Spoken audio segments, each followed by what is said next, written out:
What's going on, ladies and gentlemen? Welcome back to the stream. Welcome back to another day. Welcome back to another menu and a new prep day. So we're gonna get stuff kicked off the right way by getting our knife sharpened very nicely.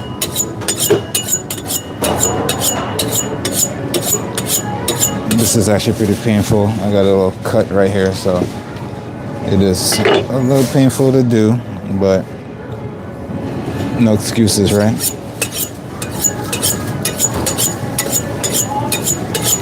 Because work must go on.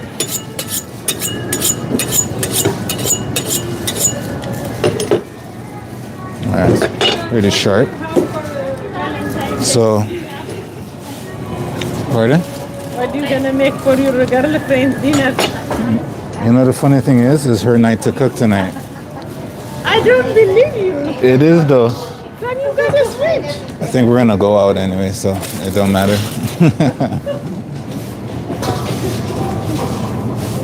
All right. It's 9 o'clock, so let's get started.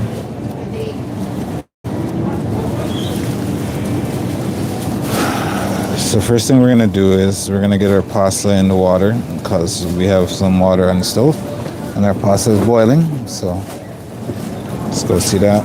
And then we gotta do this lovely box of chicken.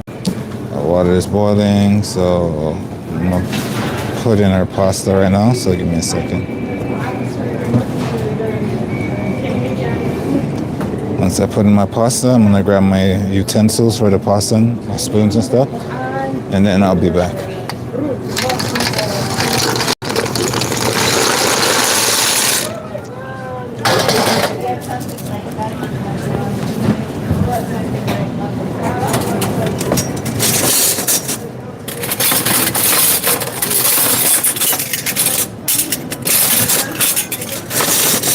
If you're just joining in, I am just grabbing some stuff, utensils for my pasta.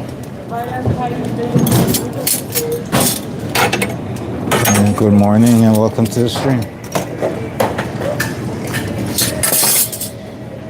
All right, let's go stir a pot.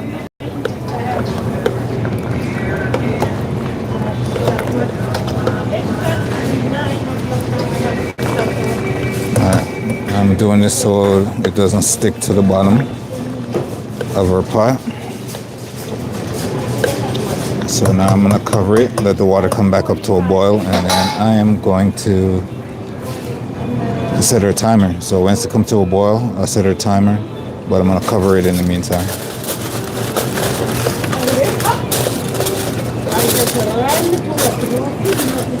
So it comes to a boil, I set my timer, and then in the meantime, I'm just gonna get this chicken started.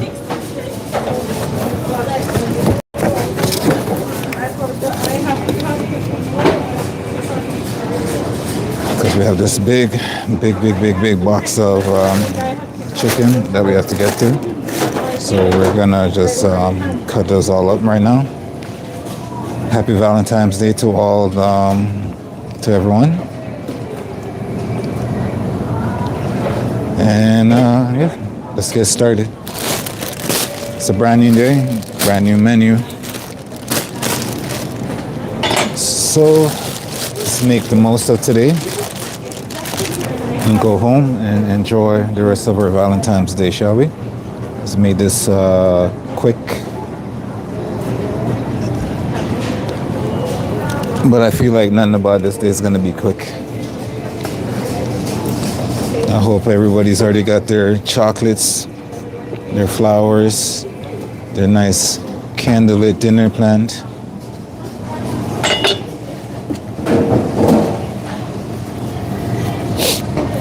When no one is around you, say, baby, I love you. You ain't running games, say your name, say my name.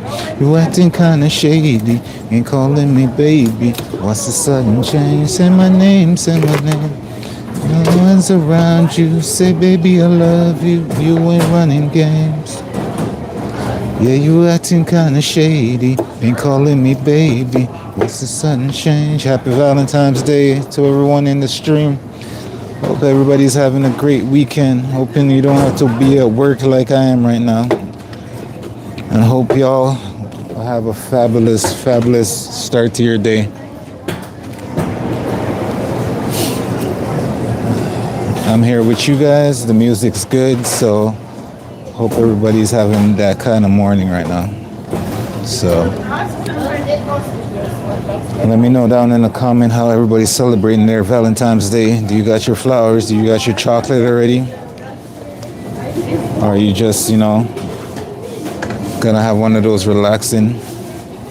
And even if you don't have a significant other, you can just buy yourself some chocolate, get a nice candle, make a nice dinner at home, relax and chill, and enjoy by yourself. You can always treat yourself to Valentine's Day as well. So you don't need to have somebody, but if you do, hold that person tight today. Because the whole concept of Valentine's Day is hold your loved ones close. So hold your loved ones close.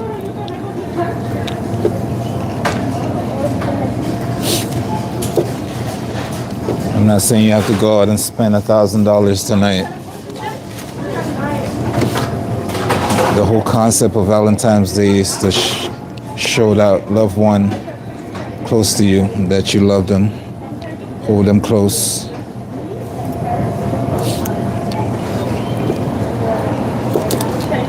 Money should never be a symbol of love. But unfortunately, in this society, sometimes, it crosses that boundary. So I just want to remind people what love is supposed to symbolize, what this day is supposed to symbolize. It's not supposed to symbolize how much you can throw out of your wallet. What's going on, Nancy? Good morning. Thank you for stopping by, dropping a comment. You're also wonderful. Happy Valentine's Day.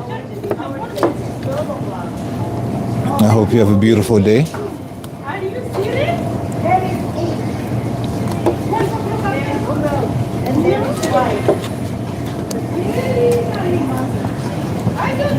When no one is around you, say, baby, I love you. You ain't running games. We're starting off the day good. Starting off the day very good. I do have a ton of prep to do today, so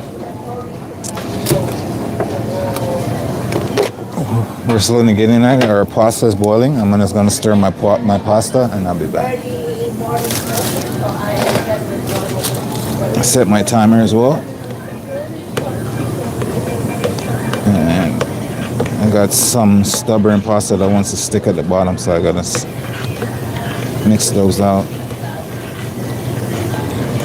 Acting kinda shady, ain't calling me baby. What's the sudden change? When no one is around you, say baby I love you. You ain't running games. Destiny's Child on Valentine's Day. Hot damn. Hot damn.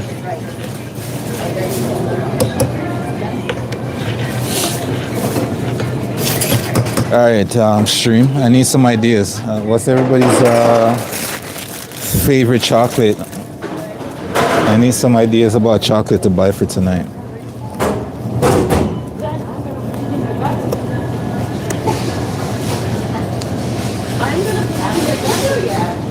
All right, timer set for my pasta. My pasta is in construction. Let's finish this chicken, shall we?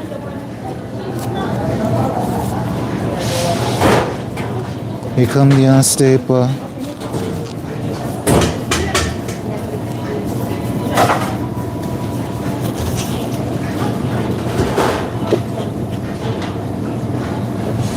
Uh-oh.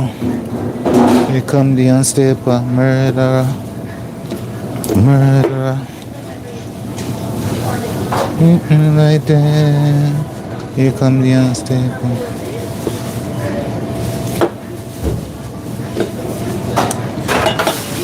All right.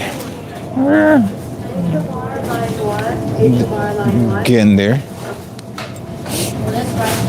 If you just joined the stream, I just want to say, happy Valentine's Day again.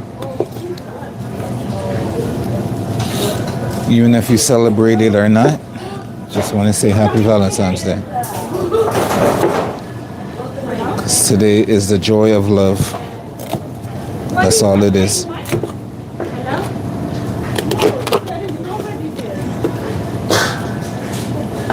Keep your loved ones close and maybe make some love tonight. It is the day for it.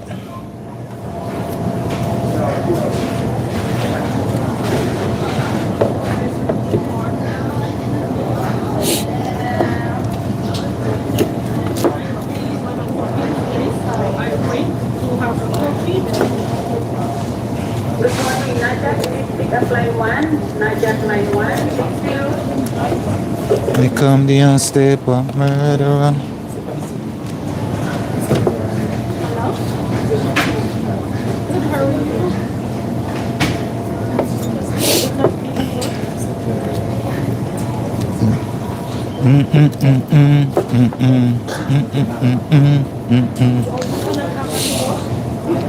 What? Nobody has some their favorite chocolate to buy on Valentine's Day?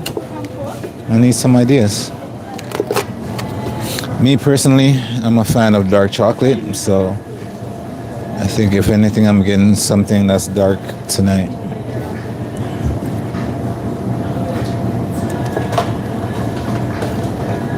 Okay, you guys heard? He's supposed to be at 1. He's not coming. He has to come at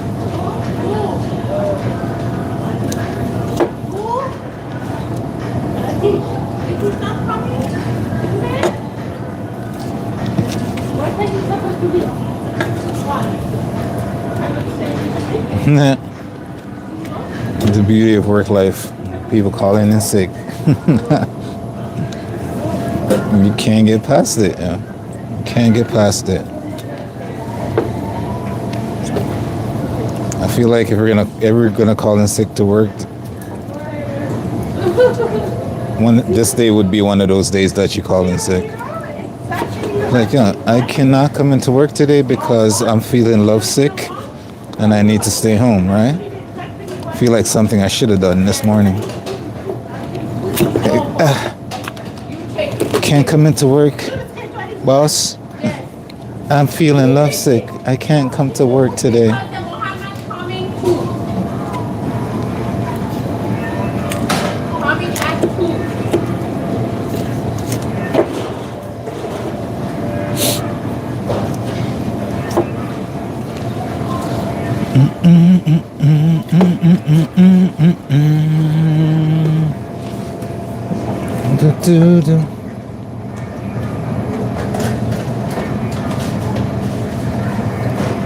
How you doing, Claire? Welcome to the chat. Welcome to the stream. Thank you for stopping by. You're amazing. Happy Valentine's Day. Stay loved, stay true. Have some chocolate and enjoy your day as it was intended to for today and going forward.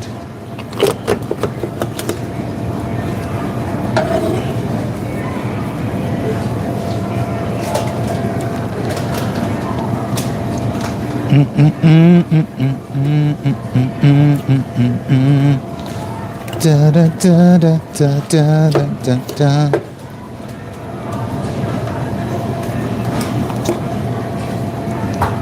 Late night from Georgia.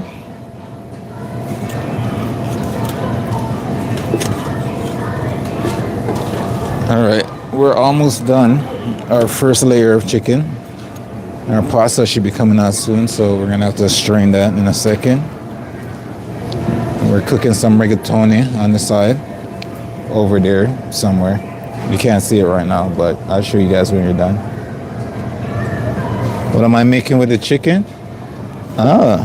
Should I tell you or should I keep that as a surprise for our menu for next week? What do you think? Do you want to spoil it, or you just want to know for today? I can tell you, but that just means there'll be no surprises for the menu coming next week. All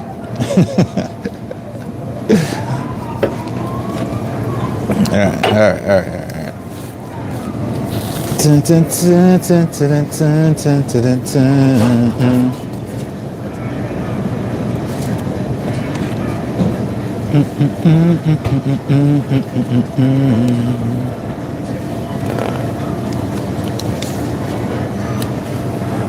Second, let me just change up my glove.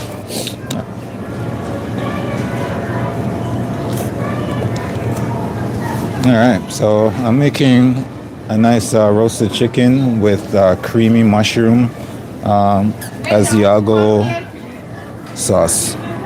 That's what it's gonna be for. Chicken Hunter.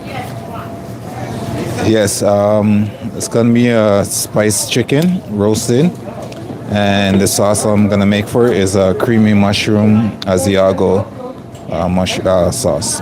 So you'll get to see that on the next day I'm back at work. So I'm gonna season up my chicken with my spices and let that marinate. And then when I roast it and get my sauces going, the sauce I won't be making today for my prep day. I'm gonna make the sauce on the day so it stays more fresh. So stick around when you get the next notification from when my stream goes up for work. You will see that chicken and that sauce go together. So today is just strictly a prep day. I'm just getting all my ingredients together, making sure when I come I have enough time to get ready for service. So I'm getting all the stuff I can get out of the way right now, and all the stuff that needs to be kept fresh and done on the day. I won't be running around when it comes to that, like the sauce, because that takes time.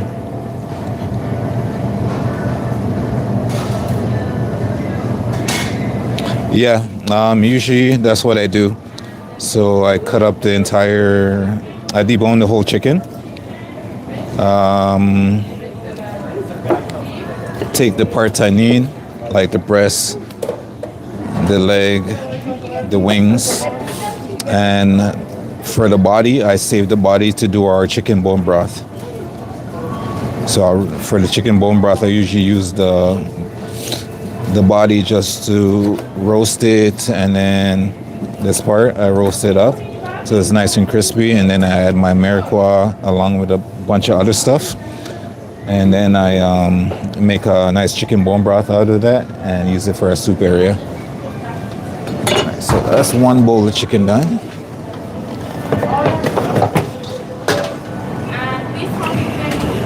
I'm gonna check on her pasta real quick.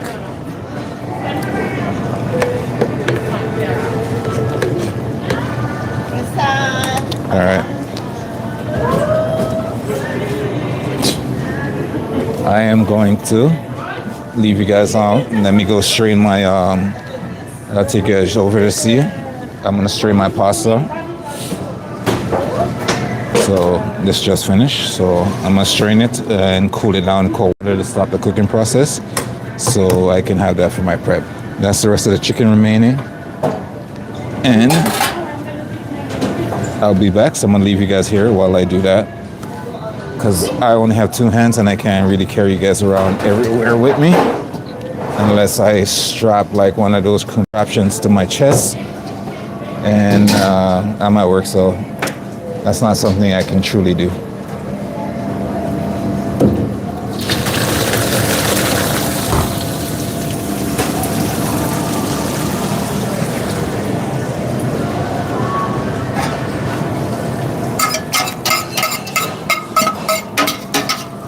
I'd love to, but I think it's one of those things that maybe my bosses will frown upon. So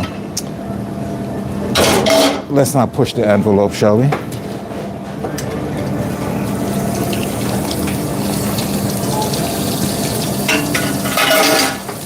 we're happy with our system that we got going on right now. All right, so I just got my pasta under the cold water. I'm gonna run that until it's nicely cooled down, and then I can put it in a container.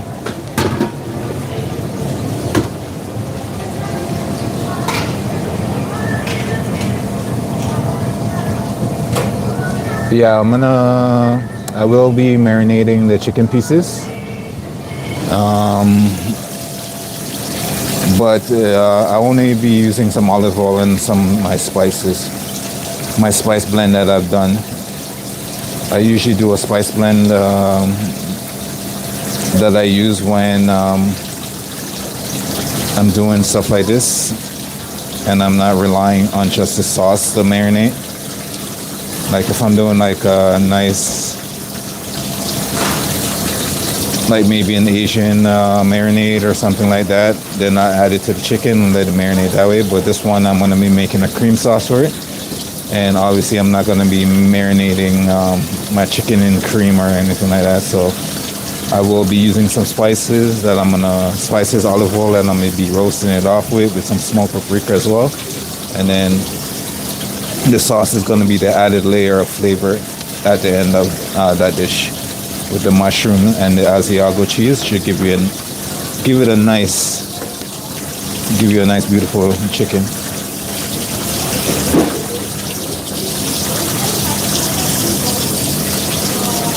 All right, pasta is nice and cooled down, so I'm gonna strain off our excess water right here, and then I'm gonna put it in a container, and I can finish my chicken when I come back.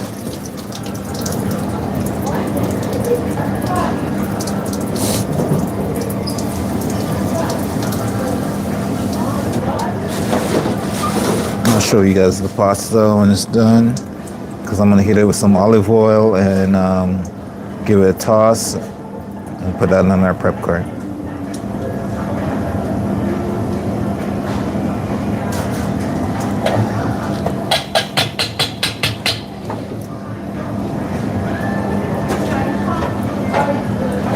All right.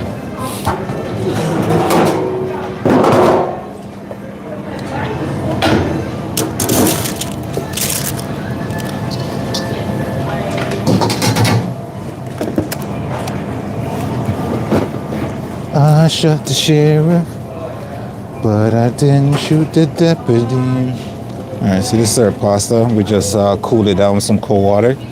And now I'm gonna put on some gloves so I can put some olive oil, toss it, and I can mix it.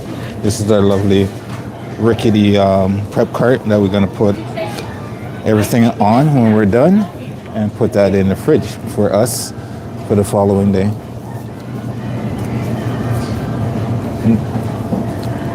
Oh yeah, no. Asiago is a good little cheese. It's sharp flavored cheese. It's good for like pasta, pizza, and stuff like that. Even some salads.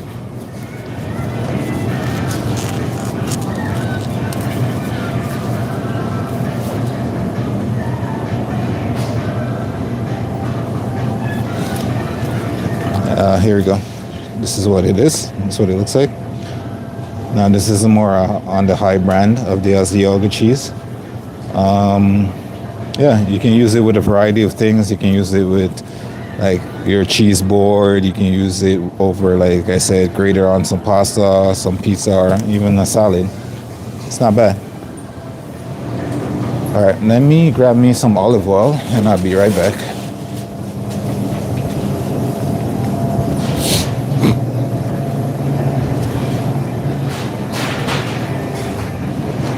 We have a ton of work ahead of us today. If I can get that done, I can relax for the rest of the day and finish designing my menu. So that would be great. All right, some olive oil.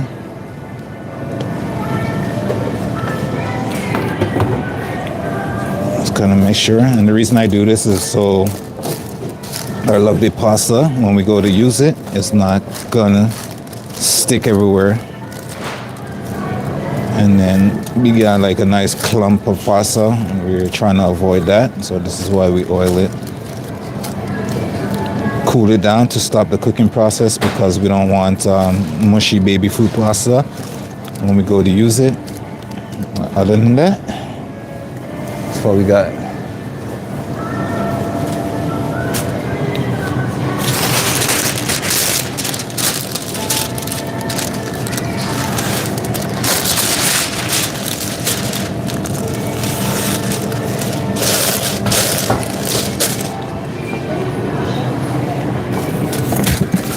Nedge, do we have more? Because this is almost done.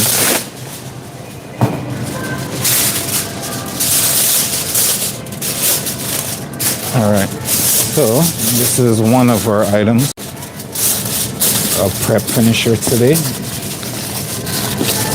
I know there's some other stuff I'm going to add to it later on. I think we're going to add some cherry tomatoes, some arugula spinach or something like that, along with some more of the grated Asiago cheese and stuff like that. Huh?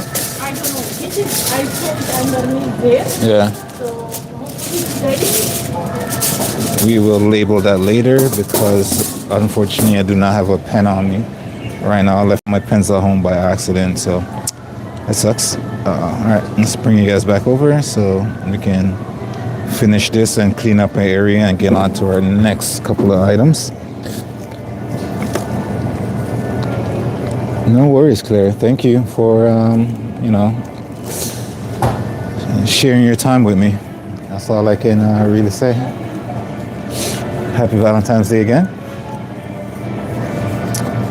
Oh, you asked me a question as well. How do I cut my chicken?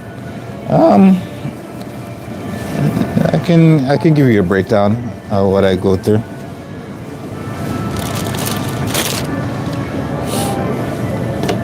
Dun, dun, dun. Just gonna take off these strings that's holding it together.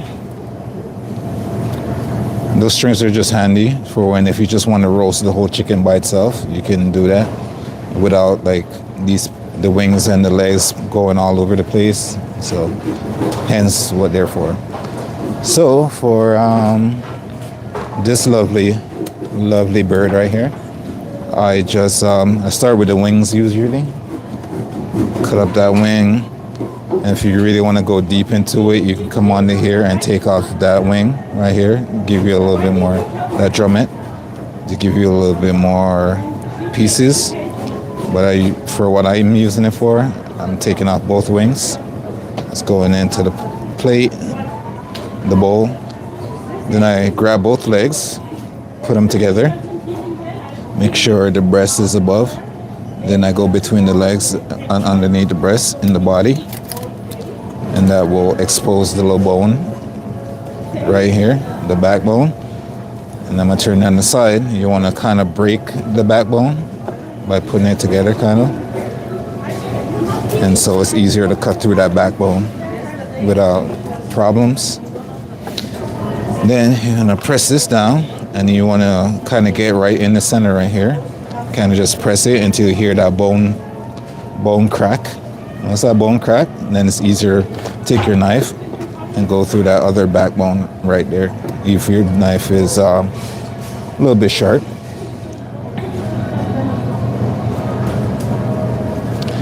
This one is just one of your generic brand, store-bought brand, right? It does what it needs to do. I have to sharpen it every single time that I have to go to use it because it dulls really fast. So every time I have to go use it, unfortunately I don't bring my knives to work because I'm not in that type of settings to be using all my professional grade knives. So these are my basically at this job kind of knives. If I was in more of my restaurant settings,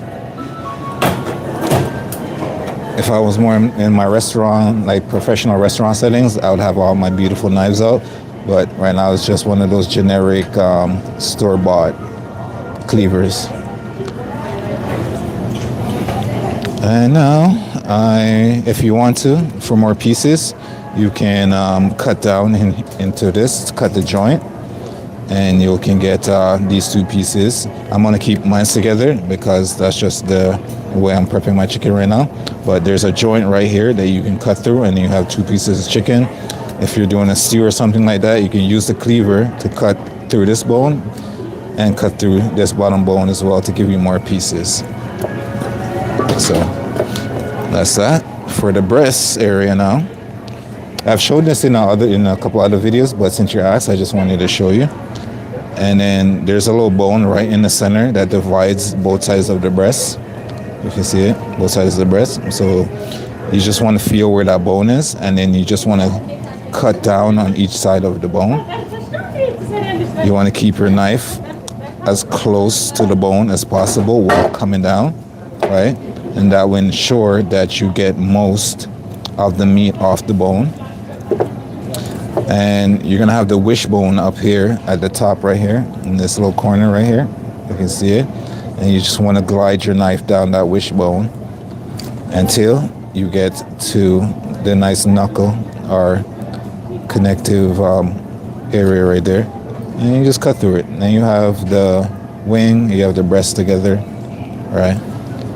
And you just repeat the same thing on the other side.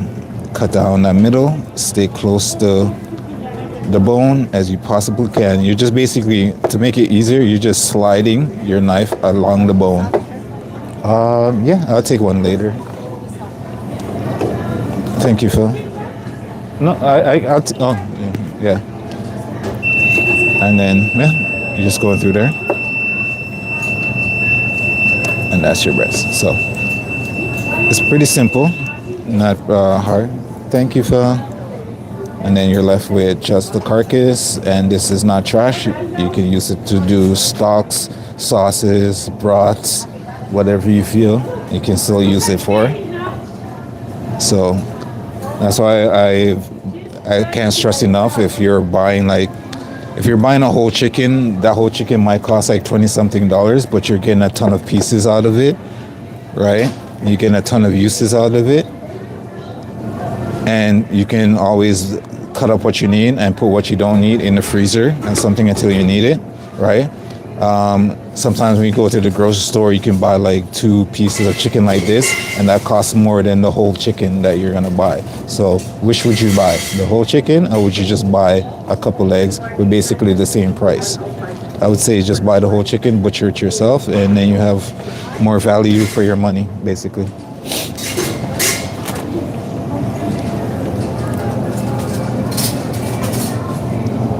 Oh, no worries, no worries.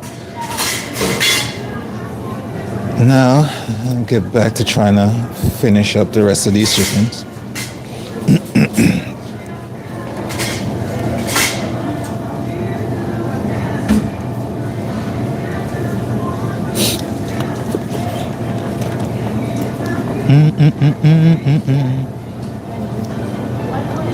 I made some of our chicken bone broth yesterday, and it's pretty much all gone already. It's pretty much gone in the first 5 minutes of me finishing it, because a nice bone broth is really good for you. Whole 109? 109. He's downstairs to make base. Or maybe downstairs. Yes, downstairs. Jean is the one under. And one thing I forgot to say, I know I said it was easy. Sometimes you'll be cutting down the side, and sometimes that wishbone will separate. You'll cut through that wishbone as you're going down, and it'll make it harder to cut through that connective area right there. So you just want to feel for where the wishbone is. Mine is right here on the other side. So I just want to go along that wishbone, and now it's back where it's supposed to be, and then it's easier to get through that connective tissue. So you have to, with the wishbone in the way, that's just solid bone you're coming down on, so it's harder to get through that than to just remove it and then come down through that connective joint right there. So if you ever get to that problem, you know how to get through it.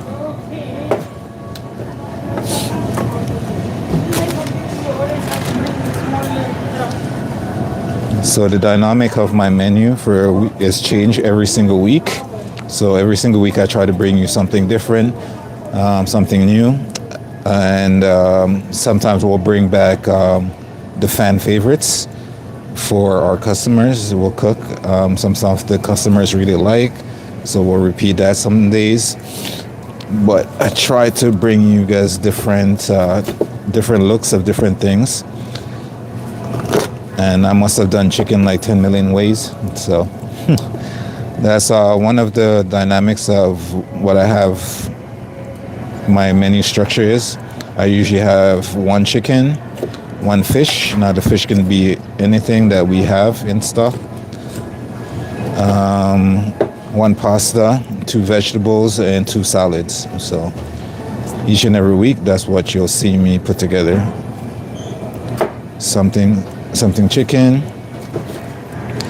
On those odd days when I have like catering or something like that, I will do some other things like my last catering. I did some pork tenderloin. I did some porchetta, which is basically a folded, a rolled up pork belly and seasoned and nicely roasted and stuff like that. So on the days I have my catering, you'll get to see a little bit more than just the usual, maybe chicken, fish, and salads and other things. Because the reason why that is because those meats are a little bit more expensive than what I'm using. And the more I use them, that just, I know people will buy them, but the cost for them itself is just overbearing. So I try to avoid them unless I have a nice major catering going on.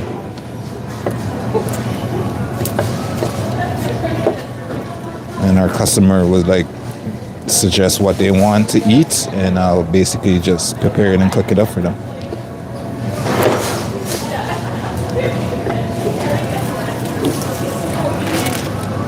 And once again, to everybody just joining the stream, happy Valentine's Day, happy weekend, happy long weekend, happy family day. Everybody stay blessed and stay amazing. And thank you for joining me today. I understand if you won't be able to stay the full length of the stream, but today's going to be one of those long days, one of those longer streams than I usually do, because it's prep day and I usually have a ton of stuff to do on prep days. And there's times I will walk away. I'll put you guys on, walk away to grab some ingredients and stuff like that and come back. So I won't be able to take you guys everywhere with me because I am at work, and I don't want to be walking around with a camera. You know, it's just unprofessional. When I'm stationary, it's okay. But if I'm walking around, stuff like that, plus there's people in their privacy, and I don't want to invade people's privacy by just waving the camera all around. So you got to understand that as well. So anytime you come on the stream and you don't see me doing anything, that just means I'm grabbing some ingredients or just putting some stuff away. You know, some people just come on the stream, it's like, there's nothing going on. Why is this person even streaming? But you know, it's part of that dynamic. I want you back.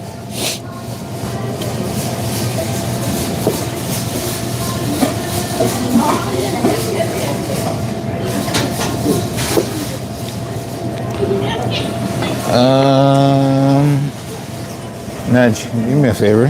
Can you roll the sleeve up for me? It's falling. Oh, it's your hands. That's good. Just push it up. It's okay. You work all day, so. Did. Thank you. Thank you.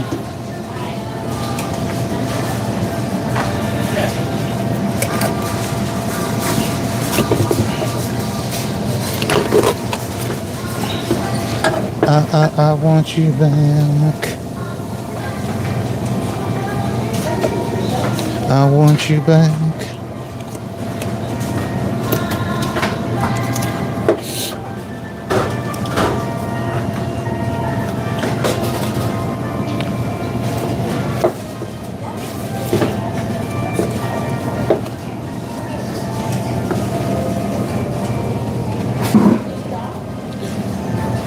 So it's Valentine's Day. Who else here likes dark chocolate? Or maybe you were a milk chocolate person. Put a thumbs up in the chat if you like dark chocolate. And put a heart if you like milk chocolate. I'm definitely a dark chocolate person. You cannot go wrong with some lovely dark chocolate. Plus, the doctor says it's good for you, right? A little bit of dark chocolate a day is good for you. Well, not a day, but you know what I mean. On occasion.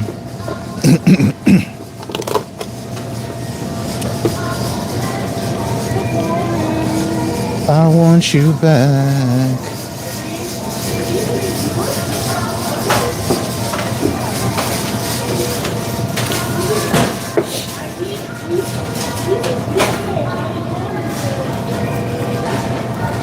Whoosh.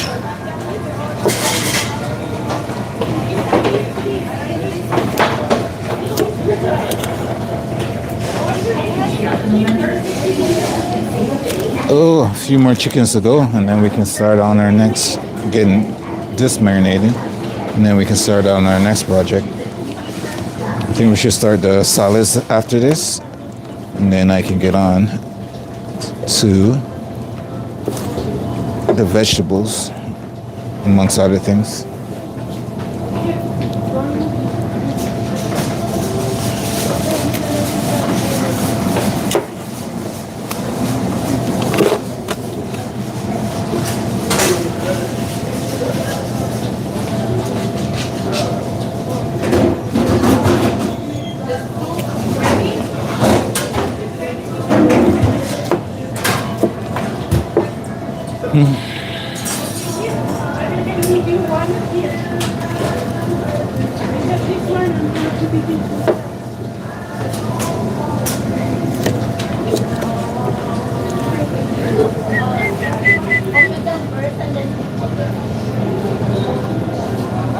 How many people am I catering for?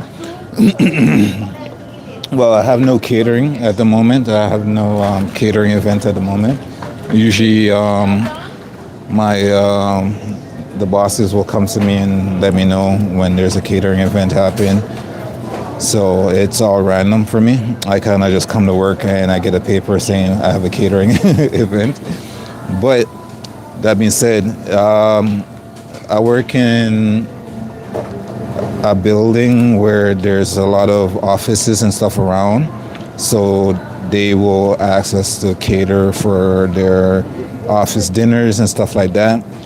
Sometimes it could just be a nice little meeting. So it can range from like 10, 15 people up to 150. So it all depends on what the party consists of. So it's never really just always a set number. It varies in what these businesses around us are, what kind of event they're having. So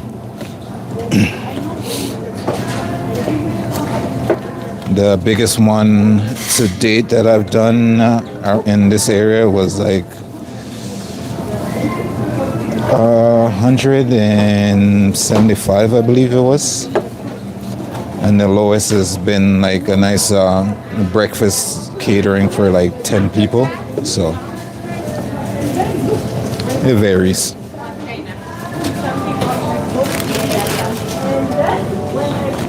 And one of them, I actually recently just did a small one for this small business party, but they wanted everything as like you're in a traditional restaurant. So they wanted every person pick their own sides, pick their own main, pick their own vegetables. So, and usually I do all these prep by myself. So that was an interesting one to get through, because for every individual person, there was about like 15 people, and every individual person wanted their own, basically design their own dish.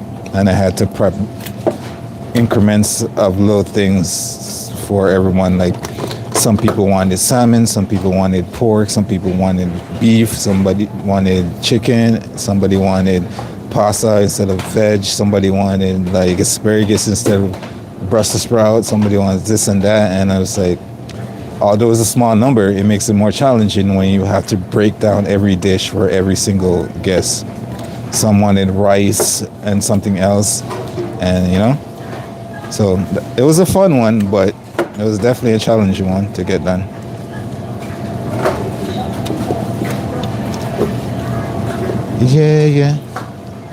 Yeah, you're stuck in the middle.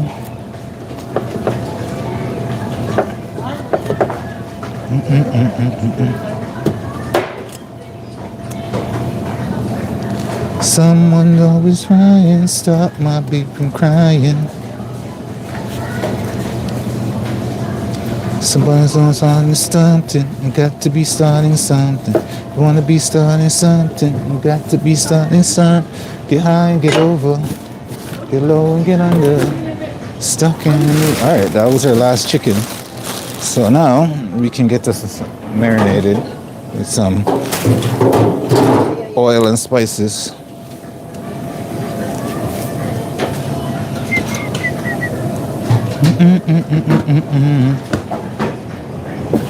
Someone's always trying, stop my baby from crying.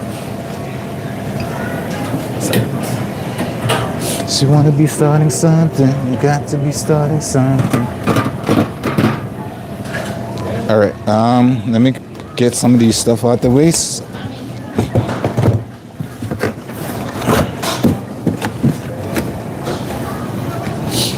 Get low and get under, you're stuck in the middle.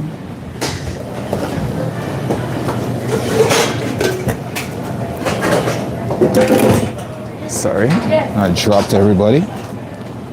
But I am gonna put you guys down here. Basically, all the prep is usually by myself, but when it comes to plating everything else, usually I get someone to help me out with that catering bit. But most of the prep is usually just me, because it's usually just my menus and stuff, and I usually execute them, get them cooked, and when it comes to plating everything, then I'll take some help. And so it can be challenging, but I've worked in so many different places that I've worked in the UK. I've worked at some good restaurants, so I have the skills and the mindset to get it done. But it's nice to have a hand every now and then. I take a little bit stress. But let me just clean up this area real quick, and I'll be right back.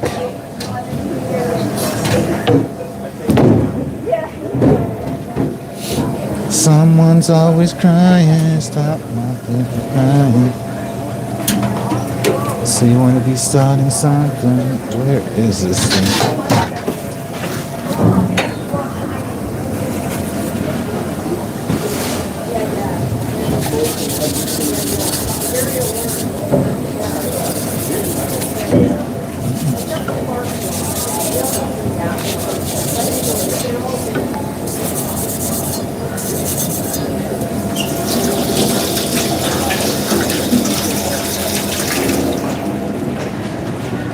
Got to be starting something. So you want to be starting something. Got to be starting something. Get high and get over. Get low and get under.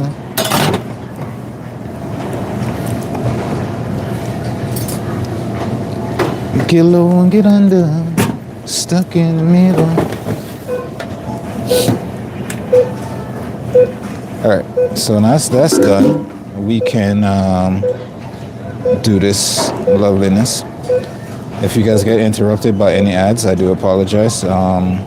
It's just a YouTube thing, so not much I can do about that.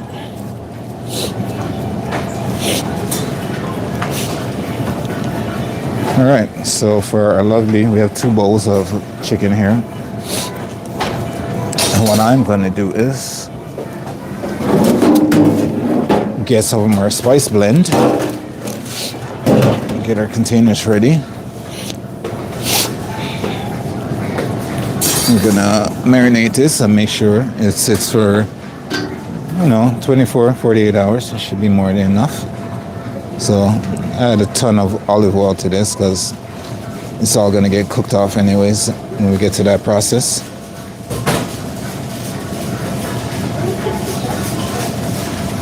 And this is to help with getting our spices in every crevice of our chicken.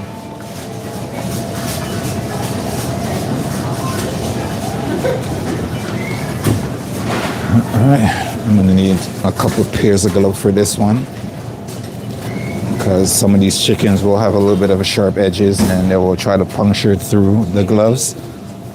So I'm gonna do a double layer of gloves right here. Alright, so let's get to it. Let me get my spices ready in a container so I am not dirtying anything, cross-contaminating anything. So this is our spices that we're going to use, my little spice blend, my secret spice blend. Unfortunately, these are one of the things I cannot tell you what's in there. This is one of my own personal secret. And every chef has their own. This is one of mine. Every chef has their own secret recipe that they won't tell anybody. These are one of those things.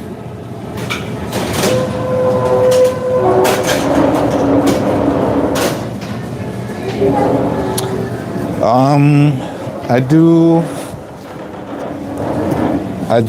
90%. Nice 90%, but I do 100% of the shoot. Let me take off my watch as well because that's gonna get up in there. I do 100% of the menu planning and writing by myself. The costing will come from my bosses, so they do all the costing, and I do all the menu planning.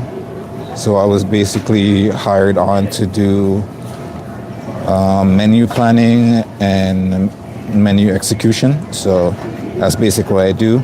We have two areas of food that we put out. One is for our hot food area. Usually we put out a lot of different items that you'll see on a daily basis. It's like if you go to any like hot food counter, you see. Give me a sec. Those are the ones from yesterday. The reduced ones are the ones from yesterday. Yeah. Is it good or no? Pardon? Is it good for $6? I would guess so. I haven't eaten sushi in a while, but it should be fine. Yeah.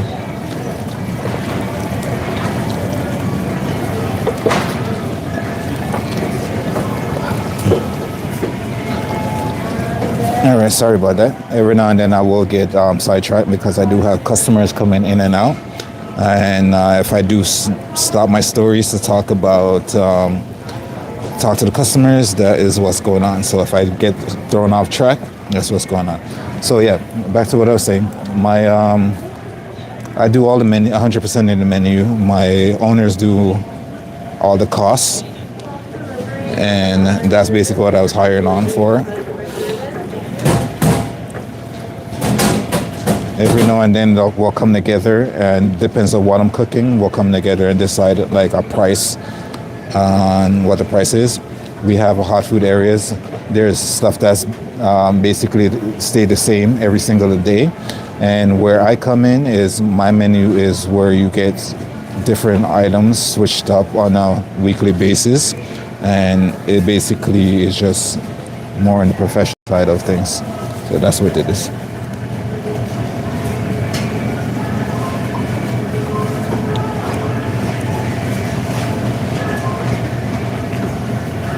I do not know how to pronounce her name, but welcome to the chat. Pranka, I think. I don't know how to pronounce her name, I'm so sorry. But thank you for saying hi in the comment. So for our chicken, back to our chicken. We got olive oil. We make sure we coat all our chicken in that olive oil. And then we're just gonna add in our spices.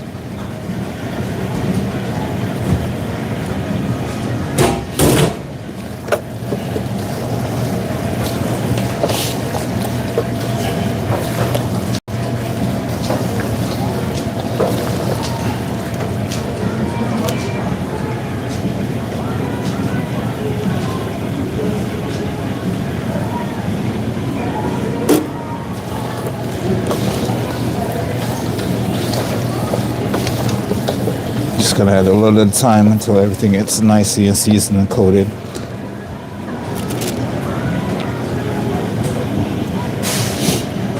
And I don't want to add like obscene amount of this spice blends to this, because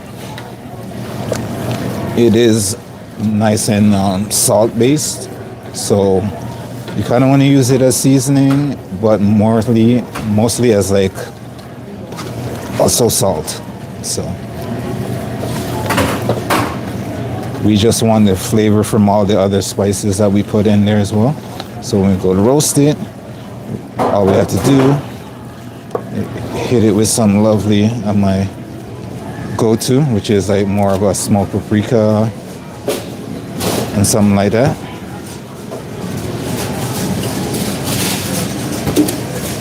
So we just want to get all those flavors in all areas of your chicken.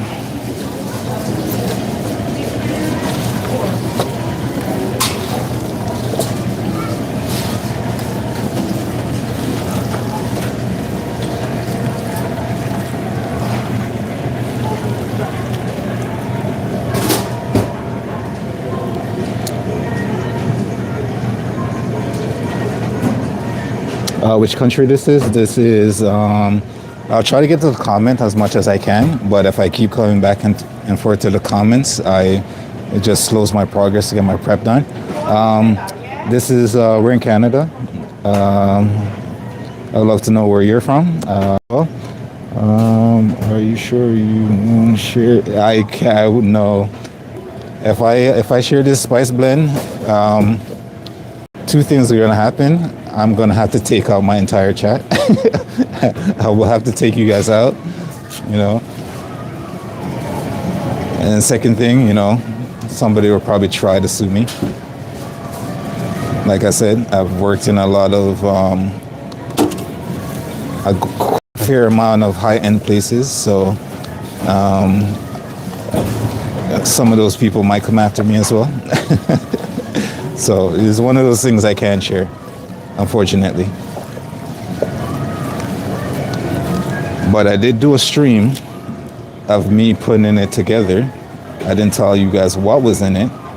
I kind of just threw the spices in a bowl. So there's a stream where on the channel where I put this spice blend together, and I'll just leave it up to you guys to kind of guess what's in it. Technically, I didn't tell you. I kind of just put it together. So can I really get sued for that?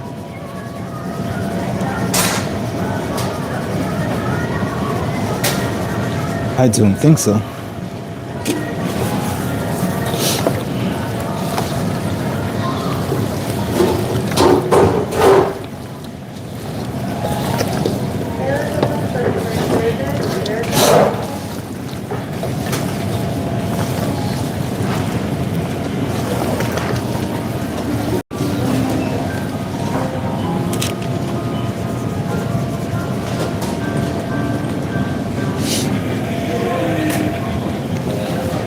All right, so now that everything's nicely seasoned, we can put this in our containers, put this in our fridge area.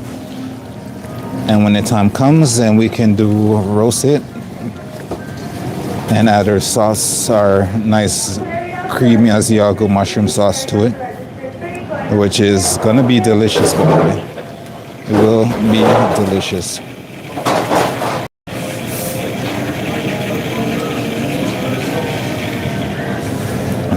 Just switch on my gloves because I don't want to touch anything else with chicken hands.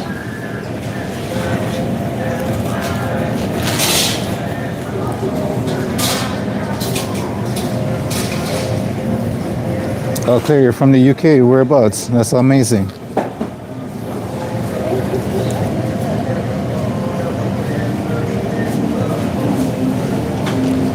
I used to work at a hotel in the UK and close to, in London actually, close to Piccadilly Circuits called Ham Yard, the Ham Yard. So if you know it, oh, that's amazing. Yeah. Yeah, I used to work at this hotel called Ham Yard. Close to... Sorry, I dropped y'all again.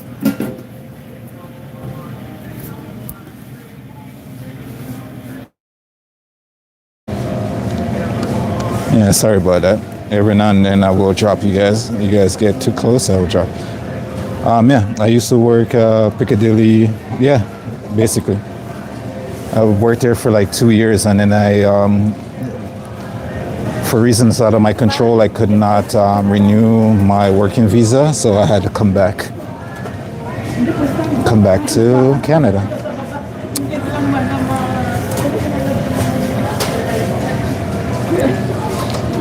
But I had fun when I was there.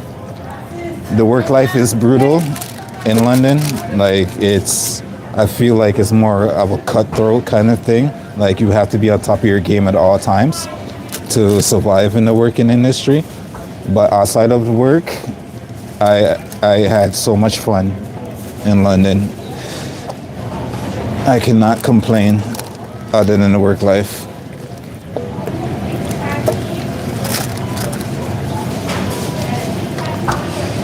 Like you think you worked, go to London and work for a few years. But at least the party scenes, the vibes, everything else was great. So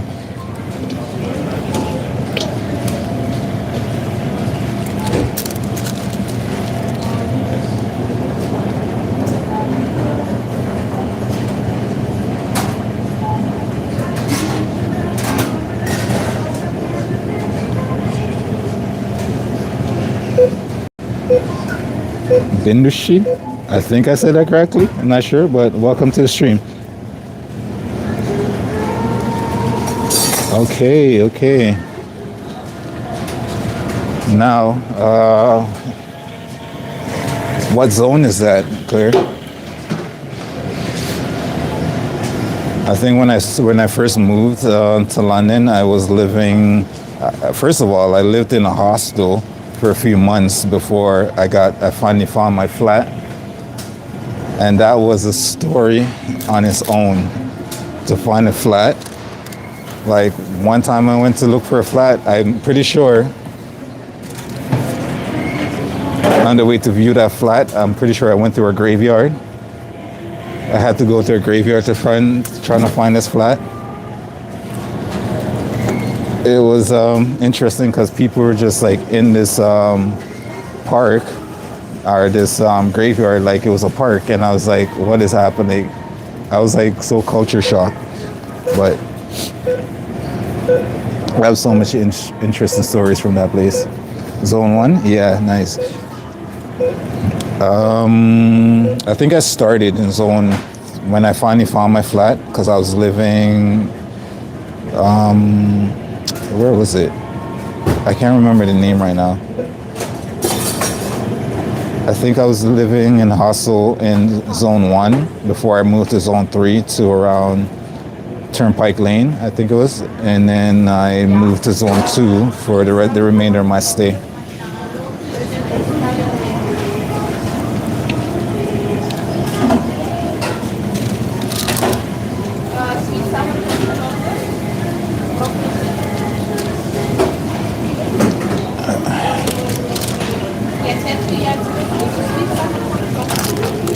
I think my all-time favorite view of London, it was from the top of the Shard building. That view is unparalleled. It was so beautiful from up there. It was just, man, crazy.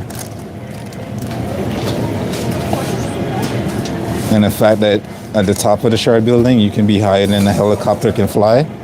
it's just mind-boggling to me.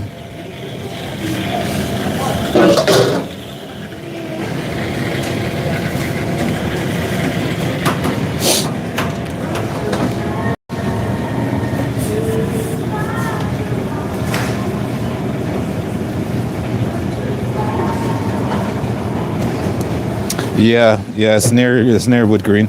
I think it was when I was in Zone 2. I think it was Green something. I was close to it. It was like Greenwood or something like that. I think it was Oddwood. Oh yeah, I think so. There was Zone 2. It was Green something. I can't remember the name, but yeah. Yeah, the Greenwich. Oh yeah.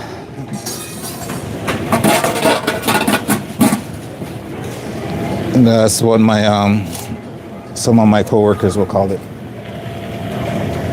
You know what I really miss? I miss Shoreditch. I absolutely love Shoreditch. Shoreditch is amazing. For everybody who's in the chat and wondering what the hell we're talking about, I'm just reminiscing about our time in my time living in London, in the UK, London right now.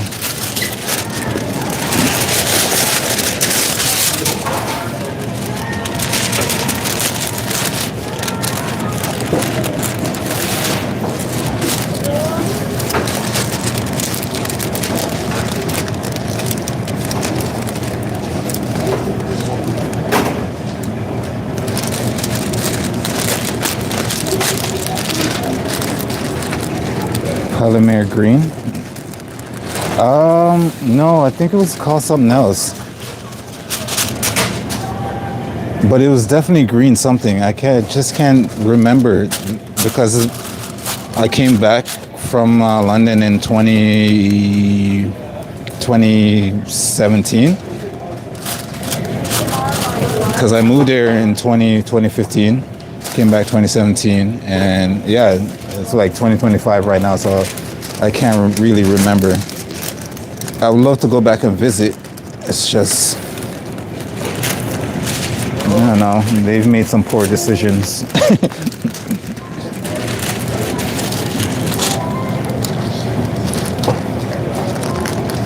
Yeah, Shoreditch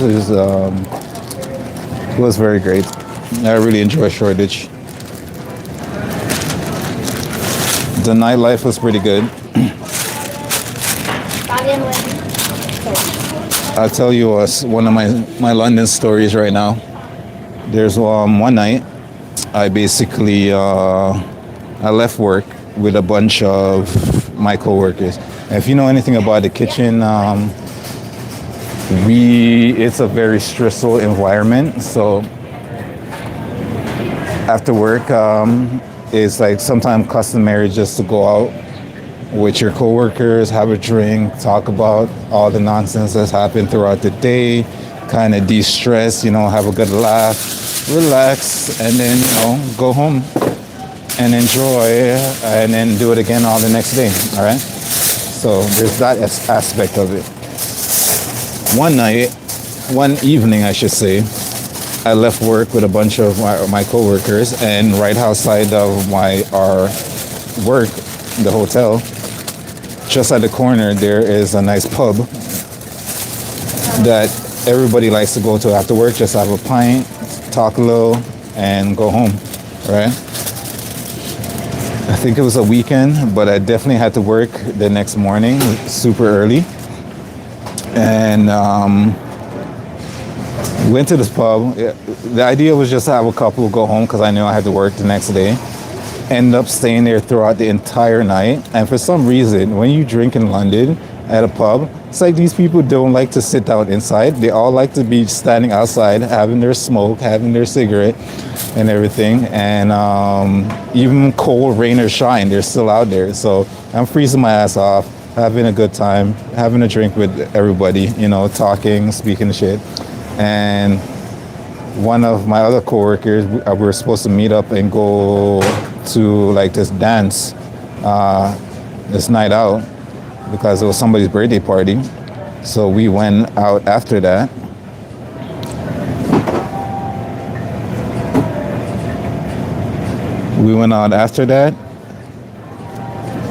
and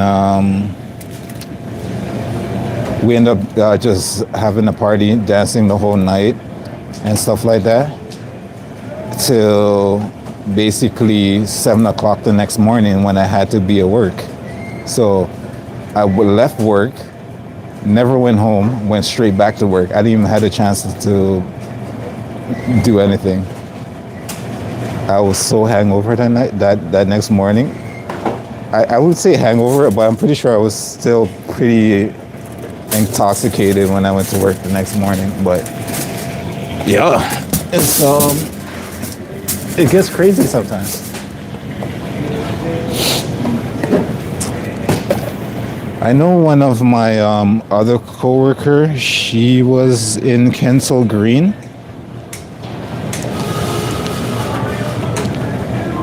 Yeah, she lived in Kensal Green.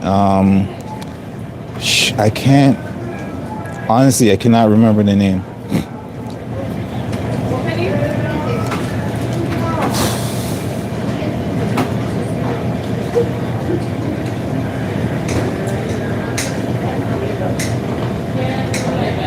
And it's sad too because every night I will go home. There used to be a fish and chips spot in that area, and I swear to God, every night I get off work, because usually I get off super late at work, and there would be no time to basically go home and cook anything. So I would have basically hit up the corner store for something to drink, and then grab some fish and chips on the way home. And it kills me because that fish and chip area is so good, and I should be 300 pounds because of that place. But because all I'd have is like fish and chips right before going to bed. So I don't know how I'm not like 300 pounds when I left that place. But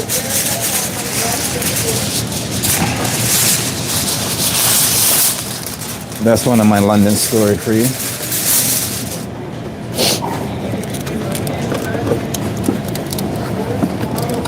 The other ones are gonna have to be a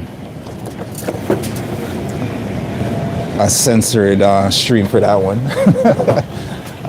That's something I probably wouldn't mind sharing in the Discord. But other than that, it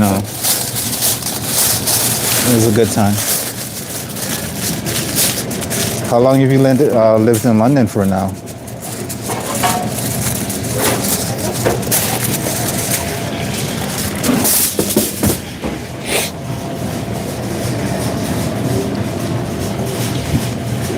Okay, that chicken's done.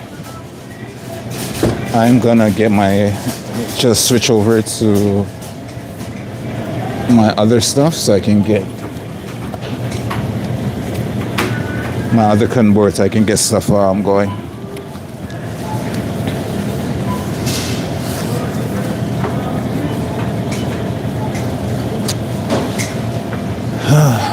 Was it Greenwich or something like that? I think it was.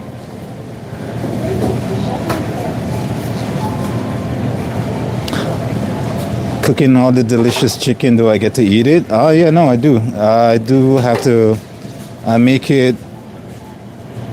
I have to. Basically, I try everything I make. So that's the only way I can make sure the flavors are balanced and everything's nice. So everything you see I make here on the stream or at home. Well, obviously I eat everything I make at home, but everything I make on the stream at work, I try everything because I got to make sure the flavor is nice, make sure everything's balanced and people will eat it. So that is one of my main thing. I like putting smiles on people's faces when they eat my food. So if it doesn't taste good to me, why would I think it tastes good to other people, right? So I have to make sure I taste everything I make, and this is why I have to spend a lot of time in the gym making sure I do not become overweight.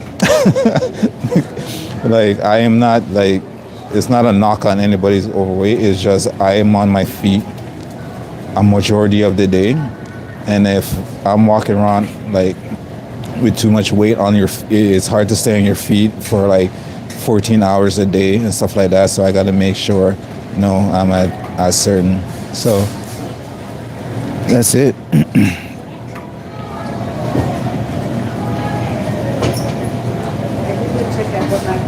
10 years. Nice. Yeah.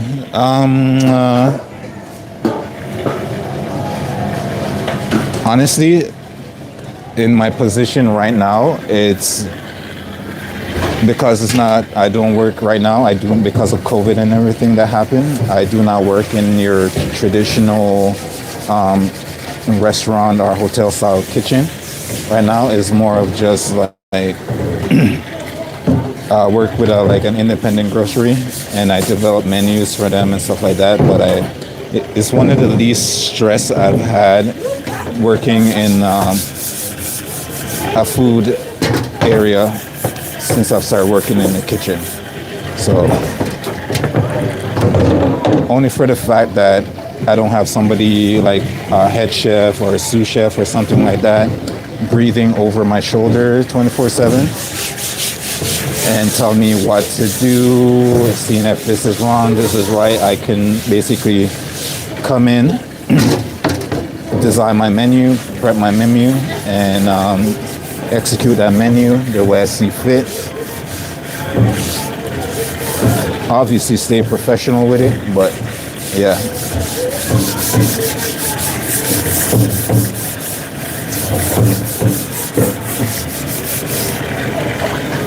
And honestly, Claire, one of the best things I loved about working, when it comes to work life in London, one of the best things I loved was the vacation days.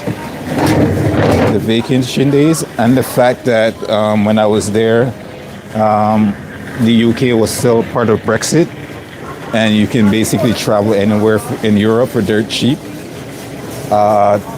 And I was a junior sous chef at the Hammeryard Hotel, so that gave me a lot of holidays. So I do miss that. Like I had enough holidays to almost take a month off and still get paid for it. That was amazing to me. But then I came back here to Canada, and it's not the same. Honestly, it's not the same.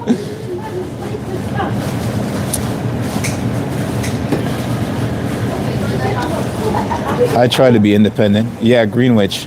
That's where it was. That's where I last lived in London before I came back. So one of my co-workers, she lived in Kensal Green, and I was in Greenwich. Thank you for reminding me the name.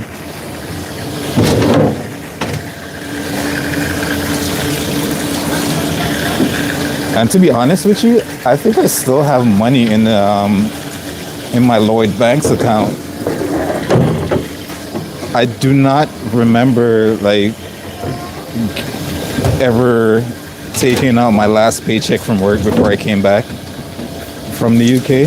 So I think I still have some money in my Lloyd's bank account, and I was like, if I really wanted to, I don't even know how to start to go and retrieve that, because it's been so many years. It's been so many years that's passed, and it's funny.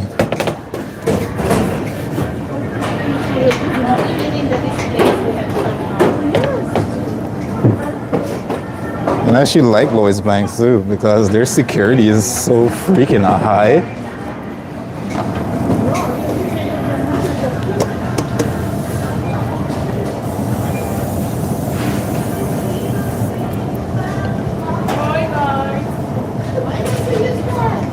Am I Indian by origin? No, I'm not.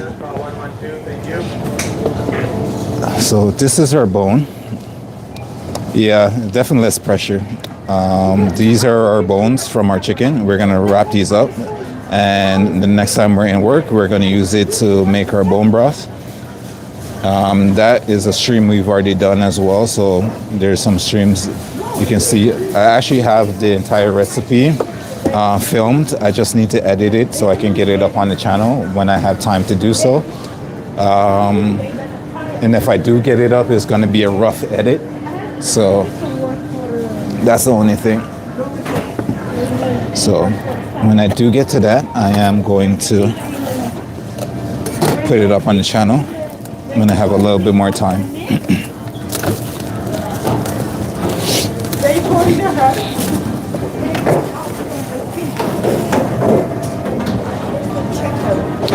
Just right there.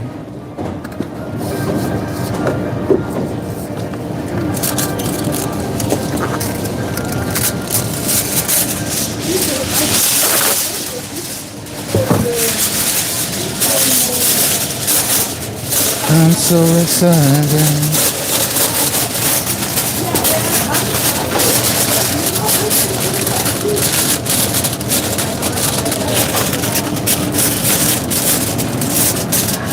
I'll share another London story with you.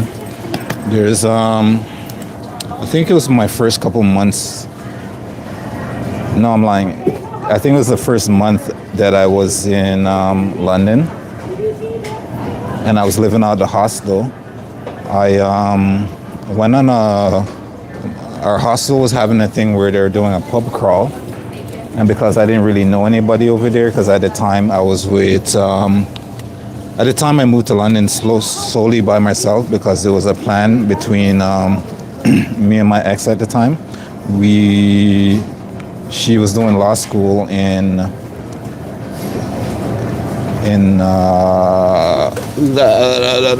Ireland.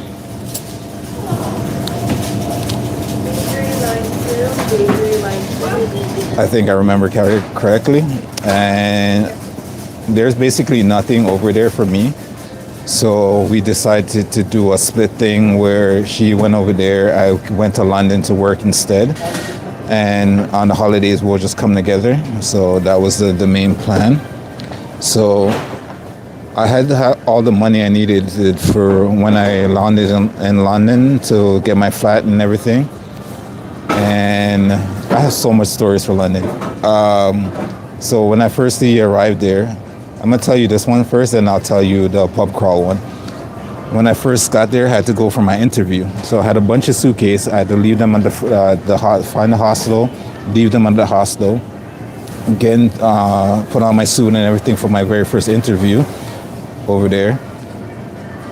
And you know what? I didn't realize how much it rained in London. So you can already see where this is going. I got to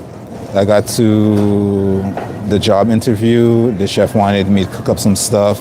I did it, and then they told me I'll basically be starting, which is kind of a relief that you got the job, because I was going there without a job basically, and I got the job on the spot after doing the interview. And as soon as I left work, I was all excited. Opened the door, it was just nothing but rain. So I didn't have an umbrella, so it was just me in a nice suit walking through the streets of London in a suit, just getting rained on the entire day. And because I was new, I didn't really know how to work the tube system. So me trying to figure it out, and I'm just drenched and wet in the suit. It was a great start to the experience of London. I think we're gonna start our being solid next. But before I leave, I'm gonna put you guys down here, and I'll tell you this story as I'm going on. So I'm gonna go grab some ingredients. So that means I won't be able to read the chat at the moment until I get back.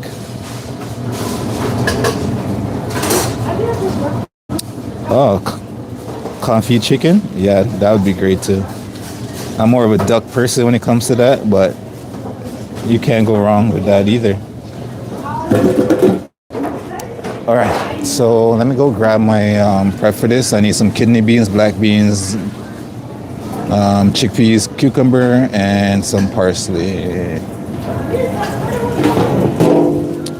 So I'll tell you my other story in the meantime while I'm grabbing that. So I was in London. If I get too far, that means my audio might cut out. So if my audio cut out, just let me know when I get back. I when I got the job, got back to the hostel like a week after, we went the hostel having like a pub crawl. So because I didn't really know anybody, and as you know, you can meet a lot of people in a hostel. I went on the pub crawl with everybody. One of the most amazing nights I've had in a long time, because I got to meet a bunch of people from Amsterdam, and actually some people from Canada as well, which was really eye-opening to me. And we went on this pub crawl, had a wild night, went to different places I've never seen, obviously. And there was this random girl I met, and I honestly couldn't tell you where she was from. But the vibe was so good that we ended up just chilling and absolutely dancing the entire freaking night away. And then it's like one of those things that you see in a movie, like you meet someone, you have this amazing night with, and then you never see that person ever again. So it was one of those. Like, we met in the pub crawl. Remind you, I had a girlfriend at the time, so it's not like anything was gonna happen between us. But it was just like we danced the entire night away, and then after that single night, I've never seen that person ever again. And like the vibe was so strong. But it was one of those like random situations. Grab a little more. And trust me, I have a ton more London stories, but for now, I think I'm just going to keep them to myself for a hot second. I think I've been talking about London way too long now. Okay, I got my beans.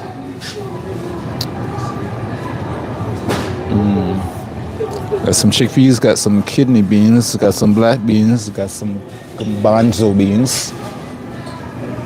And I gotta grab some cucumbers.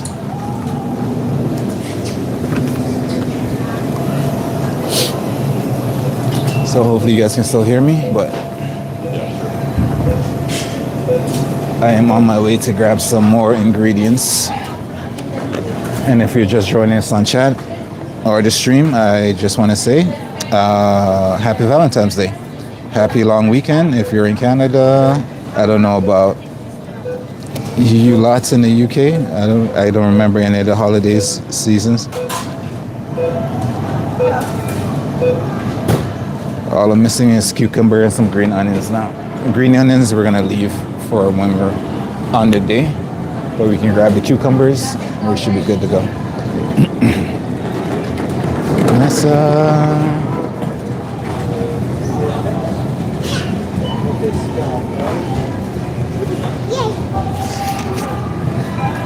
I'm gonna grab some of these lovely mini cucumbers.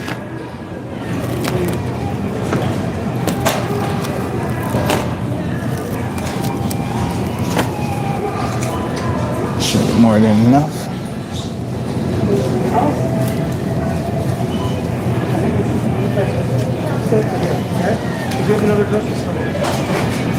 All right, we're good. We're heading back. We've got some of our ingredients. Behind. Mama don't I in love again. Okay, I'm back. I'll bring you guys back up.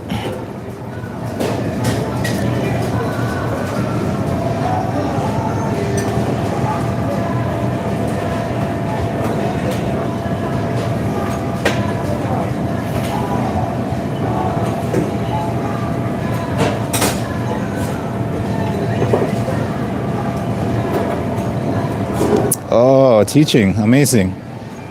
And you get a week off? Yeah, that's great. Do I like London? Or Canada? That's a tough question because there's a lot of things I do like about both countries.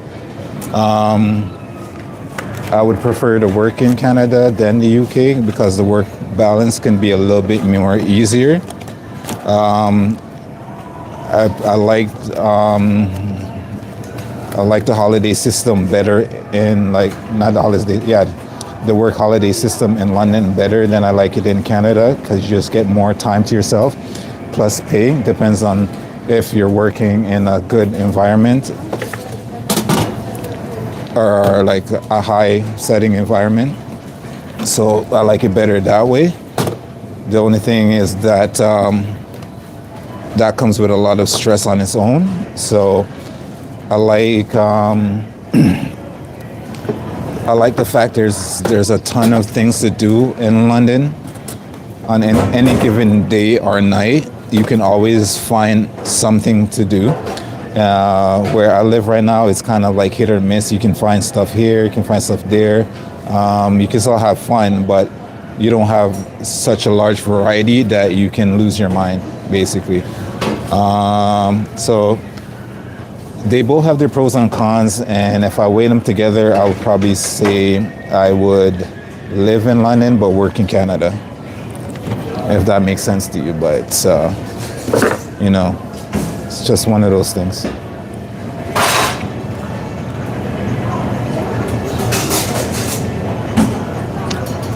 How so? How has it changed since the COVID?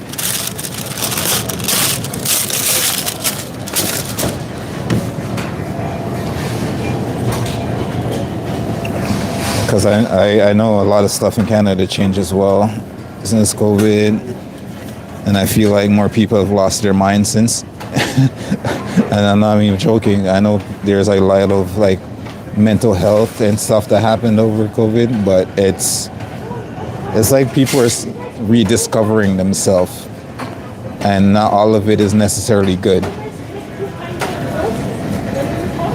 Oh shit! Look who it is. Me? I never wear a mask. I don't know what you're talking about.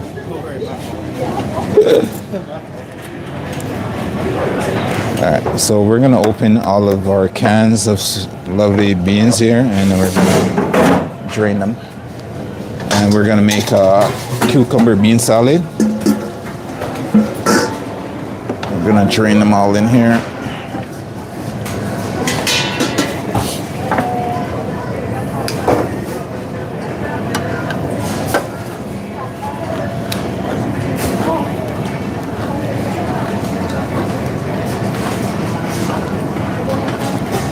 And if you don't mind, Claire, what do you teach? I'm just a little bit curious.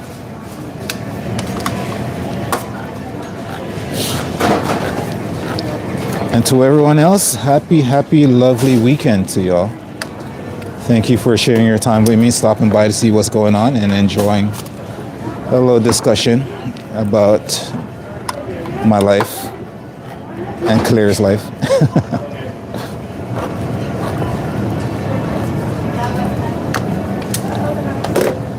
Feel free to ask any questions you like. I don't bite. If I can answer it, I will. If anyone ever wants to ask me any more questions where I'm not on stream about anything that's going on, anything you've seen on the channel, definitely join our Discord group. We love to have you, and we are always on there when we're not on stream. You can always find us and ask us any questions you want. So feel free. The link is always on our channel and always down in our detailed description on any other videos other than, I'm not sure if I put it on the live stream, but it's on the main channels page. Because you guys, when you guys come in the morning, the first thing you do, clean the car before getting ready to take. Otherwise, go down the stairs and change. Okay? Oh yeah. So yeah, basically, Claire, is basically the same thing that's going on here. Is becoming more and more lawless. A lot of more drug use is happening throughout the city. A lot of homelessness is happening as well. a lot of defecation on the streets and in public places. It's really getting out of control, and I don't see any end to it. Right? So basically, what's happening over there is happening here as well. So it's really unfortunate. I wish we could all do more about it, but honestly, speaking personally, I wouldn't even know where to start. Like since like the lockdown and everything like happened, and everything that's come after, I'm just like, this world is basically, going to shit in a handbasket. So it's unfortunate. I teach food technology. Oh, amazing. Then you're sort of, you're a foodie like me as well. Well, I'm guessing that everybody who's on the stream is a foodie too. So, we all came to see food. We all love food. We all enjoy food. Some of us just enjoy eating food, which is also a good quality to have. So for all these beans, we're gonna strain them, and we're gonna make sure we rinse all these preservative liquid that they're in, because we don't want all that in our salads when we make it. 100% we don't know on that. Nobody needs all that preservative in their body.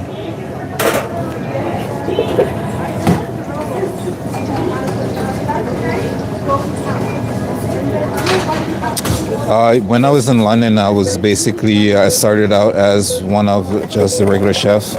And the funny thing is, I got into an argument with one of the sous chef at the hotel because, like I said, the work life is rough. And if you're not on top of your game, you'll basically get run over by everybody else.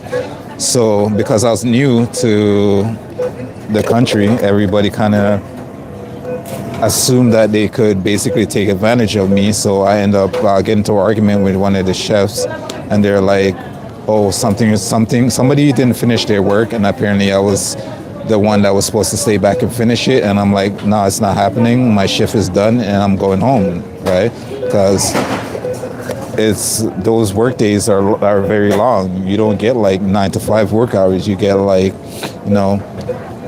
13, 14-hour shifts in any given day. So I'm like, no, this is, I'm done my shift. I want my rest. I'm going home. So I got into an argument with the sous chef, and they're like, oh, we're going to and this is how scary this became. They're like, I'm new to the country. I just got this job. Without this job, I won't be able to get a flat. I won't be able to survive for long in the hostel, right? So the sous chef's like, if you don't do it, if you leave, I'm gonna make sure I tell the head chef, and we'll see if you have a job tomorrow. And I was like, all right, forget it, I'm out. So I left and came into work the next day. The head chef took me aside, had a conversation with me about what happened. I was straight up with him, told him what happened. It's like, this is not something that you do, right? Even back home, you don't do this kind of stuff. And they kind of realize that I am not somebody to take advantage of. And I was really good at what I do. So after all of that, I ended up getting promoted to junior sous chef over there, and where I had other people working under me. And I respect everybody that worked with me, but even as a junior sous chef, I still had to be on top of my game, because anybody else that came in and wanted that position was always questioning your authority, make sure that they take shots at you. I've had a couple of people I had to fight for my job over there as well, that came in as junior sous chefs, and they wanted to have the authority, so they we kind of battled a little bit, and but it was like that. So yeah, at the end of it, my chef was actually trying to help me stay in London, because he wanted to the paperwork determined that you have to be at a higher level of structure for them to consider you staying in the UK on on another working visa. So he tried to promote me to sous chef for the hotel, and it just was too little, too late, and it didn't work out. So hence I had to come back, and I tried to reapply to go back, but it just didn't work out because their system was so, hectic at the time. I don't know what it is now. It's probably worse since they've decided to break away from Brexit, and which as a person that is not native to London or the UK, I thought that at the time when that was happening, I thought that was a stupid ass decision. But I'm not a local, so what do I know? And anybody else I ask, they're like, "Oh, it's great, we get our independence." I'm like, yeah, but you do know that if you lived in other countries like maybe Canada and stuff like that, and you wanted to travel around Europe, your ticket price will be like $1,000 or more, right? When I was in the UK, I pretty much traveled to Hawaii. I traveled to what's that place? Traveled a few places, but my ticket, I swear to God, my ticket prices never, for any airline, never went over $1,000 ever when I was in the UK.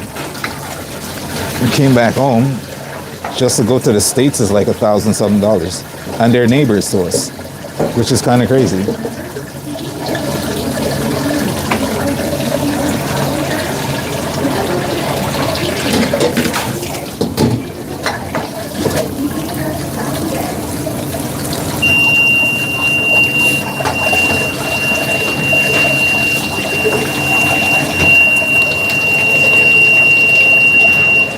Sorry about that loud beep. I am in the kitchen, so loud noise is to be expected.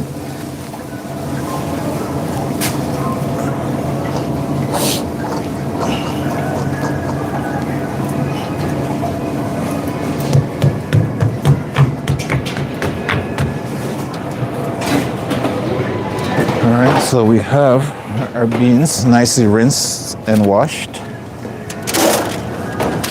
Add that in.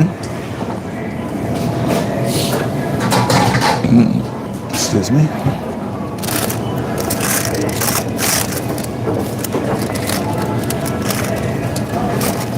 Now, if you really want to, and you do have a lot of time, right, you can absolutely cook these beans from dry, like fresh, right? You can cook them. I just don't have that much time on my hands to do that. So some of these take a little bit long to cook. So that's why we're using the canned stuff today. And that's why, so if you cook them like from the bags and stuff, obviously you're gonna not have as much preservatives and stuff on them. So, but because I don't have that time, I have to use the canned stuff.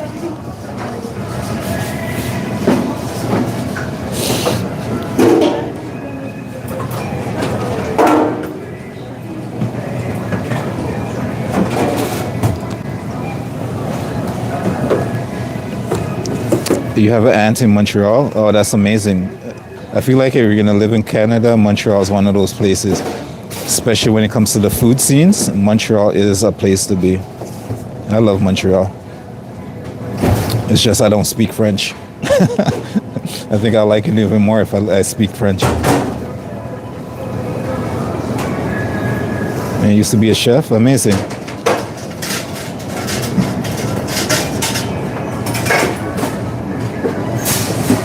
Yeah, they definitely tried to bully me. I ain't gonna lie, but which is kind of crazy though, because like even all of that happened, and because I stood up for myself and everything. Now everybody that was in, most of my coworkers that was basically in the same boat as me, every time they had a problem in the workplace, they will come and talk to me, and I was like, I'm not a therapist. I can't help you in this situation. I could just know how, like, I can give you. It's like advice of like how I would handle this situation, But at the end of the day, you have to do this stuff for yourself. I cannot go and speak to anybody on your behalf because, you know, I don't got that type of muscle. I only know what is right and what is wrong. And if I feel something is wrong, I'm going to stand up for that. If I feel something is wrong, I'm going to say something, right? So I can only tell you what I would do in that situation, and you have to make up your mind if you're going to stand on your own 2 feet. So everybody will come to and ask me for counsel and these things. I'm like, there's only so much I can do for you. Like I can, you know, I can be that person that you talk to get some of that stress off your chest. You know, maybe you'll have a better day by just talking about it. Yeah, sure, I can be that person, but to help you resolve that situation, I can't do it. I can only tell you what I would do if I was in your shoes, basically.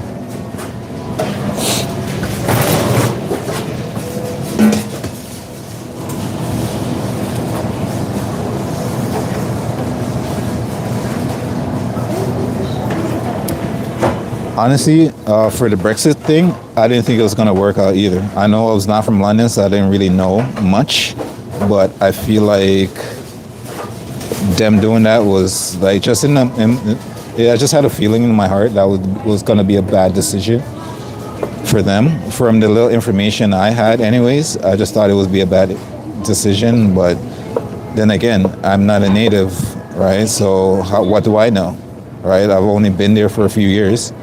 So there's not much I could basically say on the topic.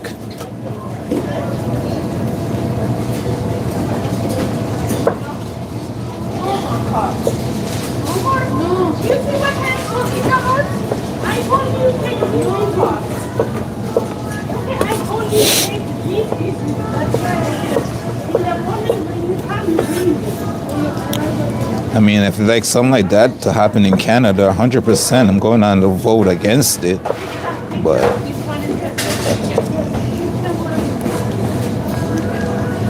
I think people just like went along with whatever their politician was telling them on the news instead of getting information for themselves. Because even like half the news interview I watched when I was over it before they did the vote for the Brexit thing, half of the interviews I watched, they're like asking people like, what do you think about Brexit? And they're like, most of their answers were basically, I don't know what it is, but I just think that we need our independence. And that was the main driving force of them leaving, people voting to leave Brexit. So it's like, you have to have all your information.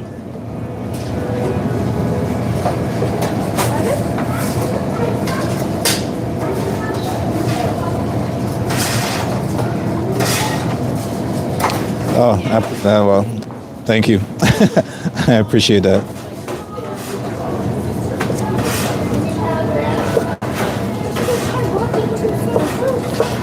We try our best. No one's perfect, but we try our best.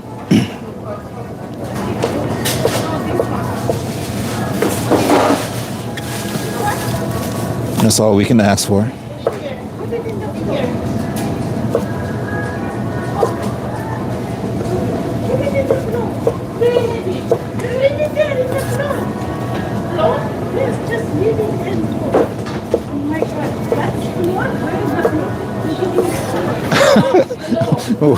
What is happening over there?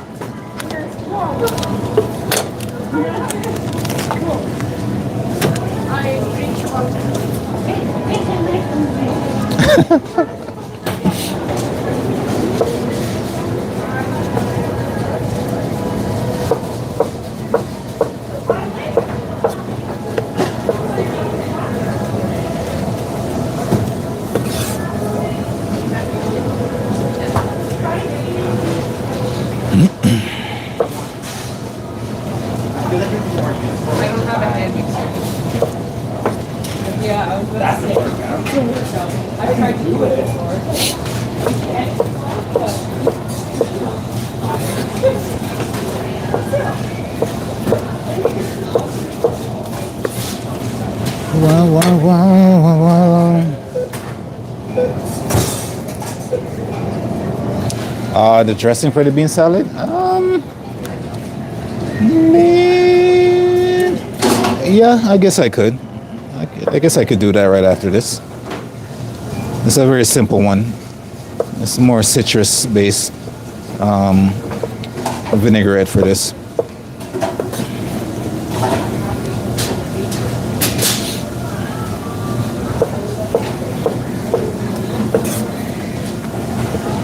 This one's just gonna have, this dressing is just gonna have a little bit of salt and pepper, some chopped garlic, some lemon juice, some apple cider vinegar, and that's gonna be the basis for the dressing for this one. It's a nice apple cider vinaigrette. And if it's too tangy, then I'll probably hit it with a little bit of honey or something. Try to balance it out a little bit more. Shake that funky music, white wine.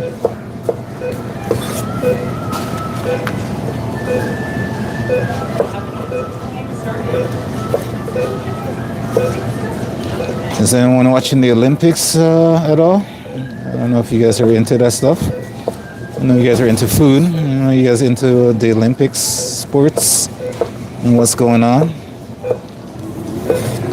I can tell you right now, I've been way too busy and I've barely watched anything.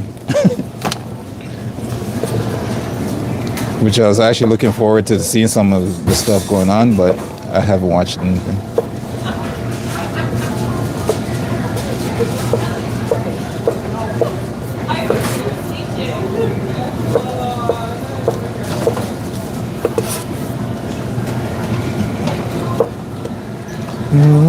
I'm moving, I'm bringing it to the music.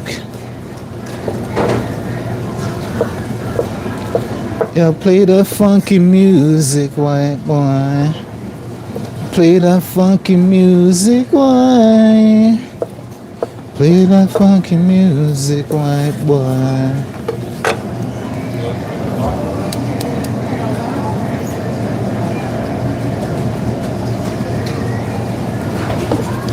Do do do do do do do.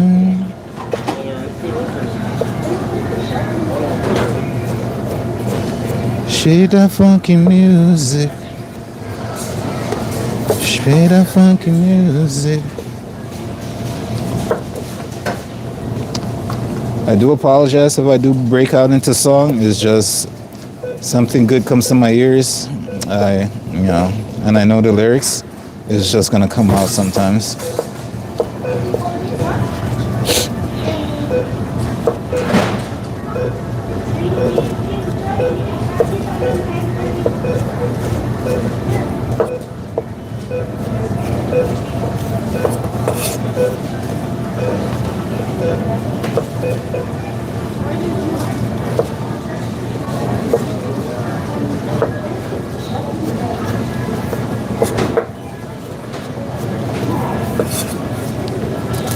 Do do do do do do.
Who's coming today?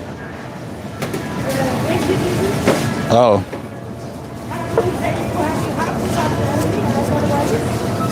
I thought you were talking about the health inspector.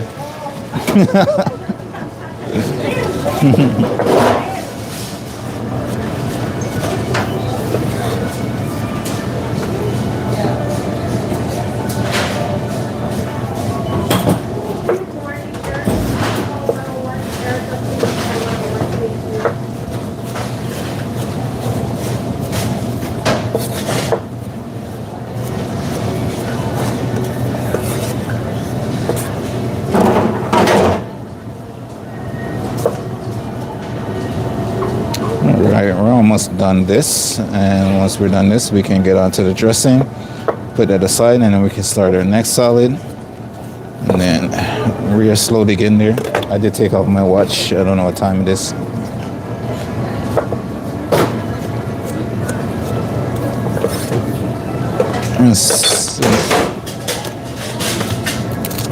Since our hot food is not open yet, I can know it's still probably 10 to 11 o'clock right now.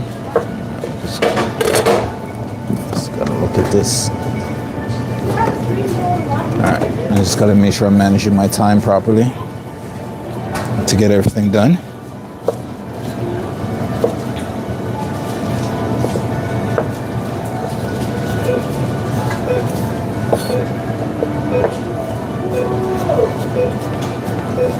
I have a question for you, Claire. Since you said you're doing, you do food technology, do you come across anything in your field that happens to do with robotics or AI in anything, in any case? There's a lot of that stuff on the rise right now, and I've seen a lot of those robotic cooking technologies that's coming out, trying to put me out of a job. I'm not worried at all. I'm just saying some of that stuff is actually interesting. Just was curious to know if you teach on any of that stuff.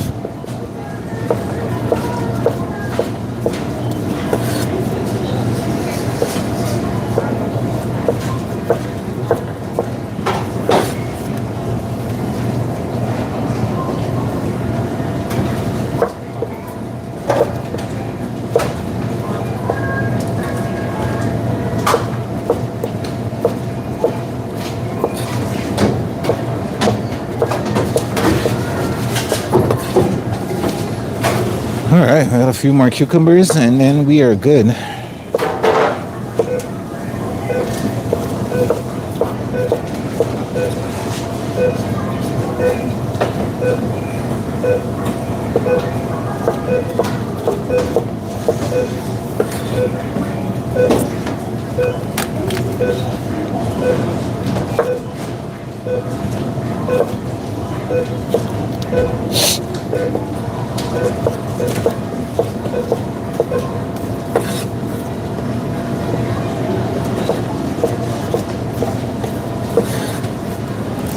All right, that is that.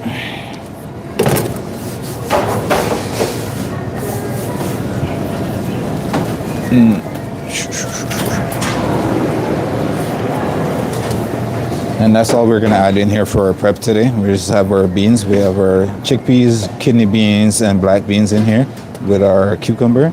And we're gonna wrap this, and this is, we're gonna put some damp paper towel over our cucumber so they keep fresh and nice and they don't look all brown and soggy and stuff when we go to use them. All right, so that's what we're gonna do, and then we're gonna wrap that and put that on our prep cart.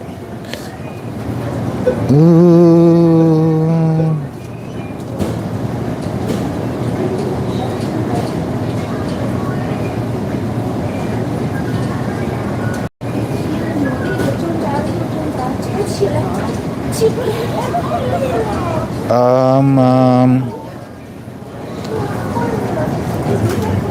Not really. Okay, so you deal with more of the. Okay, I get that.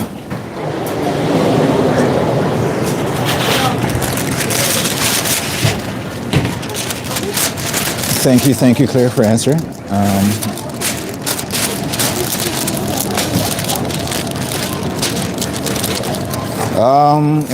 For Canada, I've been to a couple of food shows where I see like, you know, but everything I've seen from the shows I've seen basically is like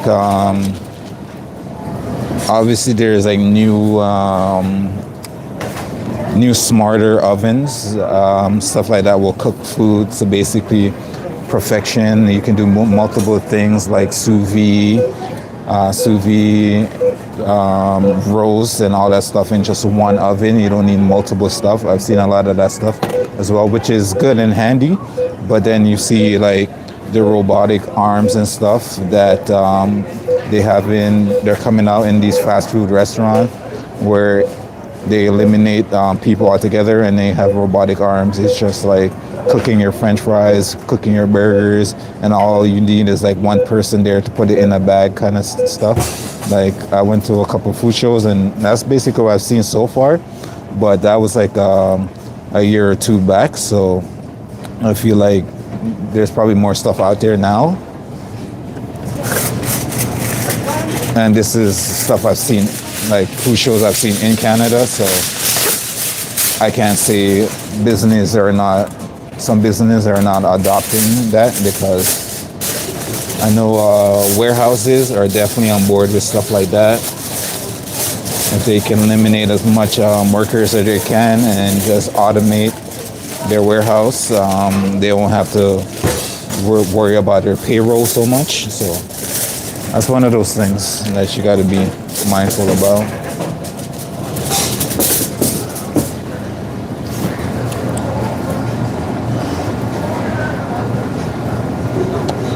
Nutrition, health, diet, cooking methods. Oh, that's amazing.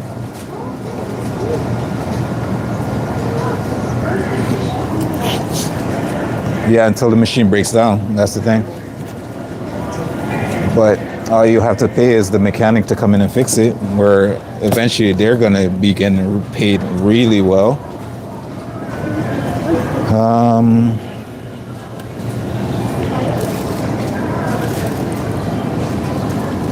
Okay, so that's done.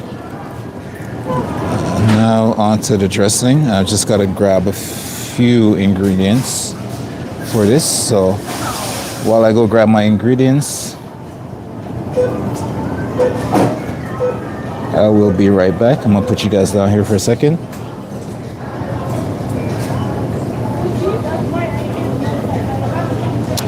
That's another thing that's changed after like COVID and stuff. Restaurants, completely outrageous prices all across the board. No matter where you go, restaurants across the board, especially in my city right now, their prices is outrageous. Like you'll go to a restaurant and you're basically paying rent for one meal at restaurants in my city right now. That's basically what it is. For some of the most simplest dish I've seen on menus, and you're paying head to toes. There's one time me and the missus went out for some tacos, and I kid you not, something as simple as tacos.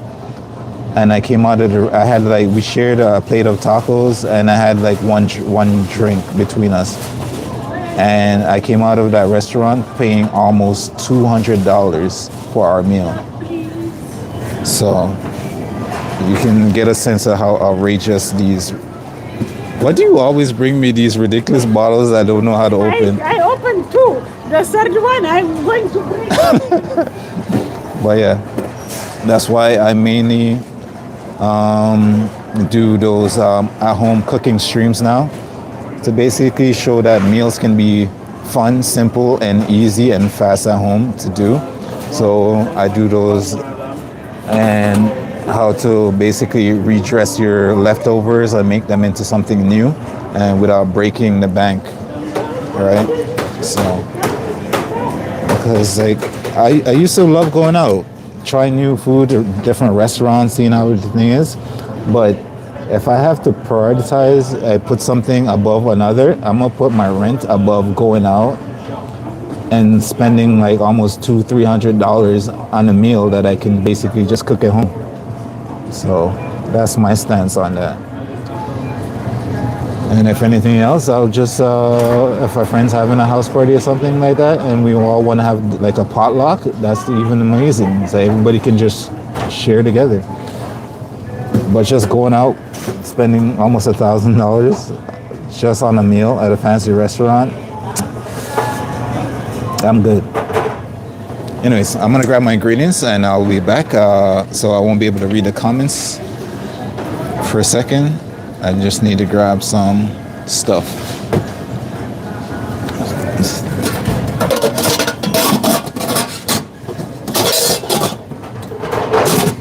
Yep, some garlic. So we need some garlic, we need some apple cider vinegar, we need some lemon juice, and salt and pepper. All right. We shall be back. Just bear with me for a second.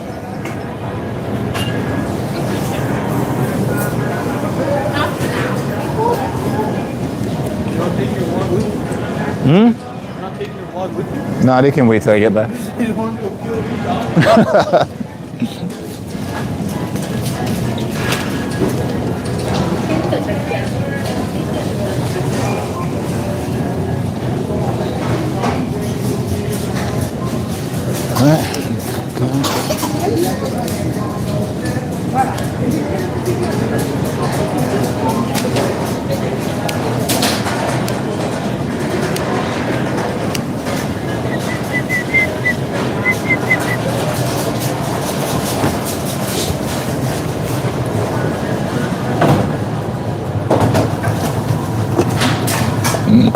Excuse me.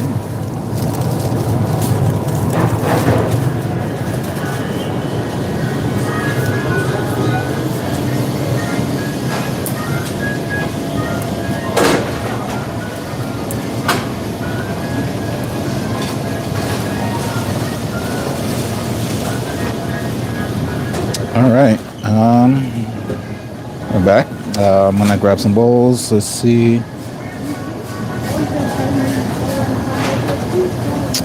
Oh, Claire, I definitely appreciate you today. You definitely brought back some memories from London. I appreciate you. Thank you for stopping by. And we'll probably, hopefully, we'll see you on the next one. All right, take care. Happy Valentine's Day and have a good one.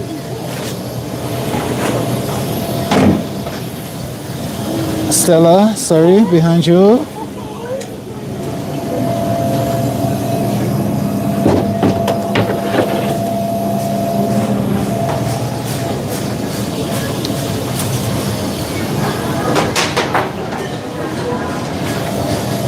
I need a bowl to do my whiskey.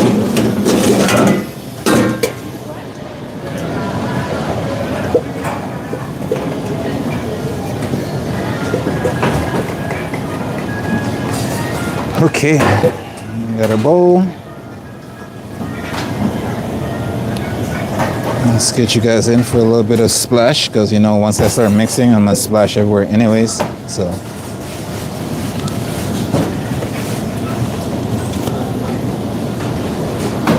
Time is currently 11 o'clock.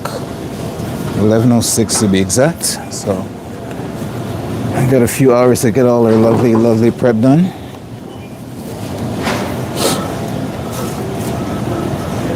And so we can go home and decide what we're doing for Valentine's Day.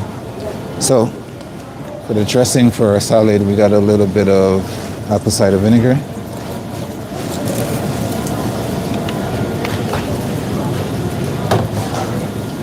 Now we're not doing any real measurements. We're just gonna balance things out as we go along. Got some lemon juice.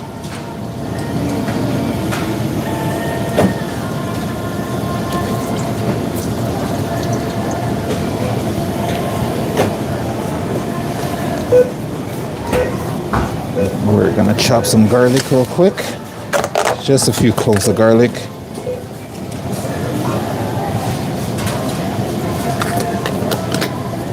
And we got about, do about 3 cloves of garlic. Should be more than enough. 3 cloves of garlic.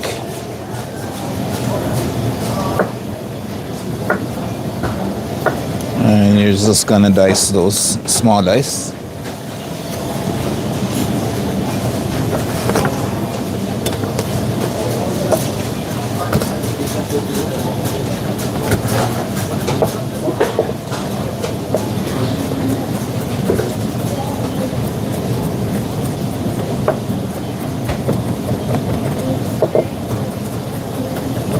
And just chopping some garlic up so I can add it to my vinaigrette. You can use garlic powder if you wanted to. Yes, you know, fresh is always better.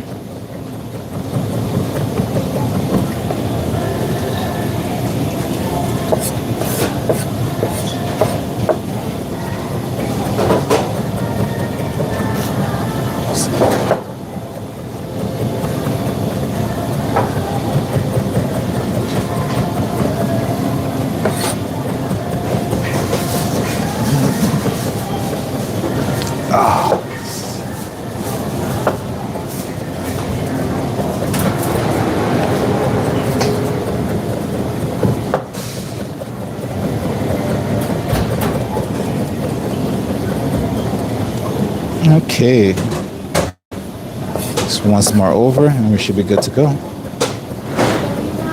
1, Serena line 1, thank you.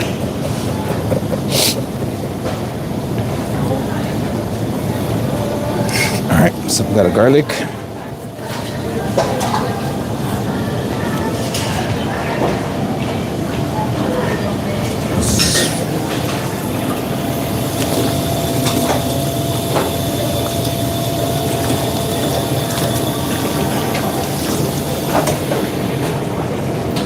So I had to clean off my knife real quick.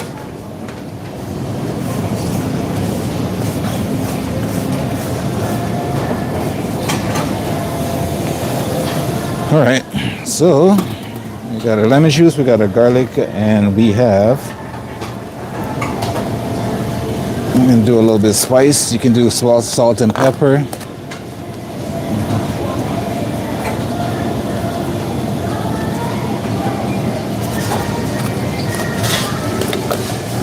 And then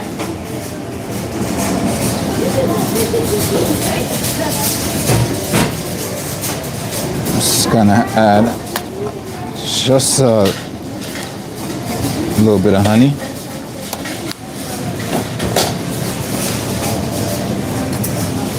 And then I'm gonna need to grab a little bit more olive oil, but we'll use what we have right now. Give it a nice whisk. Hi. And we're just gonna slowly put in our olive oil. And try not to get a mess on the camera. Nice little streams until it comes together. Then we can taste it and see what we got and adjust the flavor.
I can do this all day.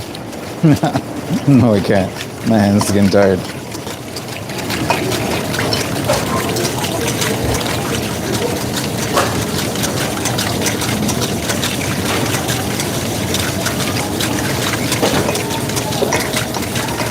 Oh, I'm strong enough.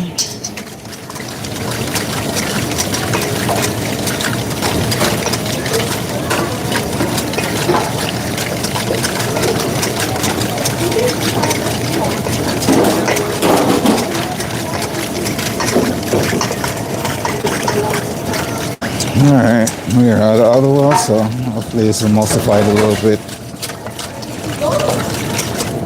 Alright, I'm gonna switch hands.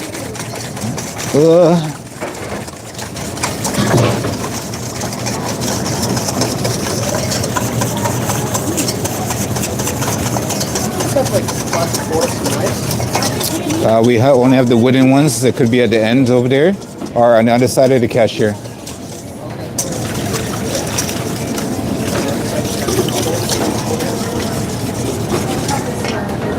They look the same, but there's forks and spoons there. Is that only spoons? It's just spoons. Nedge, you can check on that. They should have some over there.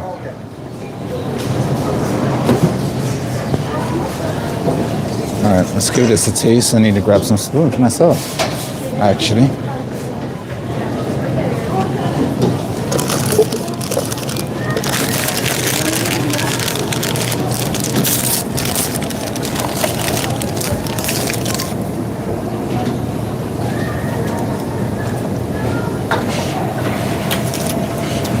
Cool.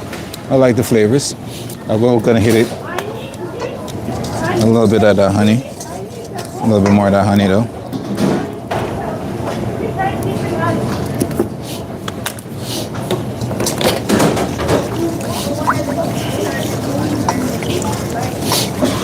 And then I can put it in a container.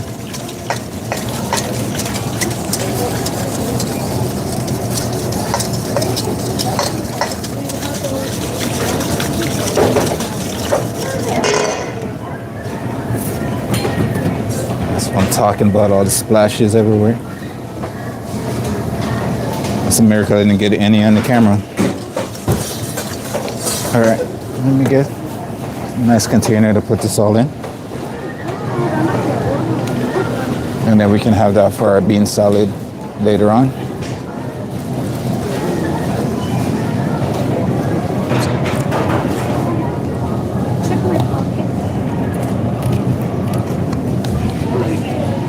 Yeah, I'm strong enough. What's going on, sir? You good? Come here. Help me pay my food up. Huh? Help me pay my food after that. Pay your food? You're gonna have to put it on my tab. My lads. You're gonna have to put it on my tab. Hi, y'all. Oh, we're having a party over here. What's going on? Everybody's in the kitchen today. Nadia, where is this? When I eat my own, you can only keep it.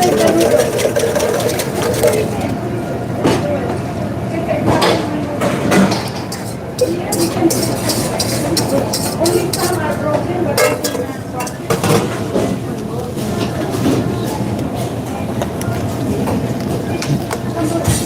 There you go. Nice little apple cider vinaigrette. Now, I am gonna have to just put this on that cart for now because I don't have a pen just yet to label everything that I want to label. All right, so that's salad number one. Let's get to salad number two, shall we? Jean, do you guys have the big jars of the artichokes still? Yeah, I have. You have downstairs? Or Yeah. Okay, I'm gonna use one. Okay. You're going to use it. Yeah. Or you want that? Okay. Thank you. What? I'm not your Valentine? What is this? It's Valentine's Day. I can give you a present. Yeah. A jar. Okay. Come, I'll go over there. You have there? Okay. All right, I'm gonna put you guys down. I'm gonna grab some ingredients for my next salad, and I'll be back.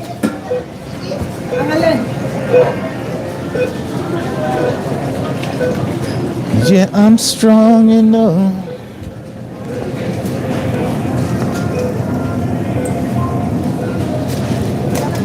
Sorry.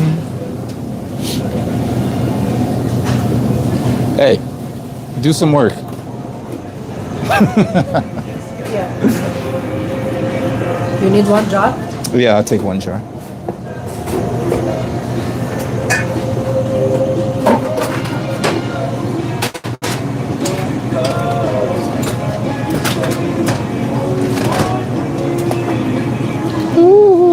Thank you, thank you, thank you.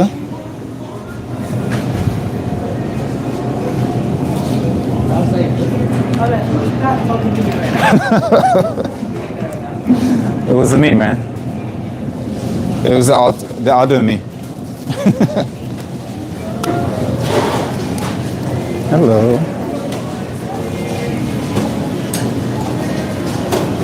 Yeah, I'm strong enough. Okay, we have one of our ingredients. We need some more. We need some capers, some red onions. We need some cherry tomatoes, and feta will leave until the day of our prep. All right, so we have our jar of artichokes. I'm gonna have to strain off all the oils and stuff, and then we're gonna cut off a little bit of the stems, and then we're just gonna slice that in maybe 4, and that's 4s or 2s. We'll see. We're gonna use that for our salad, one of our salad. So let me go get the rest of my ingredients, and then we can get started.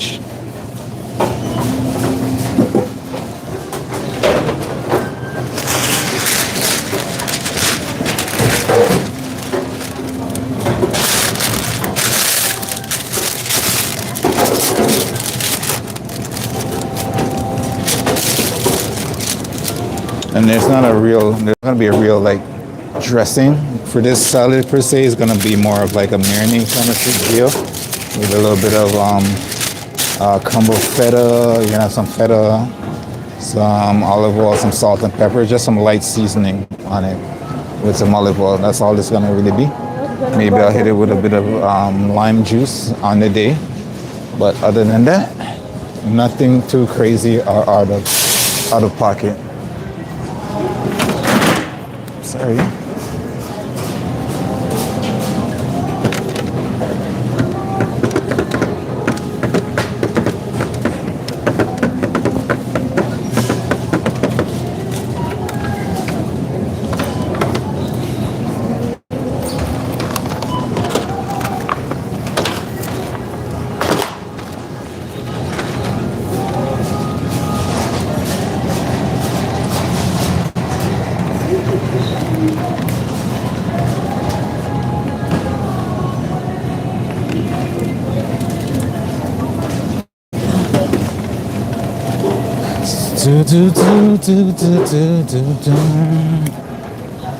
All right, I need some capers.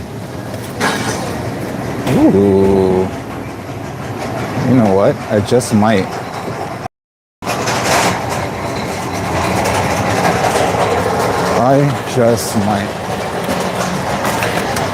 What's going on? I didn't even know you're here today, man. Trying to stay warm. That's the goal. The right answer would be I'm always here. Yeah, I'm always here. Unfortunately, I don't want to admit that. Yo, did you? So I saw Sony's State of Play the other night.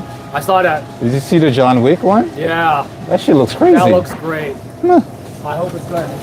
I think it's the best one they had so far. Looks pretty good. I'm excited for New Castlevania. Yeah. It's so long. Yeah. A lot of it looks great. There's too much coming out. I don't know if my bank account's gonna handle I'm that, still man. like 15 games behind. I know. I just don't have time. The catalog's just getting bigger by the day. Because we're always here.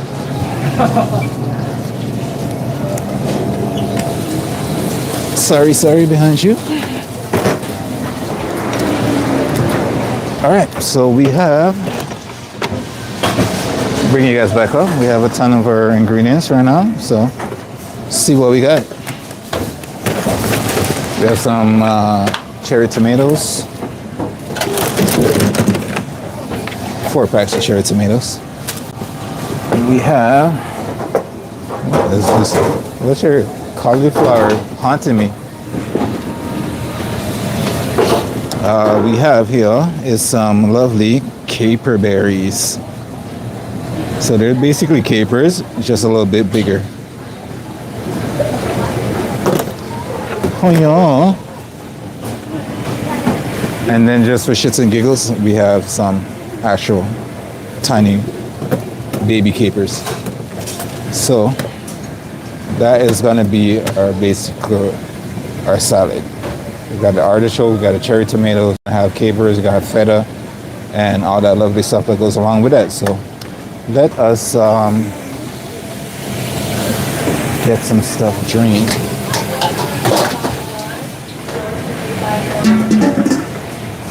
Bring you guys up, see what's going on. Grab some gloves.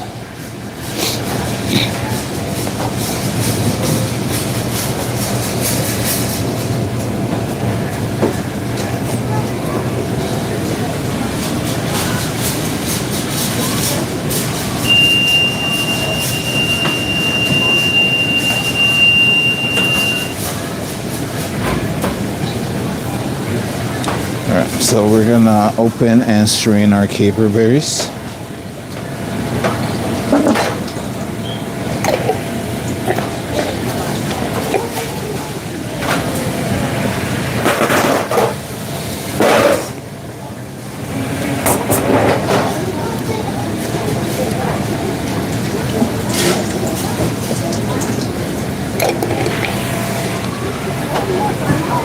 I feel it.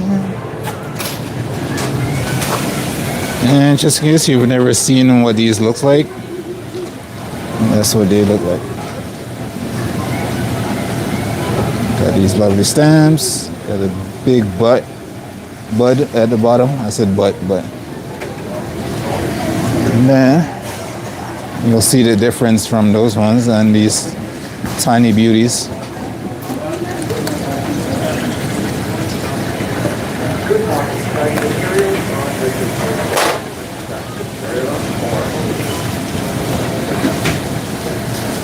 And here's the smaller caper.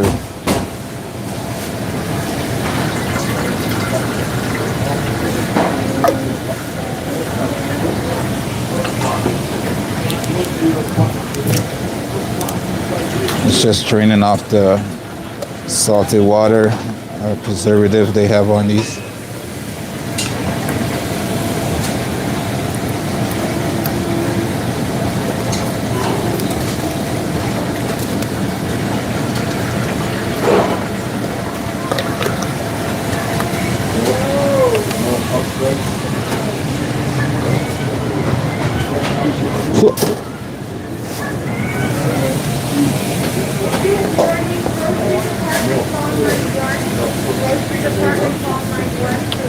Okay, so for these guys, what I'm gonna do,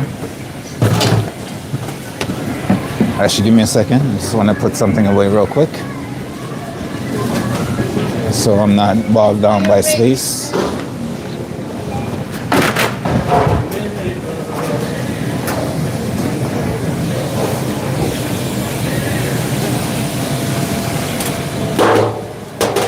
Put you over here. Now, these lovely little caper berries, I am just gonna take off a little bit of that guy, and then I'm just gonna cut it in two.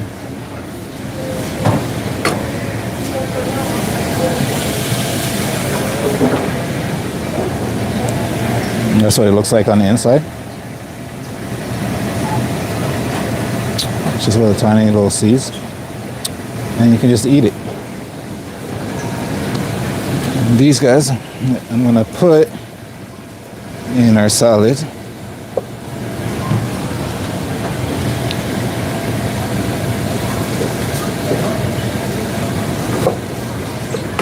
All right, let's switch.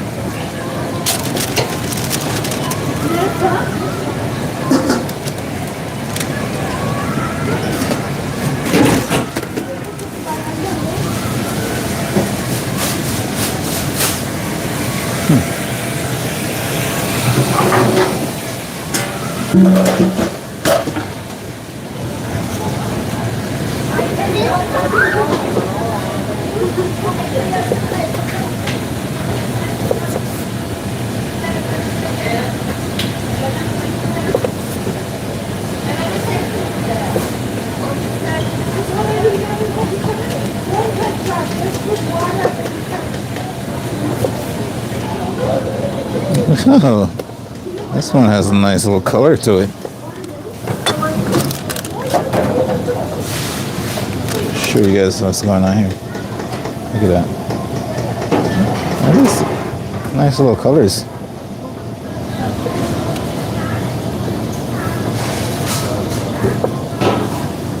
I'll show you back from outer space.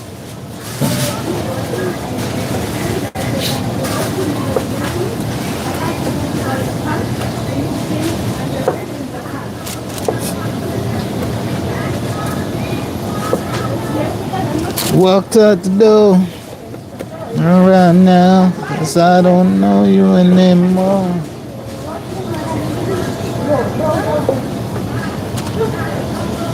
You thought I'd lay down and die, no, no, that I will survive.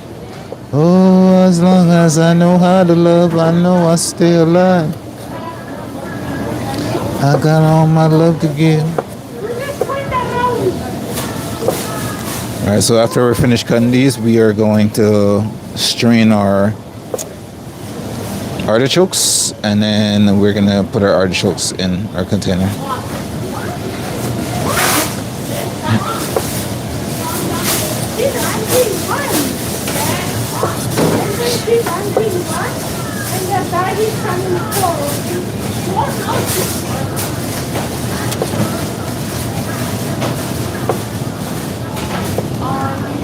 I will survive.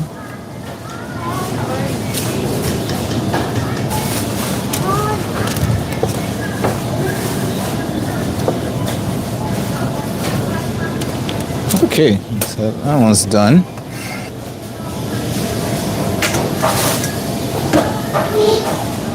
Walked out the door, but I don't need you anymore.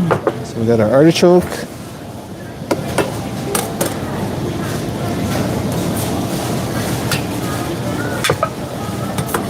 I will survive. Oh, as long as I know how to love, I know I'll stay alive. Just gonna drain this off.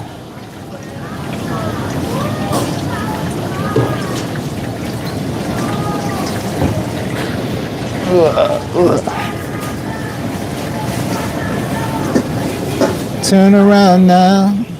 I don't want you anymore. Come on, get out of here. Oh.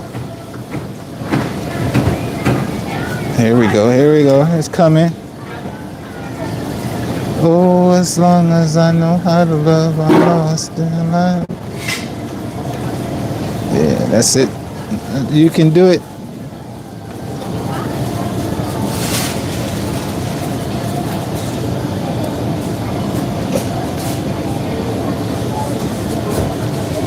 There we go.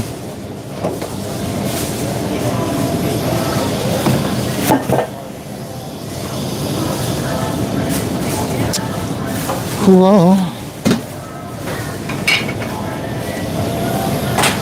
All right, so that one, I'll show you guys what that looks like. If you guys have never seen these giant artichokes before.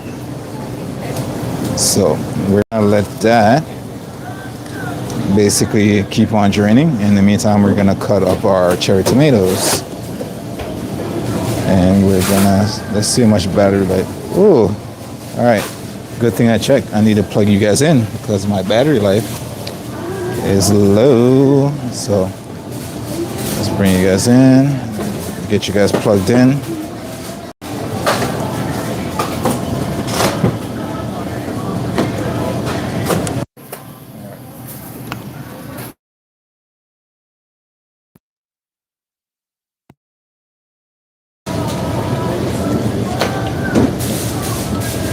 You guys somewhere so you don't fall over. All right. Now we can continue with our madness.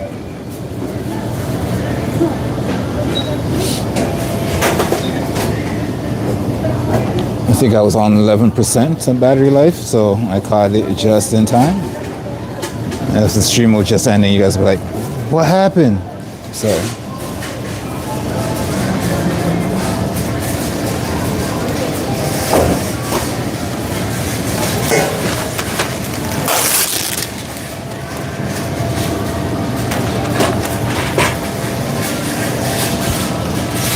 Give me a second. Just wash up some stuff.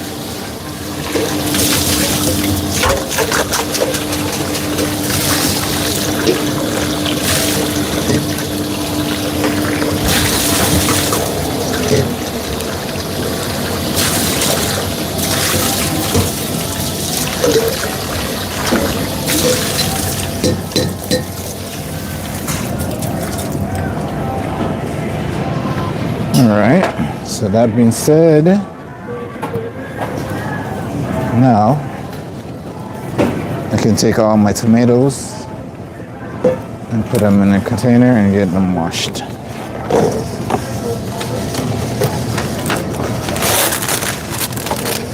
And even though sometimes they come packaged, I still want to give them a wash.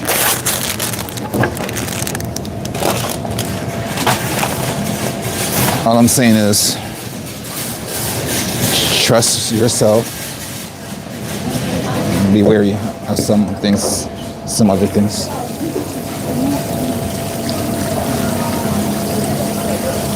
Make sure all these lovely, lovely cherry tomatoes are washed up nicely.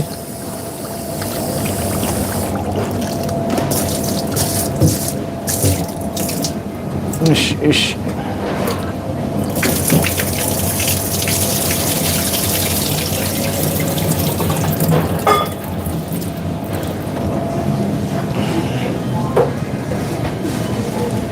Alright, now we got our cherry tomatoes.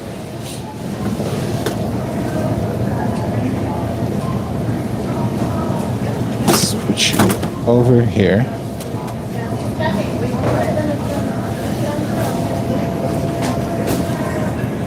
Change my gloves once more.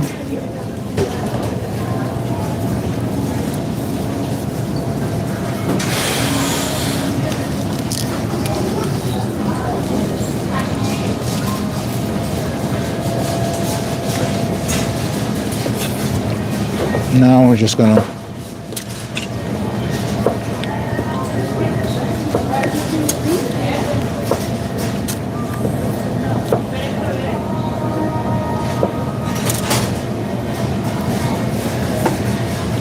that one's a little bit too soft for my liking.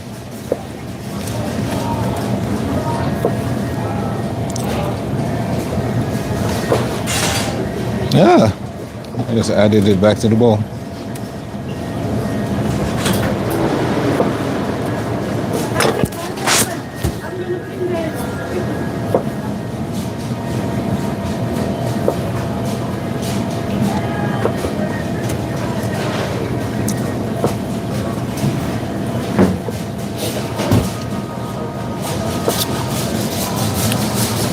Once again, to everybody on the stream, I do want to say thank you for joining us and happy Valentine's Day. Happy Family Day, happy long weekend. Oh, I didn't catch that one. That one's gone.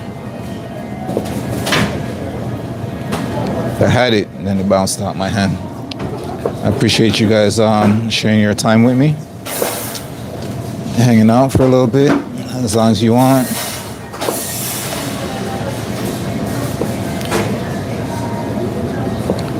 We do have a ton to get through, so we're trying to speed it up a little bit more.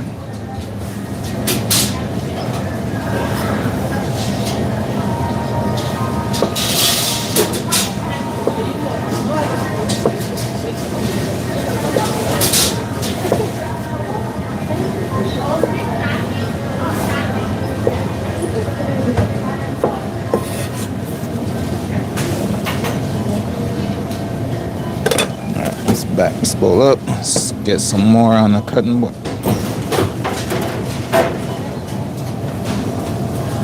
More on our cutting board.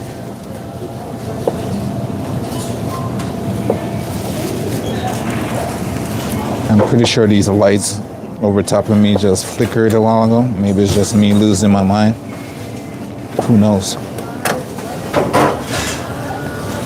That's all I can say. Who knows anymore? This world has a tendency of driving people crazy. It sucks that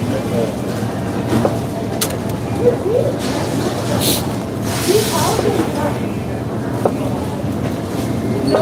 I want all of them.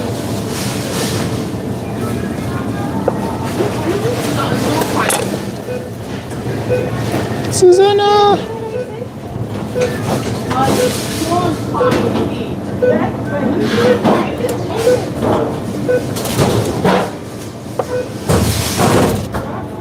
Because I asked them, all of them. Immediately after doing this, we're gonna cut up our artichokes, and that will be another one of our items to prep for today down. So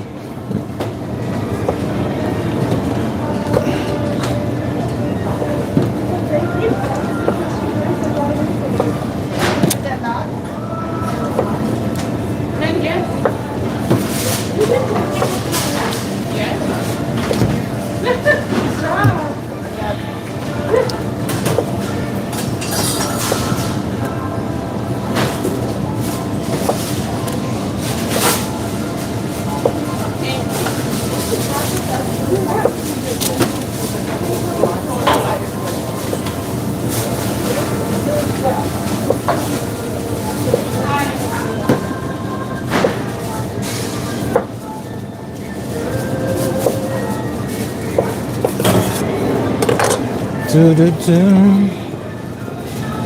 steak.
It seems like everybody find everything on TikTok nowadays, so.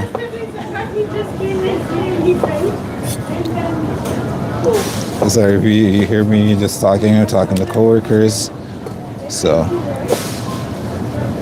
it's not always just a stream. If you're asking if I'm talking what randomness am I talking about, sorry about that.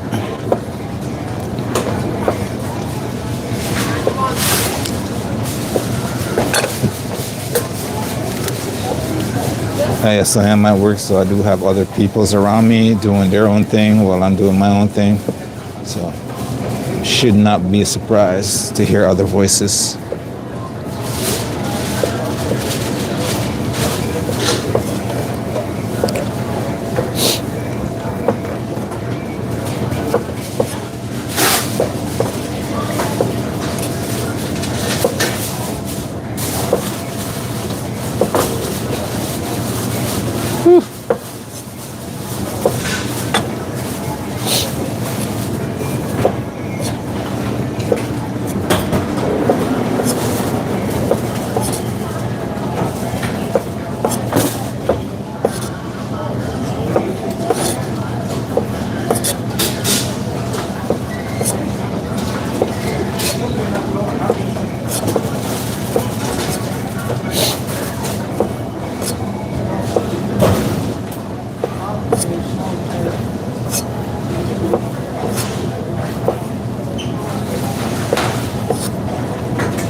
Whew.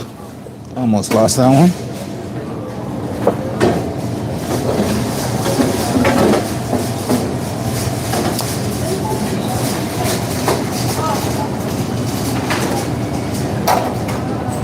Lynn, welcome to the stream. Thank you for stopping by. Thank you for saying hi down in the comment section. Appreciate you. I hope I said that correctly. There Hi. used to be an LCBO there. There used to be. They moved. Are they still in the building? Yes and no. You would have to. It's at the corner at the street up the top. So, Oh, I see. Okay. Yeah. Do you sell wine here? No, unfortunately. Okay, all right. Well, I appreciate your time today. No worries. Have a good one.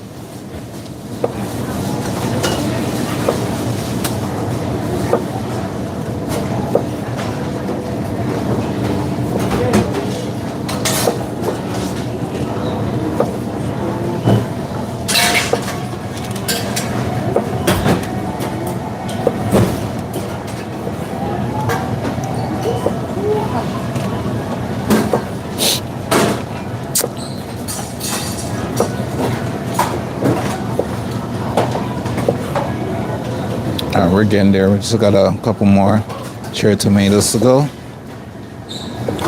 This part always takes a bit longer than most.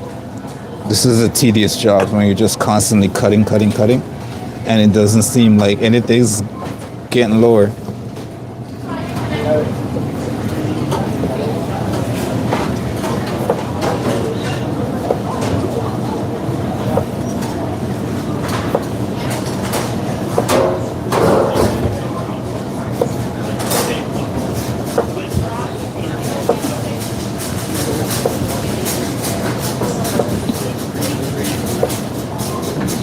I like the colors though.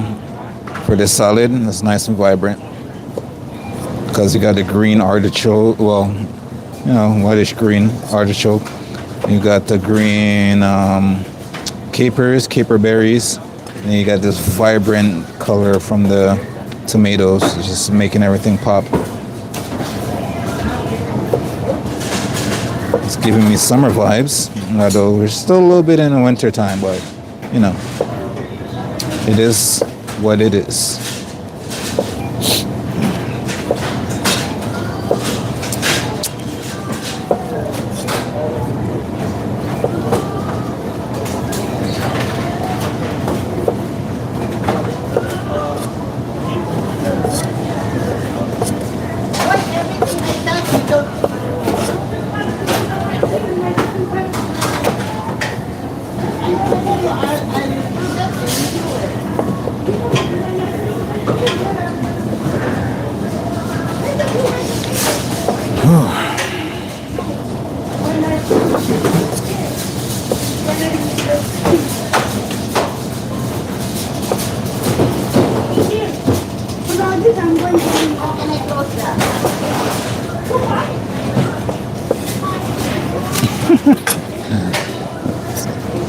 Co-workers are entertaining sometimes.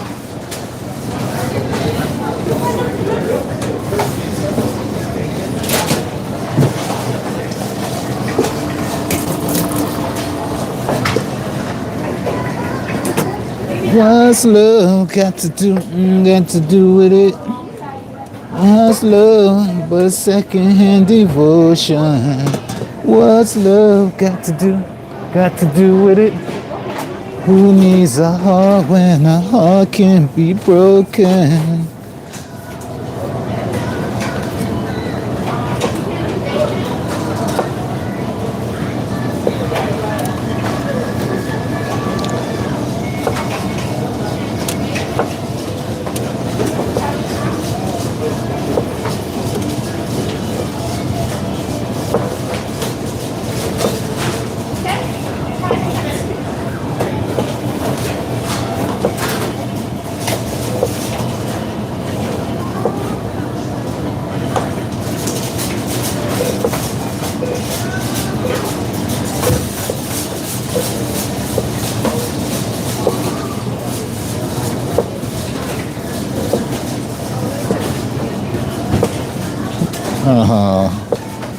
Isn't that cute? We have couples walking around, you know, flowers in hand and everything. So cute.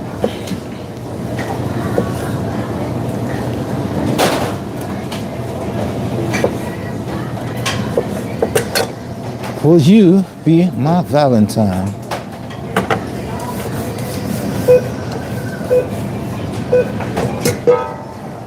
Okay, so a lovely, lovely, lovely tomatoes are done. And now we get on to the real. Got a lovely artichoke. I'm going to take off some of that because we don't want all that up in there. And we're just going to split it in half, split it again. That's going to be. You can do a nice breaded artichoke, fried, you know, for a nice side dish appetizer. It'd be great. A little lemon aioli or something like that. Absolutely great.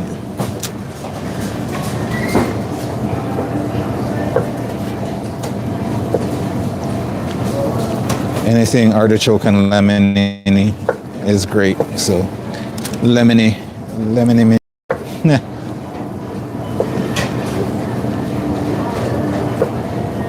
I'm full of speech impediments today, so don't judge me.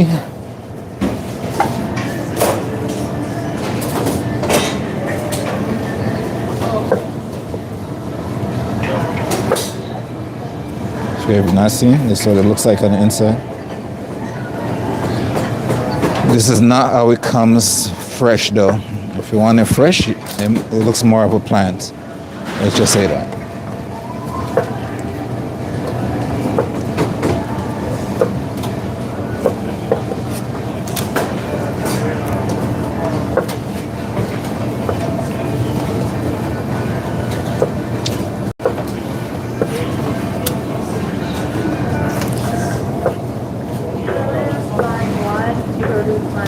So this is basically a nice marinated artichoke and tomato salad.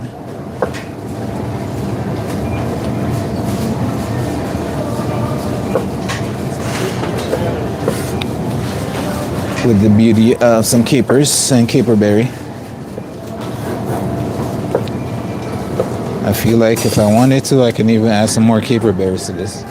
But that's just my personal preference.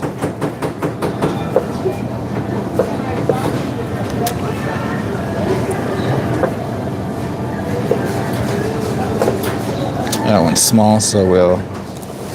HMR, telephone call line 1, HMR, telephone call line 1, thank you.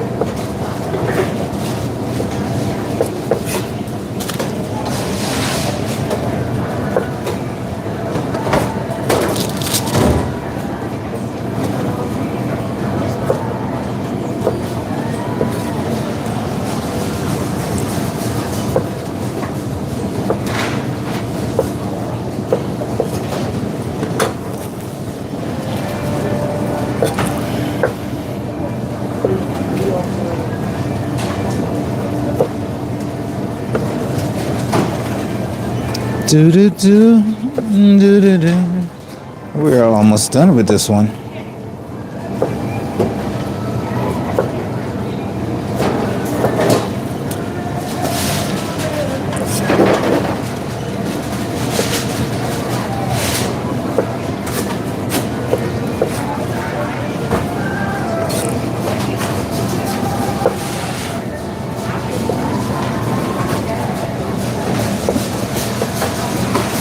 You know what's wild to me, to anyone who's in the stream right now? You have like Michelin star restaurants nowadays. This is how technology is getting to our technology, social media, and all these platforms are getting to a higher tier. Like even Michelin star restaurants are doing the whole YouTube, TikTok, Instagram trend now, and basically having live feeds in their kitchen while they're doing their stuff. And to me, that's wild. That's come full circle to that kind of stuff, knowing that I'm from a kitchen background and so much random nonsense happen in the kitchen sometimes. You always have to have like the awareness and the mindset to be like, you know, you're basically can be captured on camera at any given time even in your most stressful moments. No? You just have to be careful about the people who are working in your vicinity at the time. But then again, it makes for good TV or social media, I guess. And also drives a lot of foot traffic to those places as well. So there is a plus upside to that as well.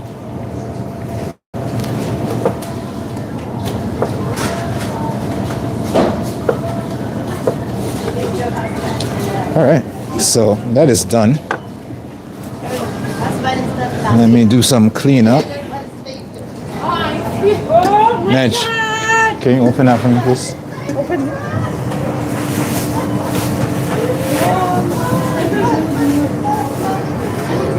Thank you.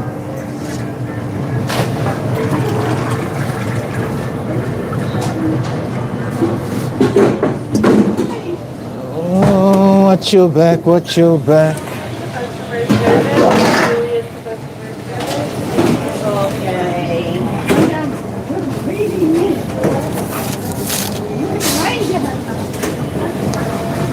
Where's all the garbage?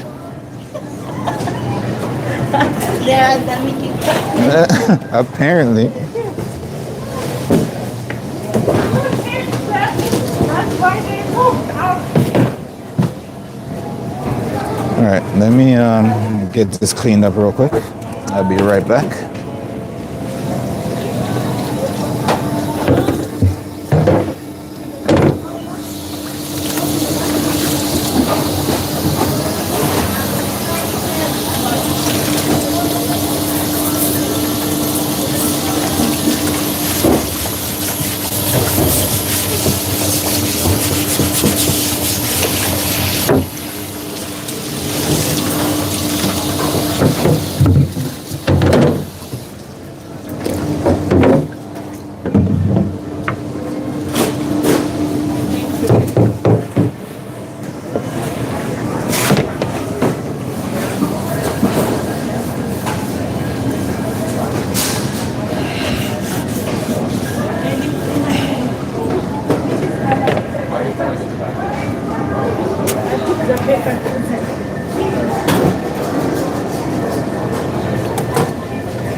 Let's move you guys back a little bit. And so, we got our tomatoes, we got our artichokes, and our capers is underneath. So, that is that. And we're going to wrap this up and put it on our cart. And that's one more of our daily prep for this week down. So, we're getting there. One item at a time.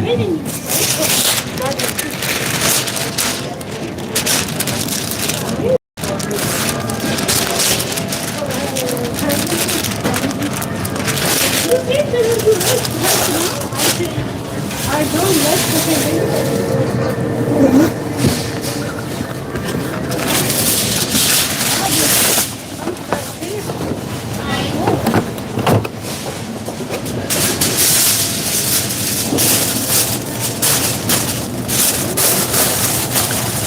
And later when we go to put the salad together, we can add our olive oil or, you know what I did? I didn't put our olive oil. We're going to put our feta cheese and our red onion in here to finish it up.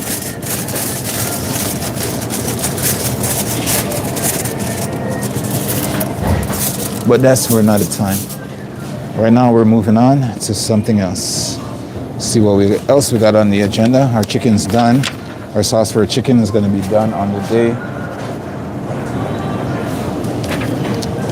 We have some Asiago cheese that we need to grate her up. So let's do that. That should be fast and nice. We can get that out the way. I just need a container to put it in.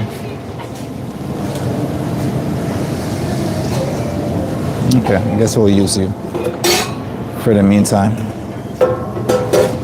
So we'll put it in there.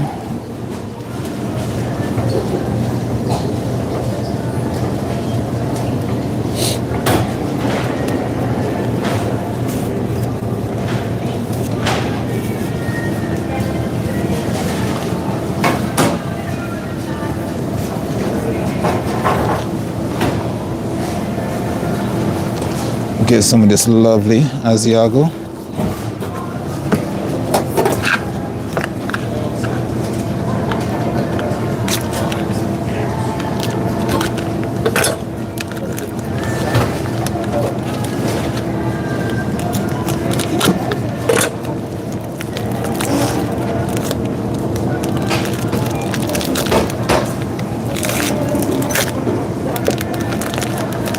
Sarah.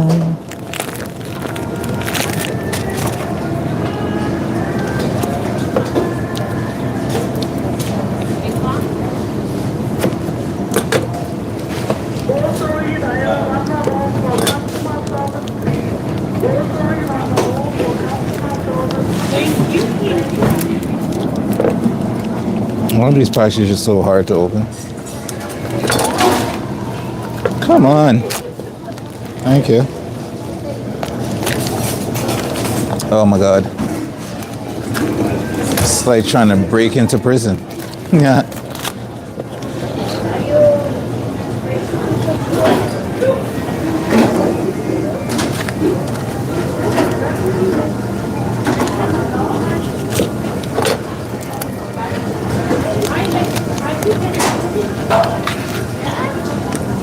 I swear this is like breaking into a safe. Not gonna lie. Oh my gosh. Come out.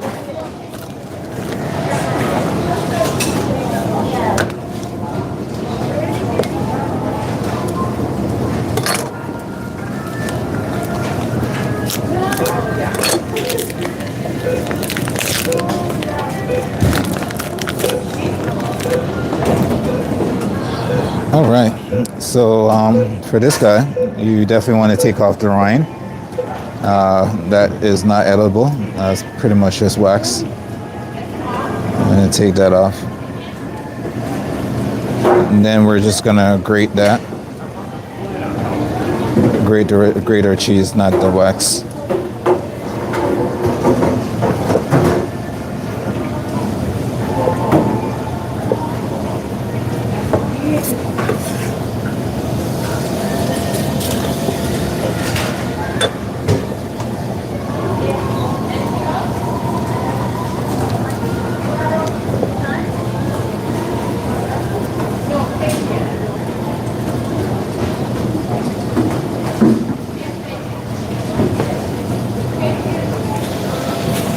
And now we can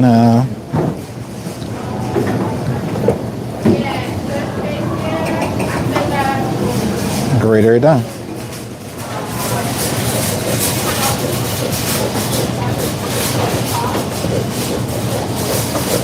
Now this is so much easier than the Parmesan cheese to grate.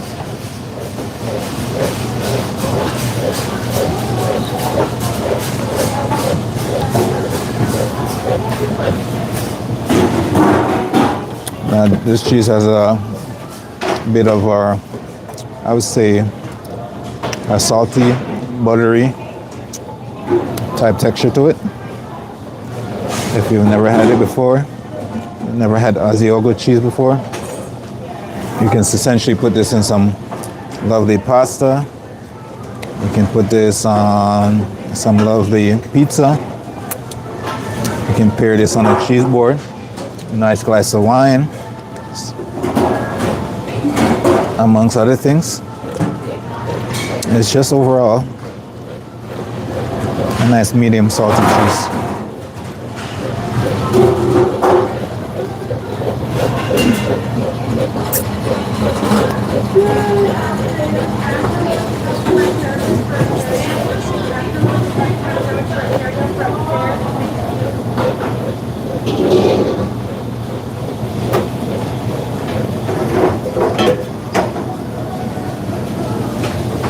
You know what? I actually think I might need a bigger container. I'm not gonna lie. I might have to go in the bowl. It might have to go into the bowl. I think this container is gonna be a little too small for it.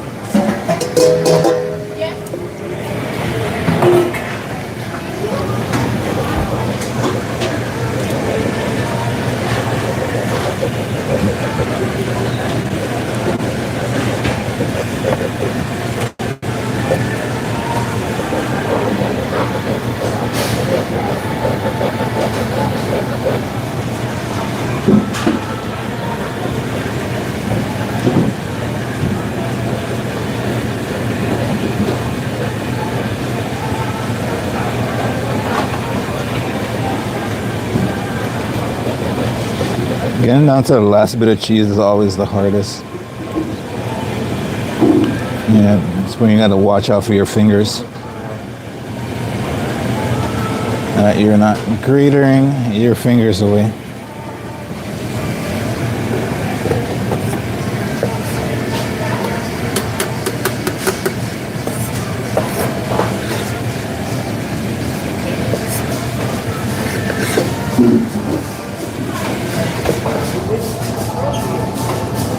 Ta-da-da-da-da-da.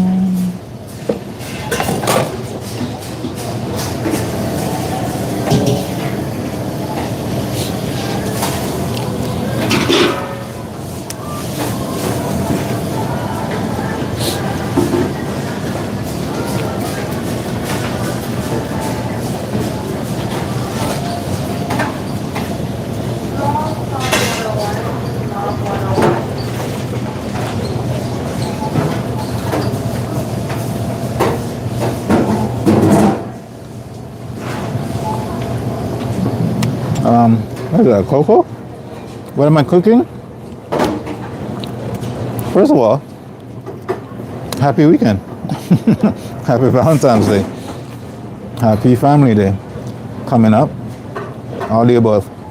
I am prepping for my menu for next week. That's all I'm doing today, is doing some prep work. I'm doing a little bit of everything. Making some salads.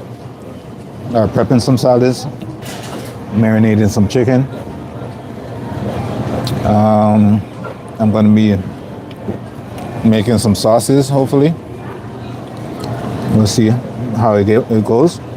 And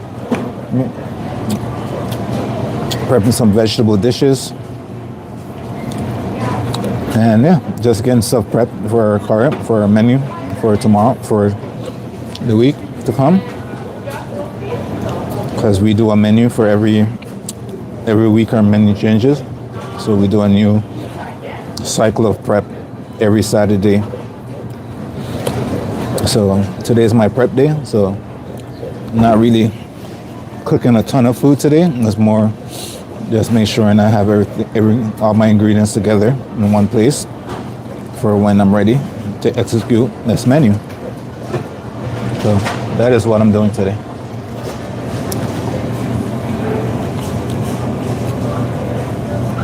Appreciate you. Thank you very much for taking the time to stop by. I do appreciate it.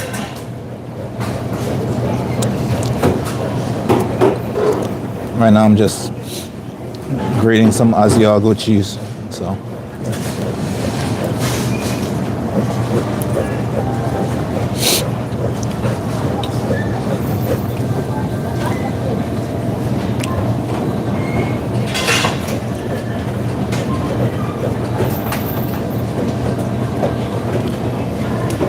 I take it back. This is starting to be more up there with annoyance or grating Parmesan cheese.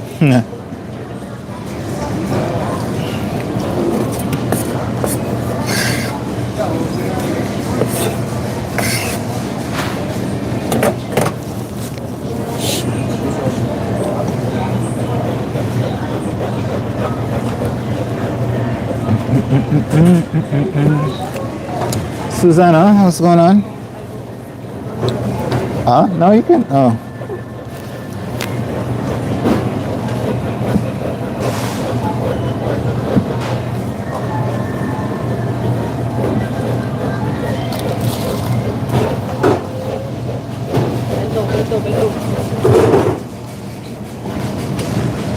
Can I eat that? Huh? Looks good. Edible chopsticks? It's a thing. Actually, the last cruise me and the family went on, they had edible straws.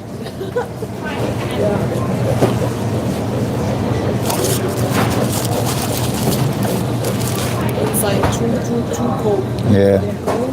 It's because of the door. The doors are always open downstairs. It makes it all cold. Yeah.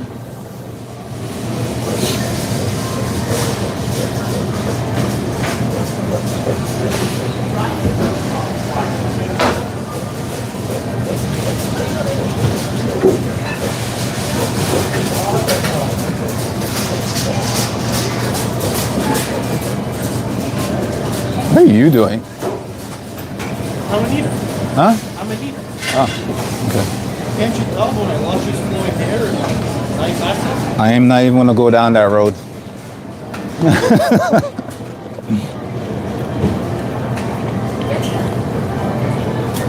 Where's your kids? That's cool. Speaking of school, they're changing rules up. Like, I'm pissed. You see my face, right? Does it look like I'm surprised? They're letting universities increase tuition and changing OSAP from 85% grants to 50% loans. Yeah. 25% grants to 75% loans. What's even the point? It's not even assisted anymore. It's just I feel like there's a push happening where they want the new generation coming in to be less educated. So and they, then they complain that we don't have a strong enough workforce. well, we're not gonna need it in the future. Right. Everything's getting taken over by robotics and AI. So why do we need to fund knowledge, right? So I'm glad I've already gone through 3 years. So that's only 3 years left. Yeah. I tried to do, I don't even know if I can do 6 years worth of university with 75% loan. Yeah. That's a lot of fucking money. It makes no sense because you're supposed to be nourishing the young minds coming up. So hopefully they can take over from all the retiree old people. Yeah, I thought the whole point of OSAP was, to assist people who couldn't afford university to make it more accessible. Yeah. To make it less accessible. You might as well get a bank loan at that point. Yeah, no, but the thing is now, it's like once you're done university, you're basically working to pay off the university for the majority of your life. Yeah. So, I don't know. It's a beautiful system.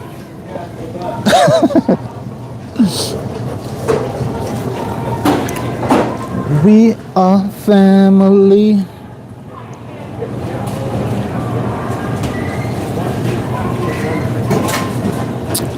Sushi, nice. To be honest with you, where I'm prepping right now is legit where our sushi chefs used to prepare their sushi and stuff like that. So, like this is like the sushi area, because if I can turn it around, you have all the compartments for all the sushi, and right in front, that's where the fridge is, where they display all the sushi. And every time somebody comes up and asks me a question about the sushi, I'm like, I work in this area, but I do not make the sushi, because our sushi chef, they moved into the back area so they can have more space and freedom to prepare the sushi on a daily basis without the interruption of people always constantly asking questions.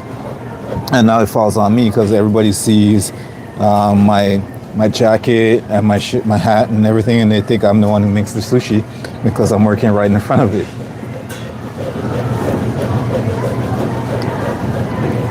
It's kind of funny.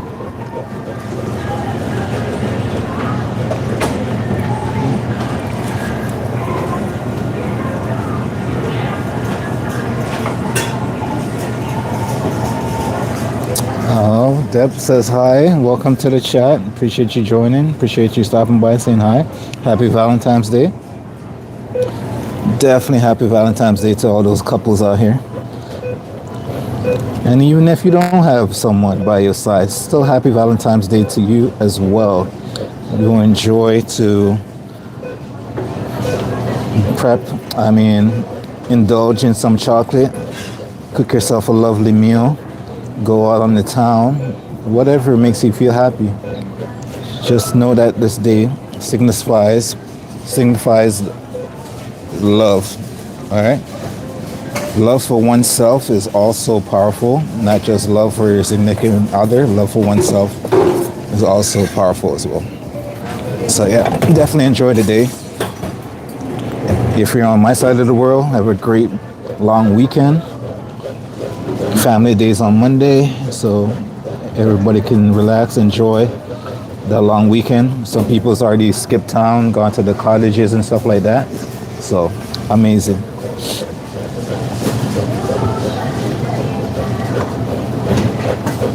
Definitely enjoy it to the fullest. And try not to break the bank on this Valentine's Day. You know, do something original, do something nice. You know, maybe make a meal for the first time at home or something like that. Some candlelit dinner, some ice wine and dessert. You know, make it special, make it unique, make it to yourself.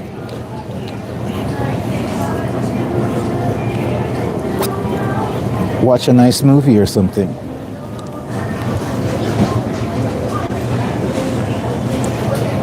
As long as you're around with the ones you love, you know, it should be more than enough.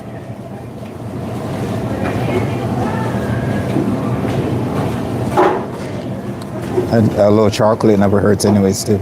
Yeah. All right. So that's another thing off my prep list for today. Is there cheese?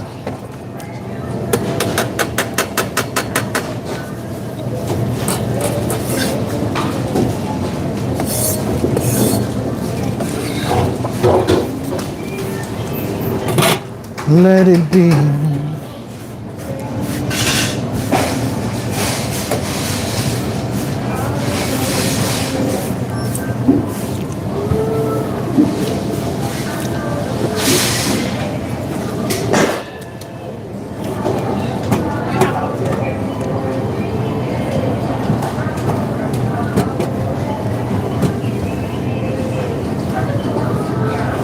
Ooh, baby.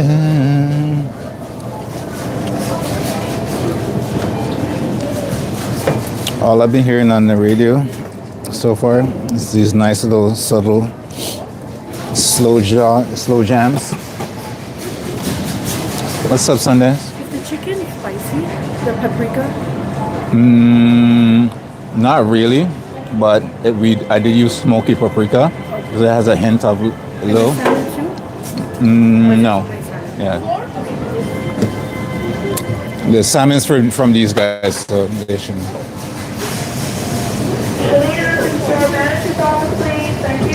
All right. I'm gonna wrap this and come right back. So I'll put you guys on for a hot second while I do that.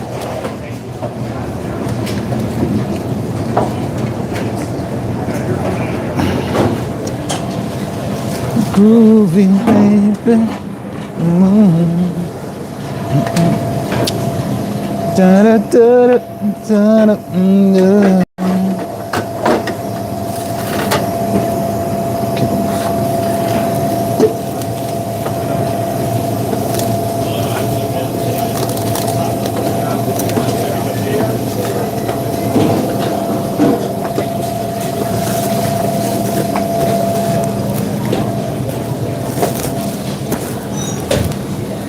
All right, so one more item down and feel good. Let's bring you guys back up so I can see what I have left.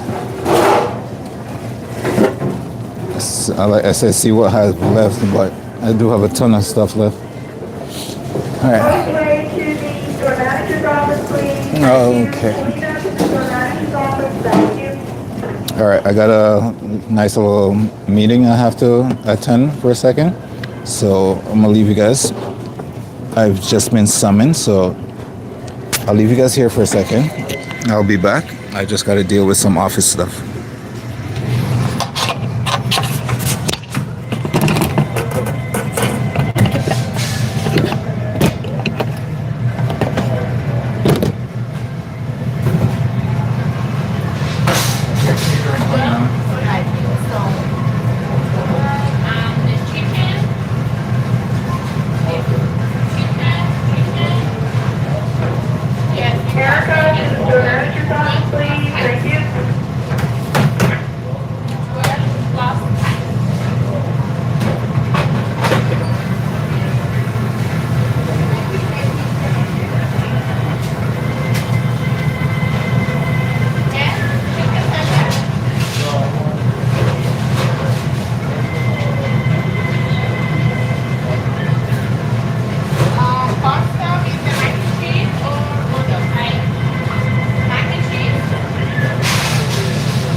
Sorry about that.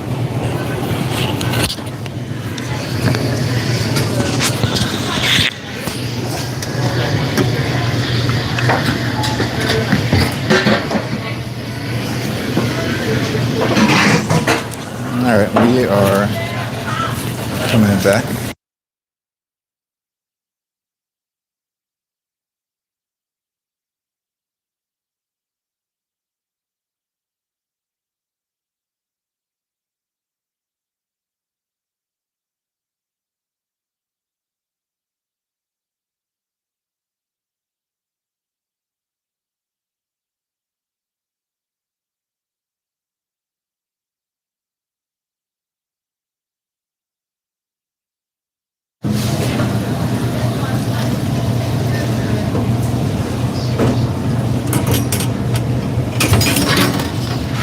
All right, I'm sorry about that. We just had a little bit of to everybody that said hi in the chat.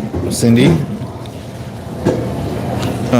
thank you, thank you. I just had a little office meeting, so I had to step away from a second.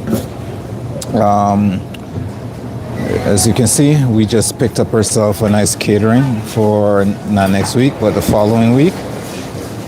105 people, so that's going to be an interesting week for us. So that is gonna go on my pile of things to do. I gotta figure out what our menu is gonna be, so I'm gonna have to write up a menu for that. And 105 people, not too bad, not too shabby. Okay, so you can be on.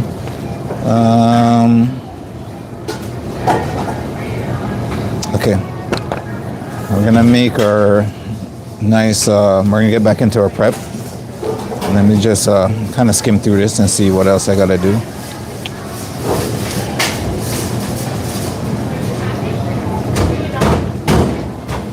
There's some stuff for this pasta I can do on the day, including the creamy pasta sauce.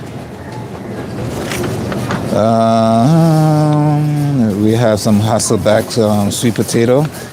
That won't take time. And then last but not least, we have some roasted vegetables, so we need more sweet potato and a tahini dressing.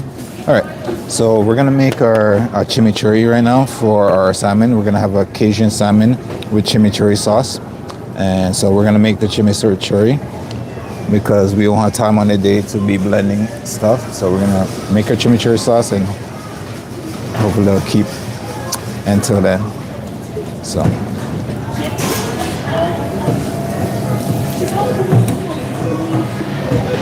Can I get this back one when you get the chance, please? Yeah, please. All right, so what I'm going to do is I'm gonna put you guys down. I'm gonna grab my blender, grab some herbs, red wine vinegar, and some chili flakes, some shallots, and I'll be back.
Just a couple shallots right now.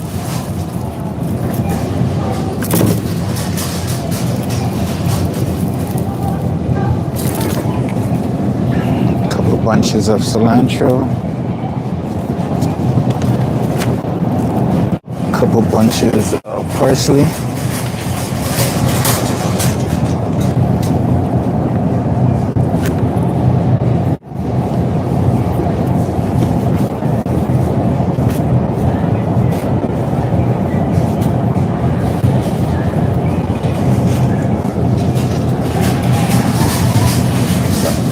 We got some garlic. Sorry.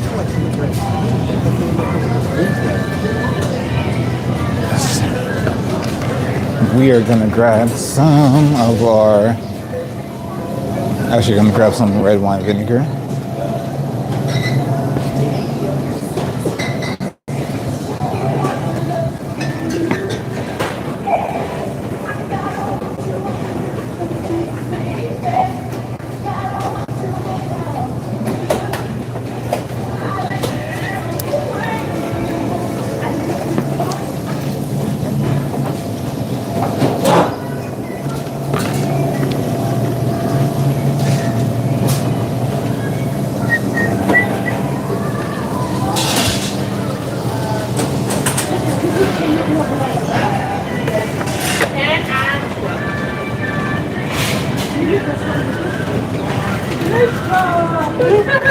We need our chili flakes and we need our blender.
All right, we got our blender, we got everything else. We're making our way back.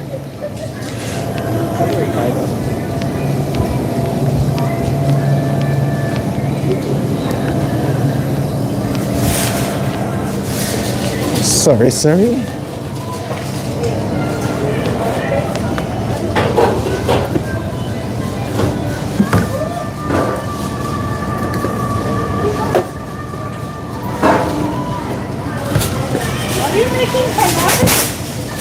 Huh? Falafel? I would not ever dare make falafel here. Have you ever made it? Yep. Yep. I just don't like the process of making falafel. Huh? I make falafel. Yeah.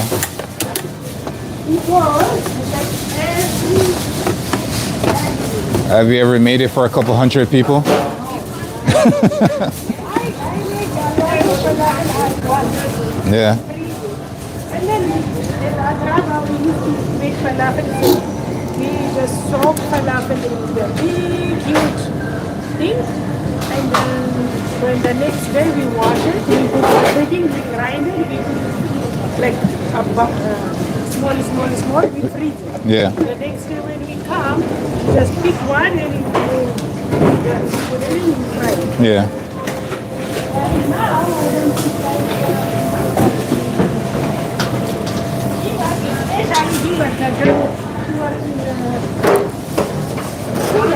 Yeah. Falafel from scratch.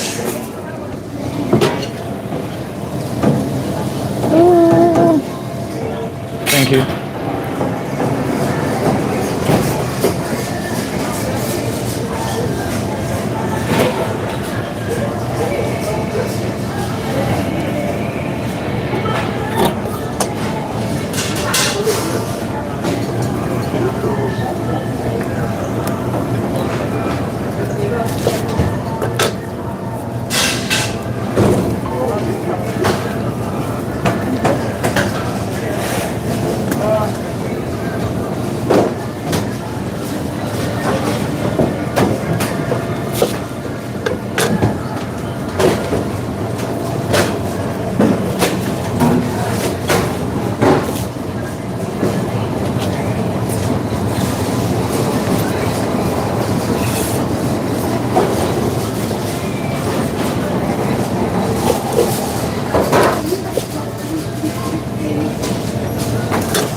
Are you taking my garbage?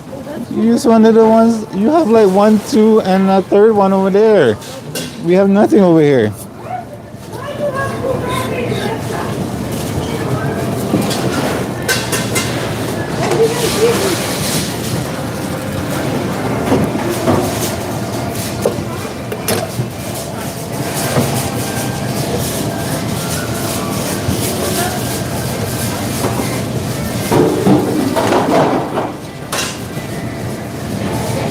Just bear with me for a second. I'll bring you guys back in a second.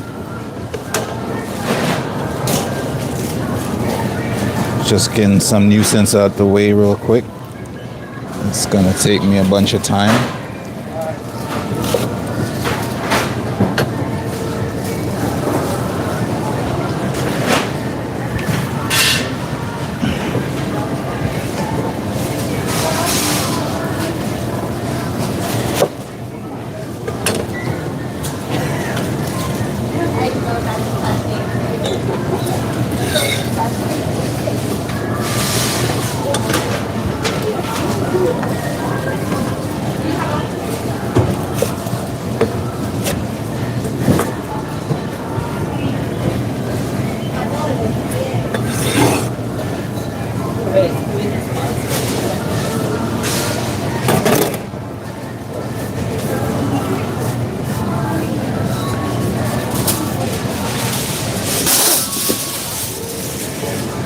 All right, I think we're looking a little bit better. All right, let's bring you guys up, and then we can get back to work. Thank you guys for being patient with me, but it's gonna happen every now and then where I just have to put you guys down, get some stuff, and come back. All right, so now, thank you. Breakfast duty, early morning prep. Yeah. Let's get back into it. So,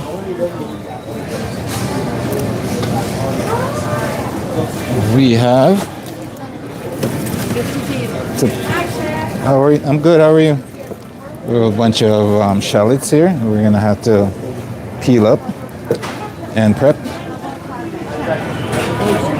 And then after that, we can start putting our chimichurri together. I actually want to put some oregano into this. So after I finish with the shallots, I'm gonna have to go see if I can get some oregano.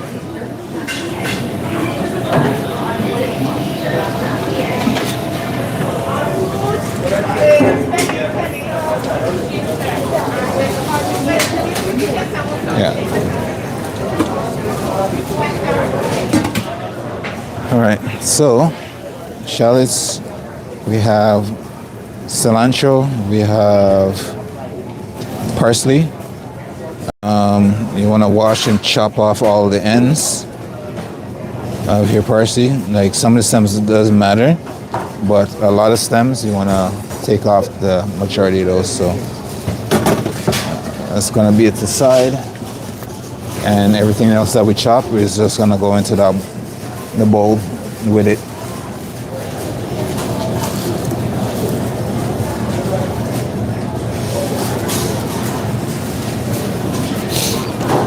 All right. Now we have some garlic. We're gonna put some garlic in there. Just a few cloves of garlic.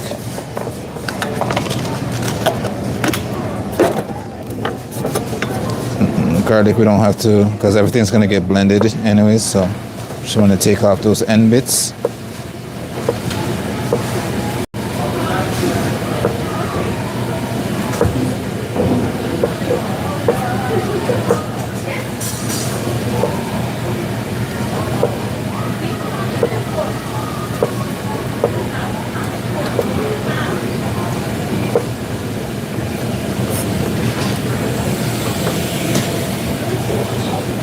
And you can just rough chop if you want. It's all gonna be blended up, so I'm not too worried about the chunks of garlic. Just add that into our bowl. gonna peel up all these shallots and put them in.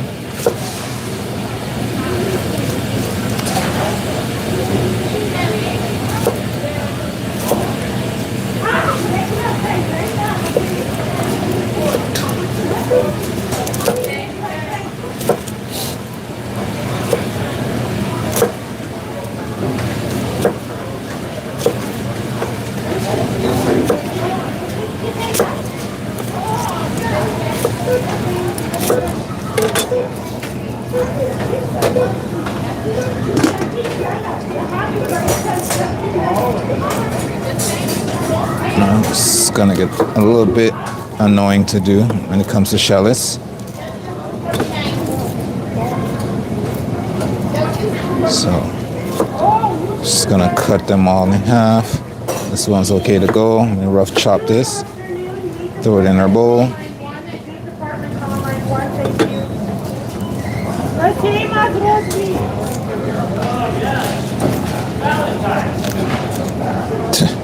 Somebody walking around yelling Valentine's.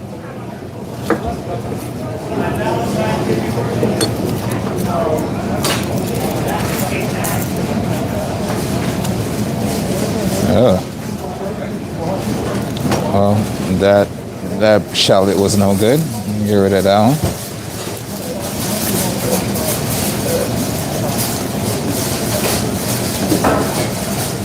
All right.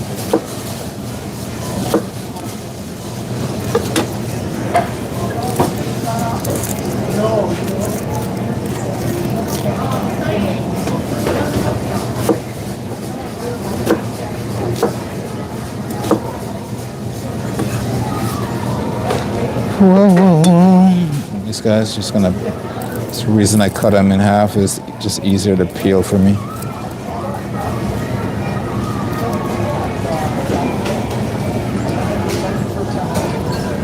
I feel like shallots are the most annoying things to peel. They never want to peel properly.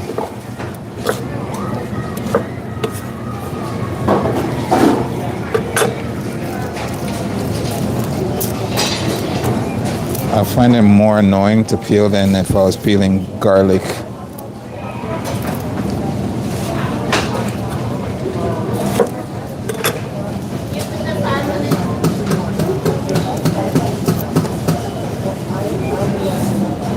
What are you, a drummer now? I don't want this all over the ground. Actually, here, you want to... No, thank you.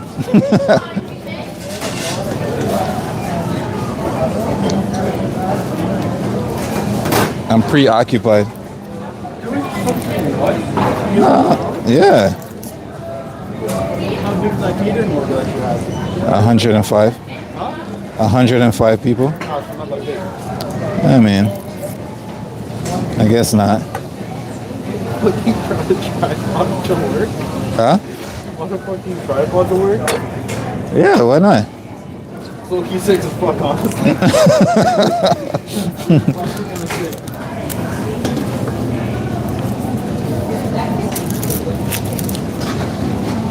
We all gotta make a living in our own way, okay?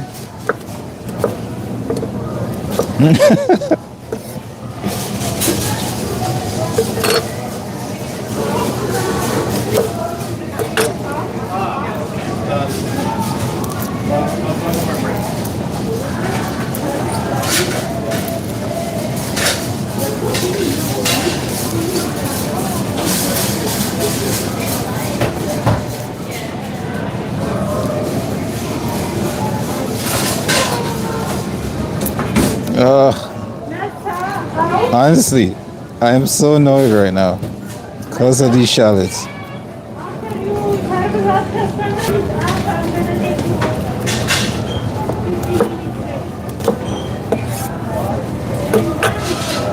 I'm sick of you shallots. I'm sick of you and your delicate ways.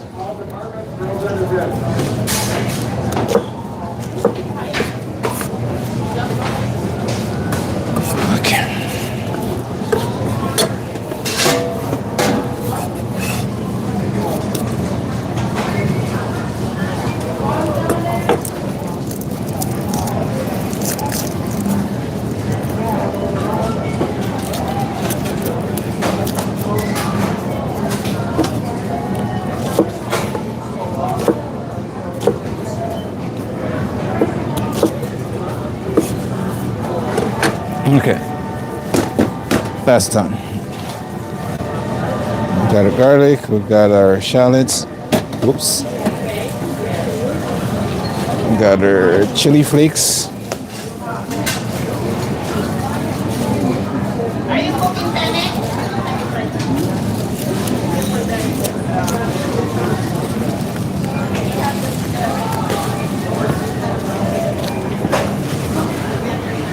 We got our red wine vinegar. On the side. It's about to be the money.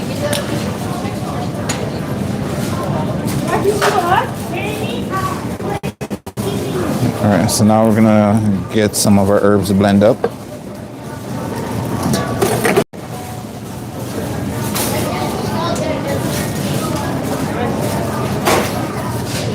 I'll bring you guys in closer for that a little bit. Got our nice little blender right there.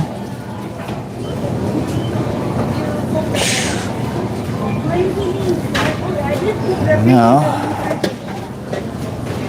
let's put you here, put you there, put you there. Got a little bit of olive oil.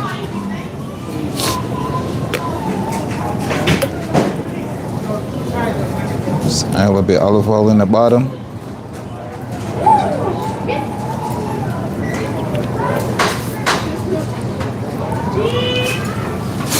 Gonna get our herbs. Couple handful of our herbs, couple handful with the garlic, the shallots, everything going right in.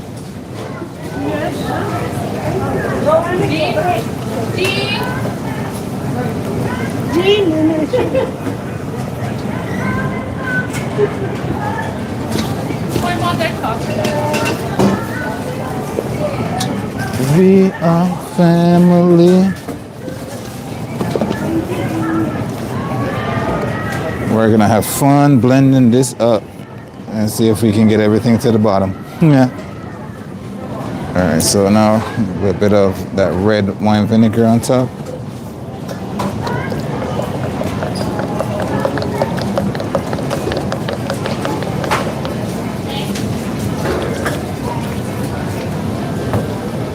Splash of that chili flakes.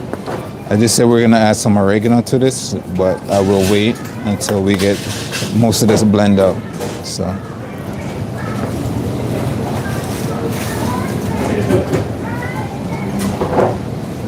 right. And we're gonna add a little bit of oil.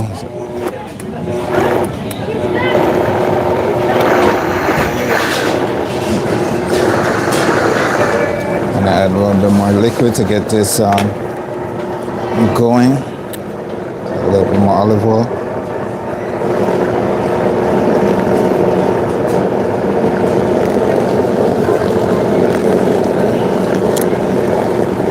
Whew.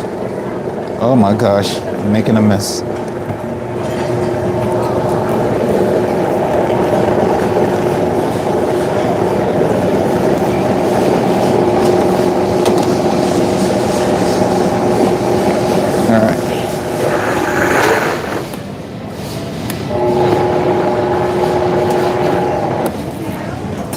Just want to push that down a little bit more.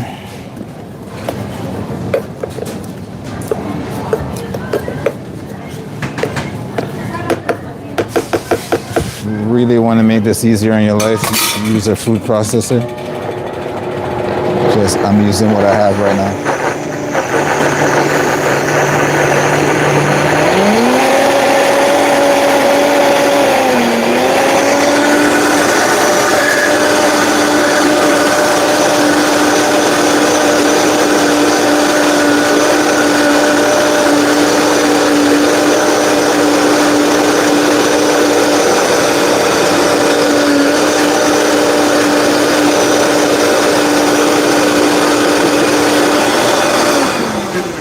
See what I did there with the spoon? Never, and I repeat, never, ever do this at home. Never stick a metal spoon like this in a going blender. So do not repeat this at home.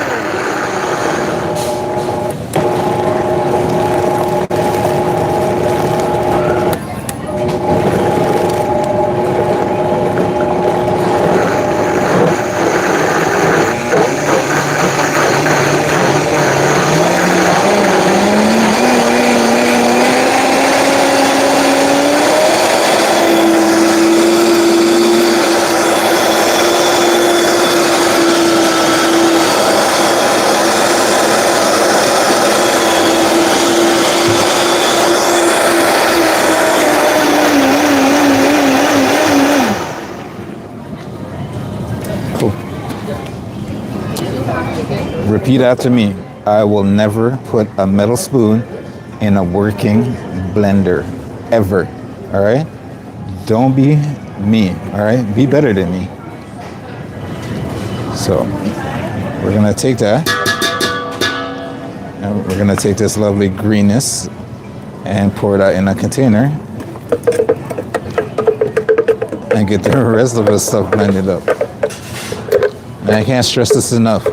Never stick a metal container or a metal object in a blender that is going max speed, all right? Be better than me. Be the difference.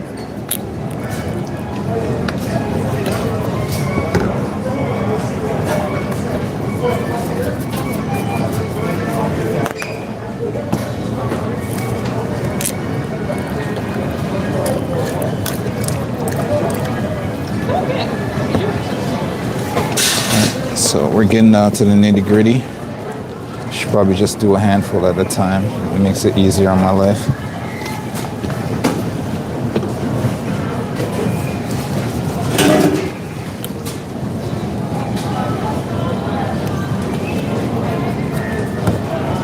Okay.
Yeah, all the way to the back is our meat department. If you need anything extra, there's a bell at the door. You can ring in and ask. Norse.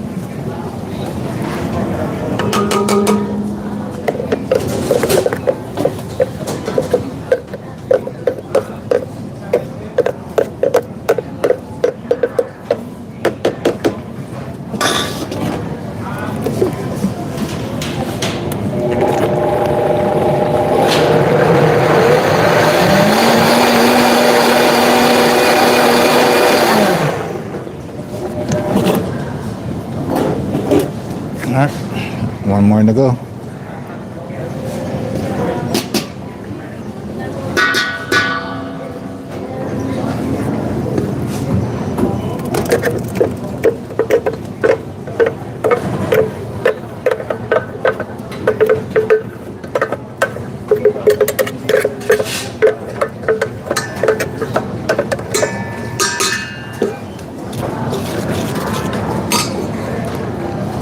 Okay, and last but not least,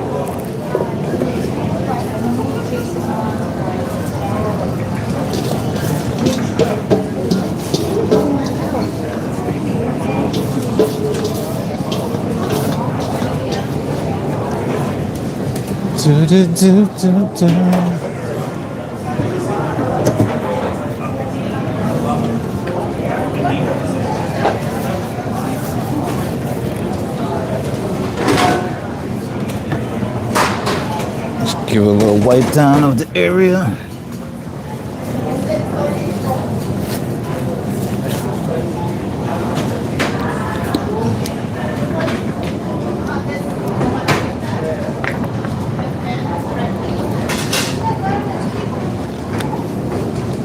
touch more chili.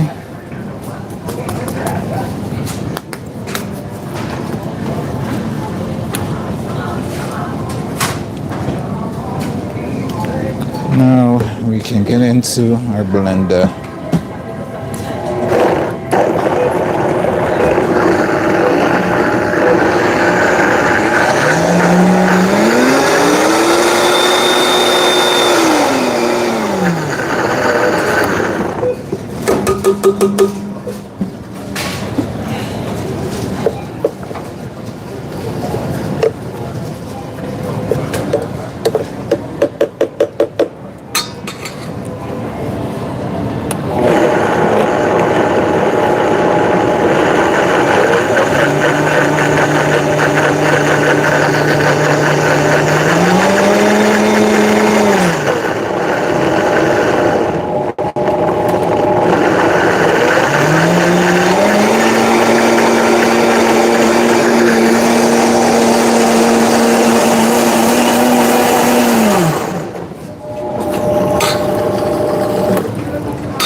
Okay, that is our lovely chimichurri done. Now we're just gonna pull you guys back so you guys can see from a safe distance what's going on down here.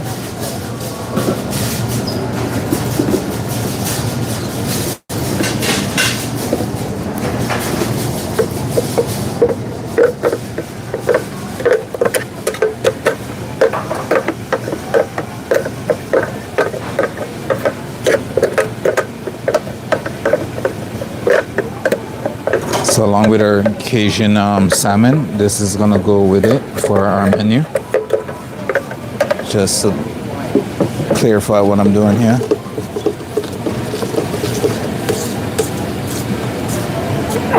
Now, usually if you're doing something like this, you want to make it on the day. But we're gonna get it in a container and get it in our fridge. It has a lot of acidity, so it should keep a lot of its color.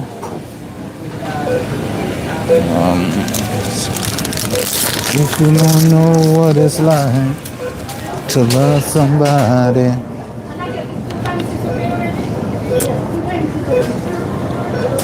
Nice flavors, nice herbs. And I got all kinds of herbs on my breath. I got herbs and garlic on my breath now. That's beautiful. Can I get these ones back too, please? Thank you.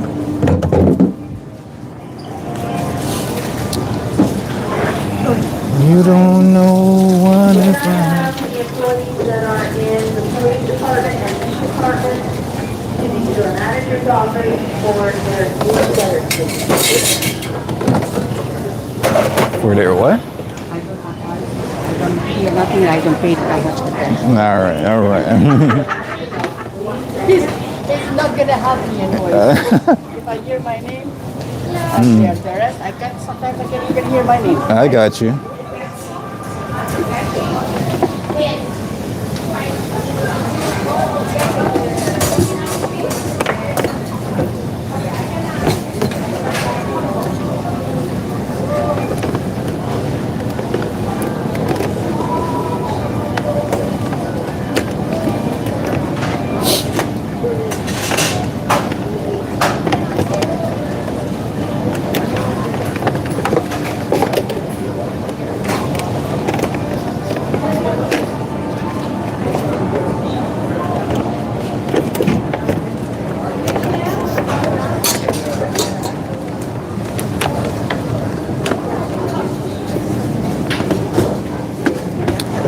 We're gonna put this in a couple of these containers, and we shall be on our way for the next one.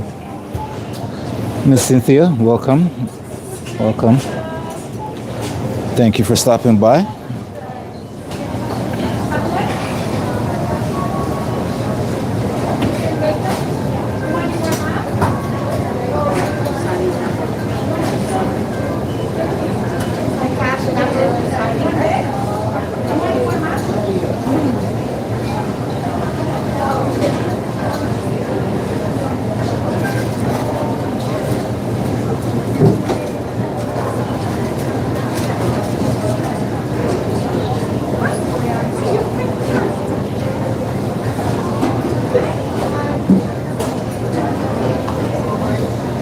Okay, so let me go grab some of these containers so I can put our sauce in, and I'll be right back.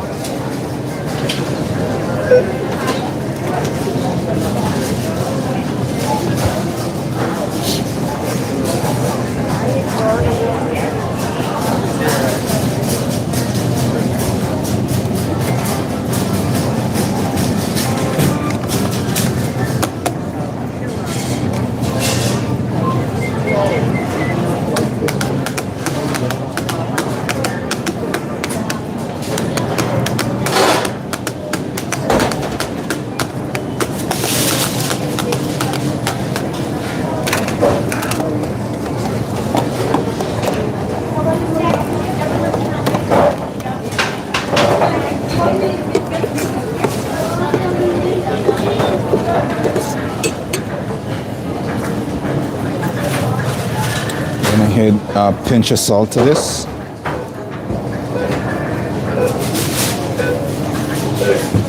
And give that a mix.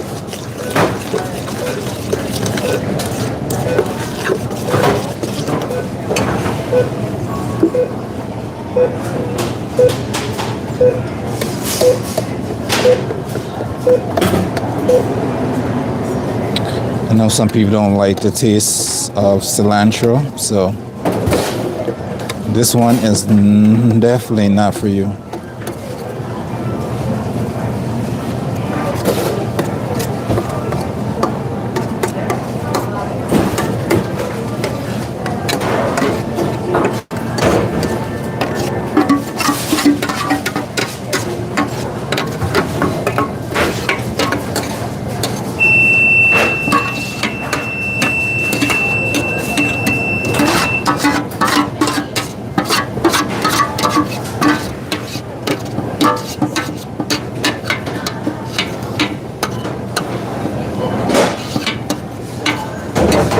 All right, that is that.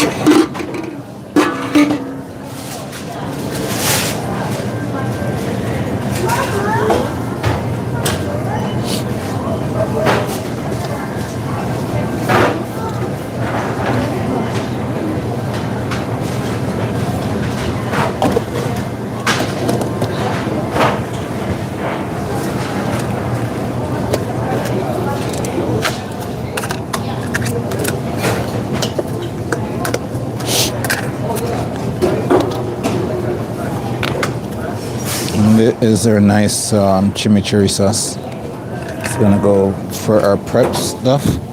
So,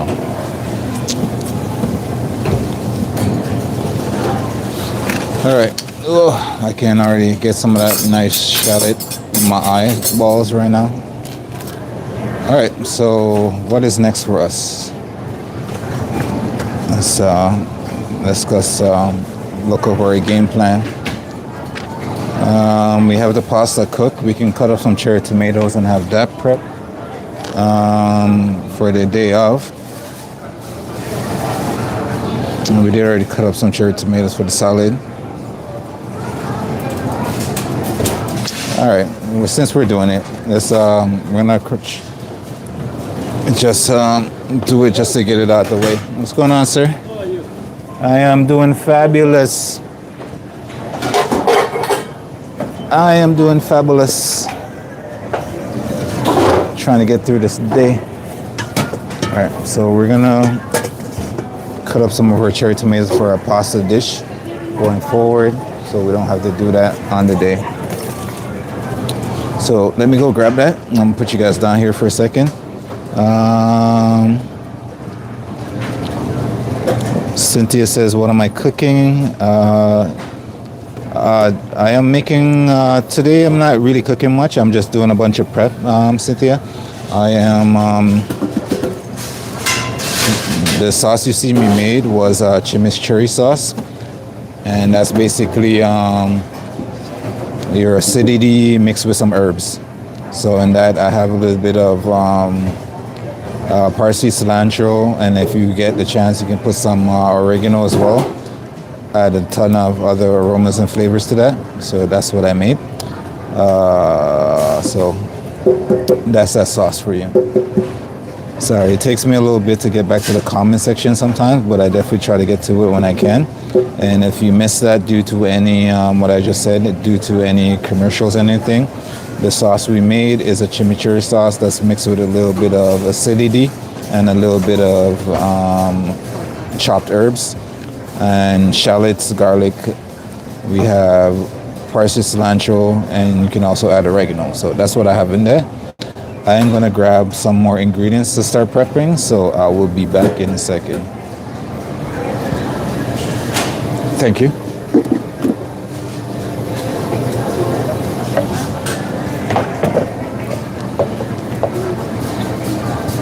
Let me just go grab that stuff and put away my blender.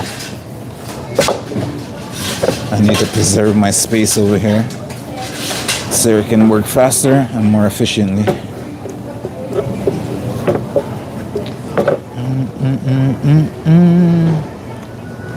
All right.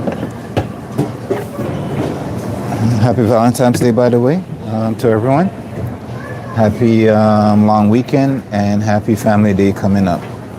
Everybody stay amazing. And I'll be back. Sweet dreams are made of me. Oh, Lord of mercy.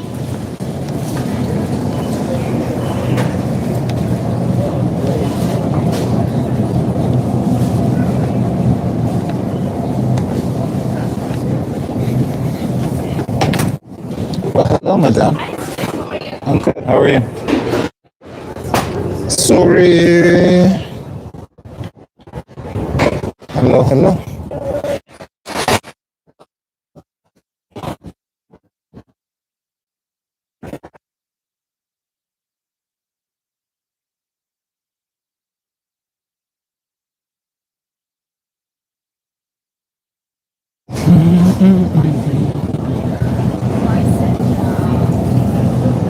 Sorry, sorry. Hola, hola,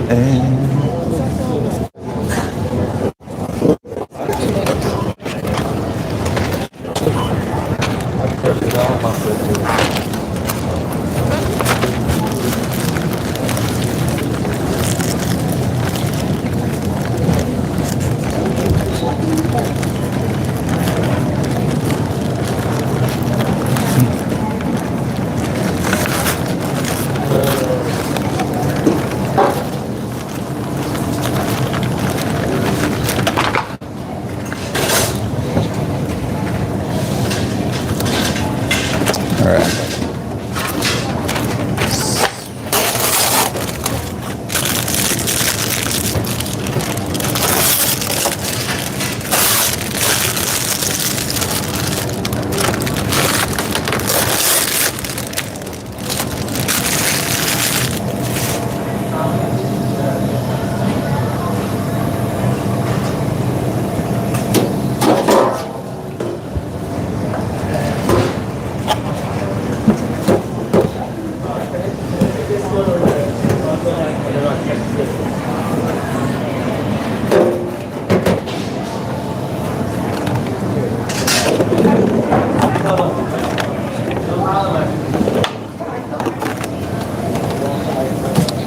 All right, look, we are back, but I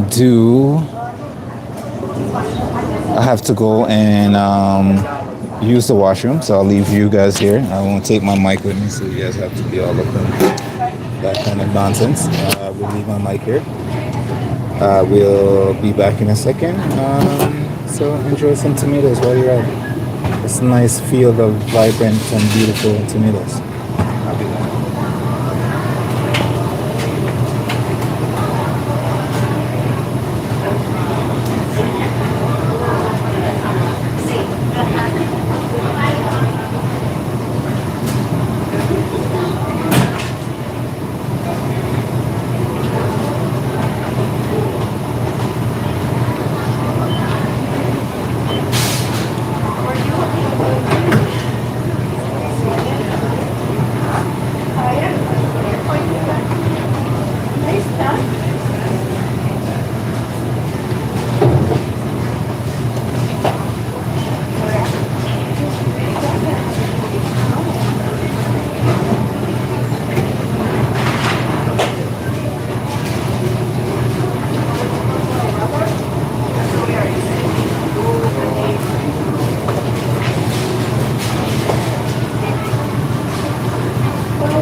On the schedule is beef.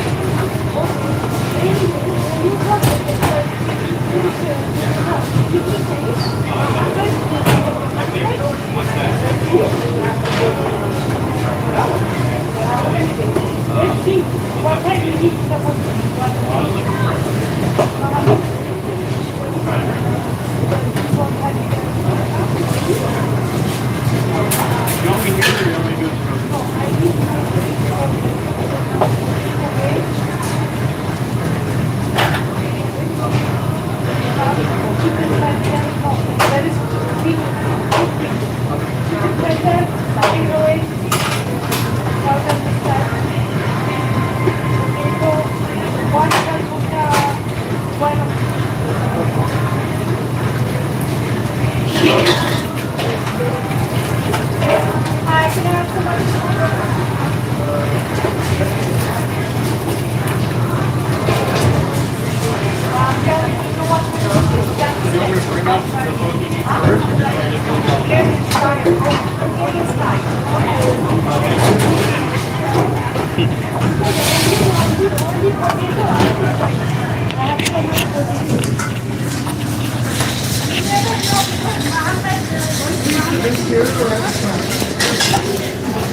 Okay, we are back. Appreciate, thank you for your patience. We just had to use the washroom real quick because once again we're only human. So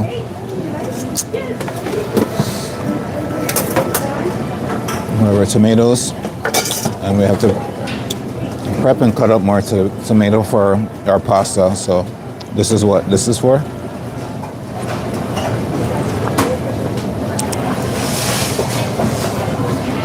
So we're gonna go ahead and do that after these short messages.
Okay, I promise I'm fully back.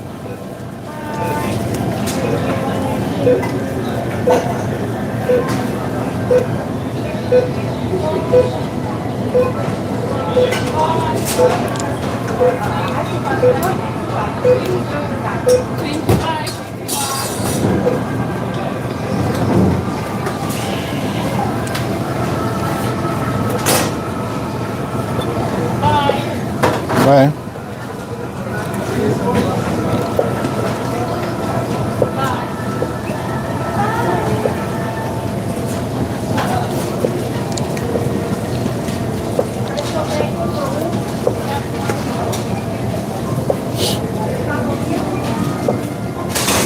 So this round of tomatoes is gonna be for when we put our pasta dish together. That was a bad cut, but our pasta is essentially going with some oh my gosh, rigatoni pasta, a cream sauce, creamy mushroom sauce with not a creamy mushroom sauce. I'm sorry about that, but a creamy tomato sauce, so more of like a rosé sauce, I should say. And it's gonna have cherry tomatoes, it's gonna have some basil, and it's gonna have some burrata cheese on top to finish it off. Very simple pasta, but it's gonna look good. It's gonna have a ton of flavors, and you can't go wrong with it.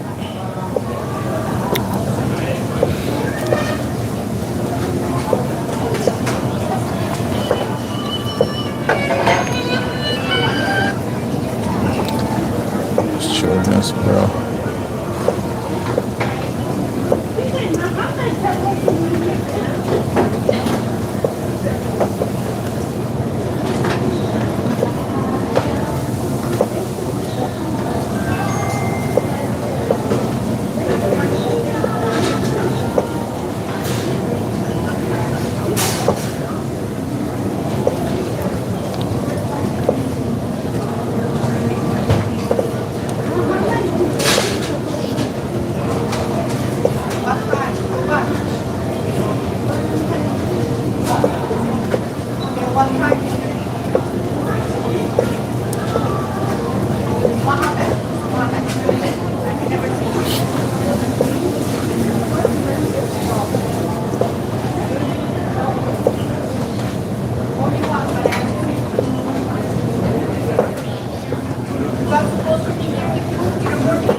Happy Valentine's Day to whoever is just joining us in the stream. If you're here all morning, you'll know that you guys should be having an amazing day by now. Amazing long weekend for us over here on this side of the world. Some of us still has to work, unfortunately, but whatever. It is what it is. More money in the pocket.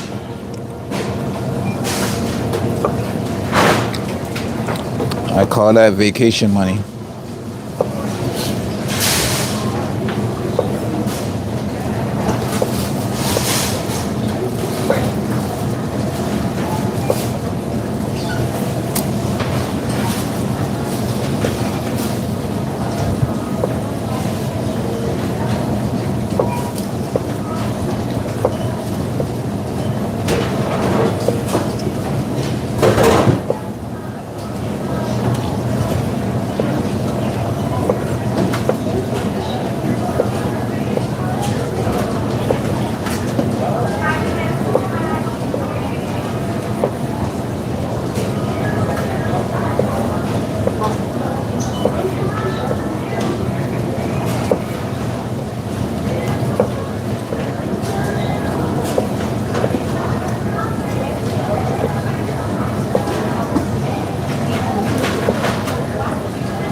Cause everything you do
Everything we done. Everything we done.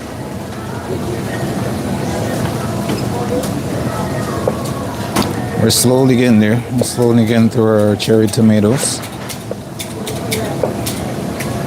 A little at a time. I know it's not the most exciting thing in the world, but it's part of the prep.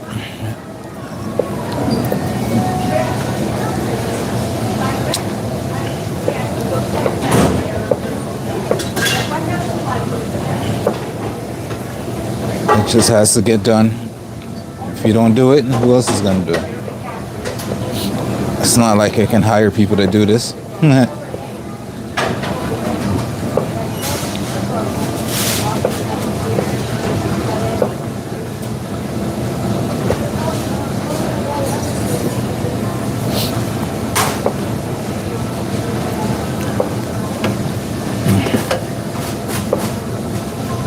But we're almost there though.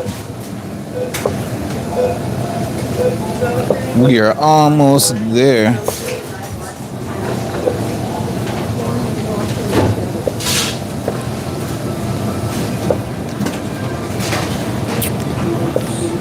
And I hope everybody in the chat, everybody in the stream is going to be spending Valentine's Day the right way. Hopefully you don't abuse your wallets and bank account too much on a day like this. Seems like prices and everything has gone through the roof, and every little purchase that we make, we take a nice chunk out of our finances, and we should, you know, be mindful of how we want to live. That's all I'm saying. Just me and a little bit of tit for tat.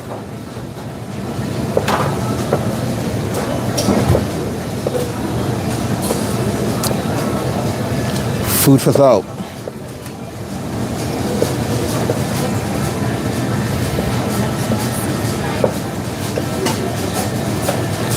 God, I feel like this is never gonna end.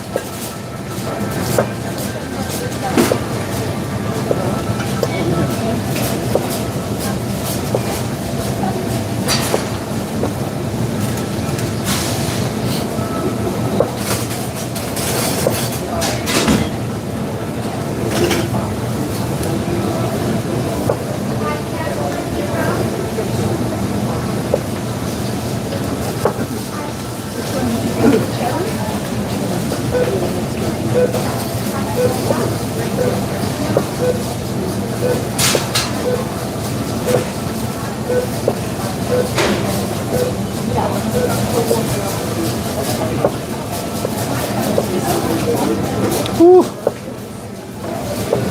That was a close one. I almost cut myself right there. Hope you guys didn't see that.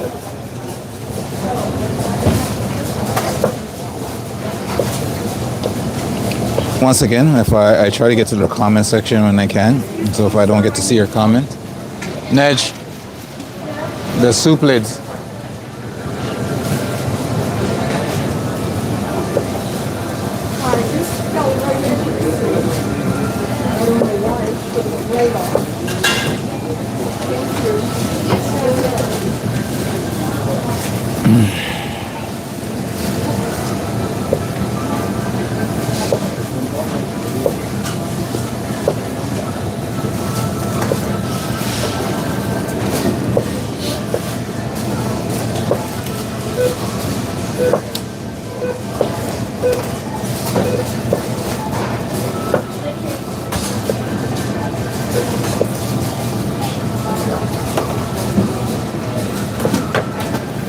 All right, we're almost there. Chucking it up to the last few bits.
These are the little tedious jobs that drive people in the kitchen crazy because they take forever to get done and you're standing in one spot for a long period of time and not moving, and it's just a burden on your feet, you know.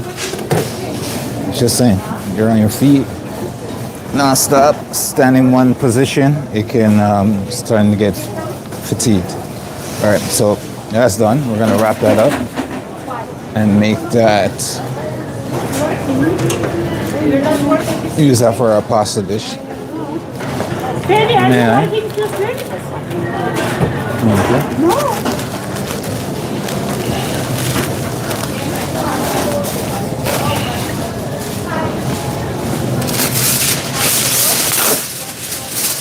All right, another one down.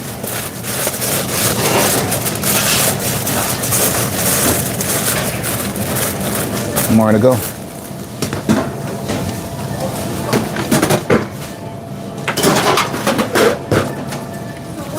right, let's see what is next for us.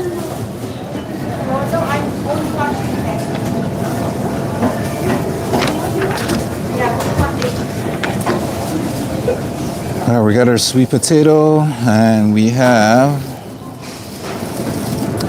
a dressing we have to make for our sweet potato. It's gonna be a maple syrup, soy glaze. So let's go.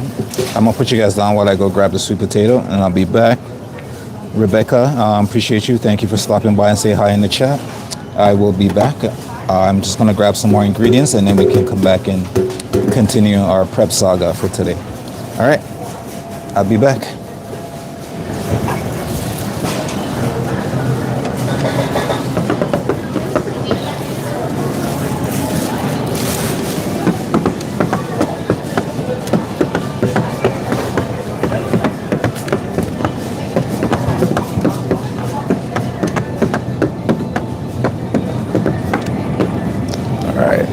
For what I need these potatoes to not be, these sweet potatoes to not be overly massive. All right. Yes.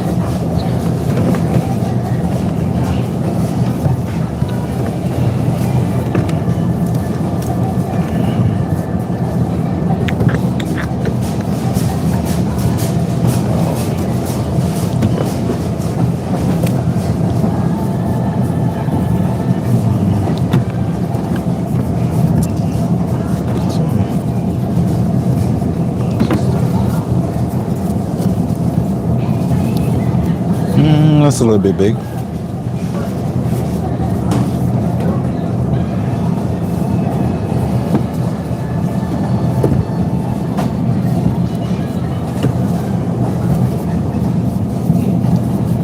Alright, I think we got all the small ones that we're going to be able to find from here. So we're making our way back and we can start cutting these up and get them prepped.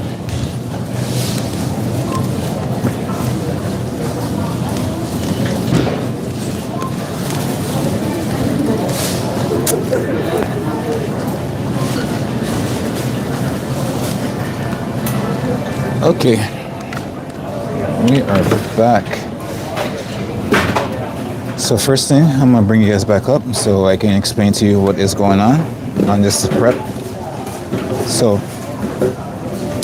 we have our lovely sweet potatoes over here in this little basket. I'm gonna put them in a bowl. I'm gonna get them washed up, and I'm going to. Have you ever heard of Hasselback potatoes? So I'm doing something similar to that called Hasselback potatoes, and I'm going to basically cut them, cut a little section out. So when I bake them, they're gonna spread out. I'm gonna have a glaze that I put a glaze on top of it, and yeah. So let me get those washed up, and then I can get them prep free.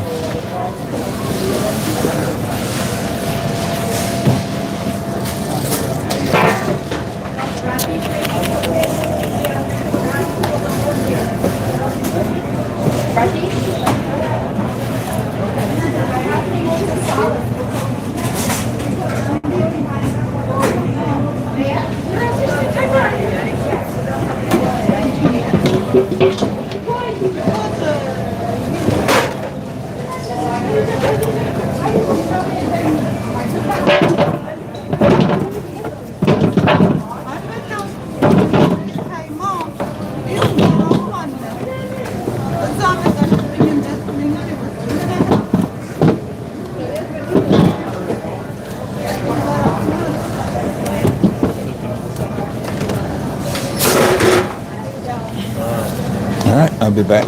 Right back.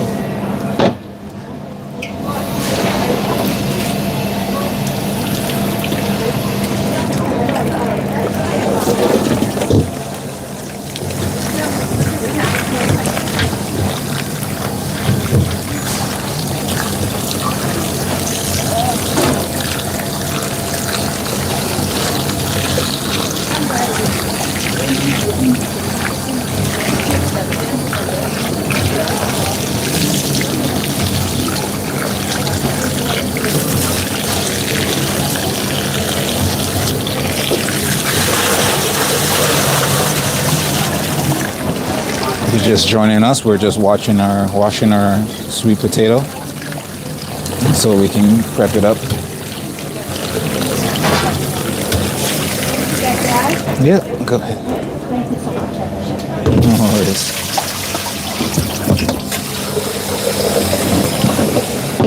Okay, sweet potatoes are ready. I'll put that on here, and then I need a container to put it on.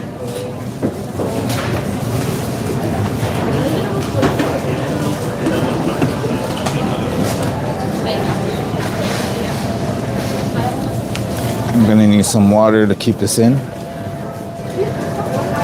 think I'm gonna need 2 of you.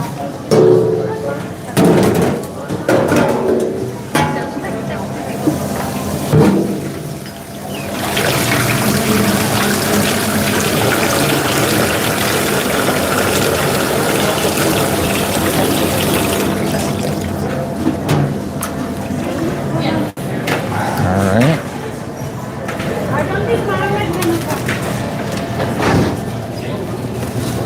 So we got our water over here that we're gonna put our potatoes in after we cut them. And we're just gonna start this process.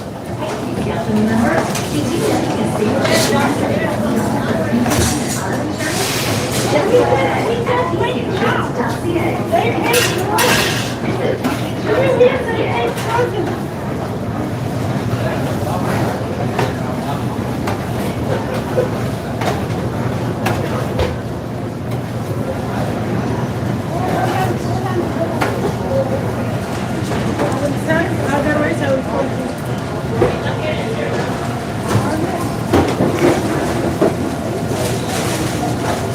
Okay.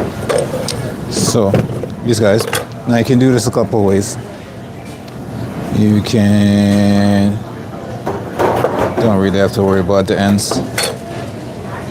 You can put 2, like maybe spoons or something on the side so you don't fully cut through the potato. That gives you a little bit of guidance. But essentially what you're doing is you're just cutting not all the way through. but you're just cutting, I would say 80% of the way through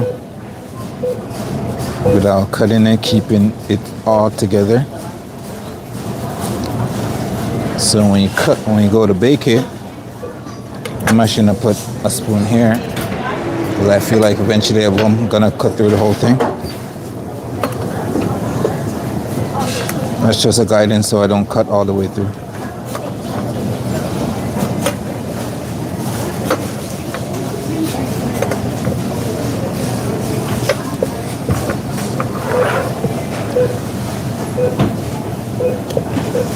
So it's gonna be like that.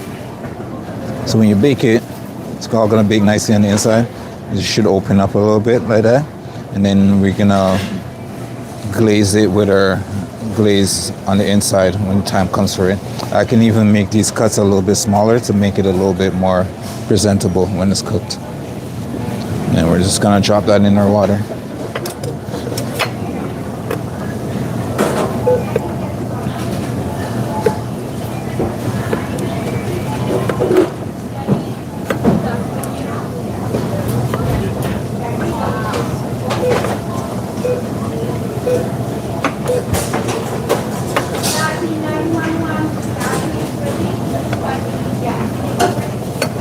And you can do this with any vegetables, any potatoes, stuff like that.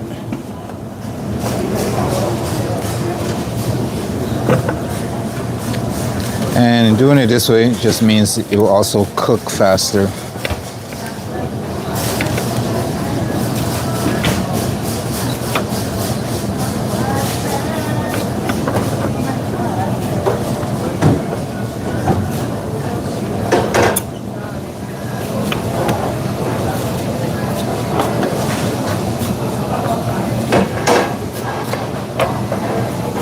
And if you want to see how this turns out, you're just going to have to join our next at work live stream to see that happen.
Now, careful when you're doing this because these things could roll on you while you're trying to cut it and you could end up cutting your hands. So be extra cautious when you're doing this.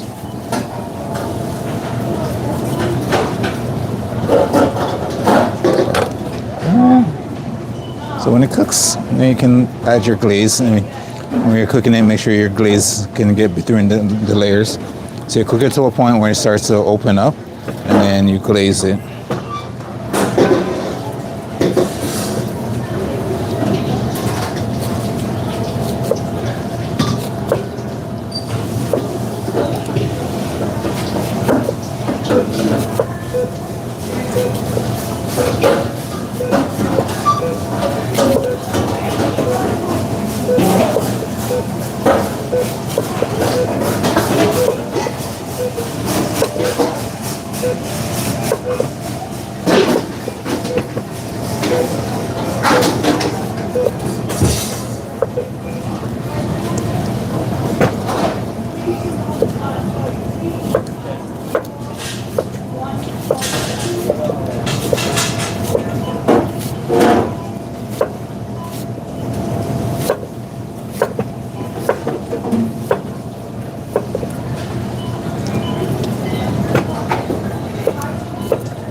And if you want this to make your life a little bit easier, make sure your knife is sharp.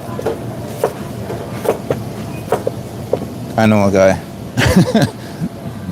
He's in the GTA area. I know a guy. If you need a professional sharpener, I know a guy.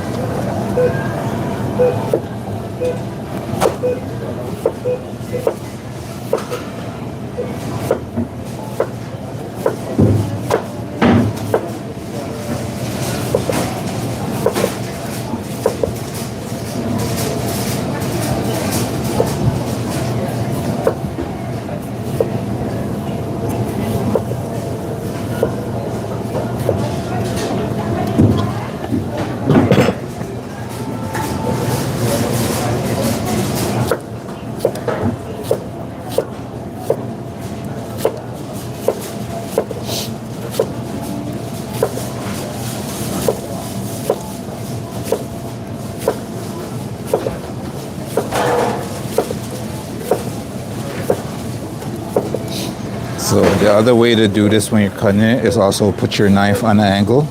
So when you hit the board, you know you've cut through a good portion of it. And that's what I've been using to go a little bit faster than usual. But you can also use the spoon method where you put 2 spoons, one there, one here, and then you just cut directly down until you hit the metal. So you're not cutting all the way through. A couple ways of doing it. Choose whatever way is comfortable to you without cutting yourself.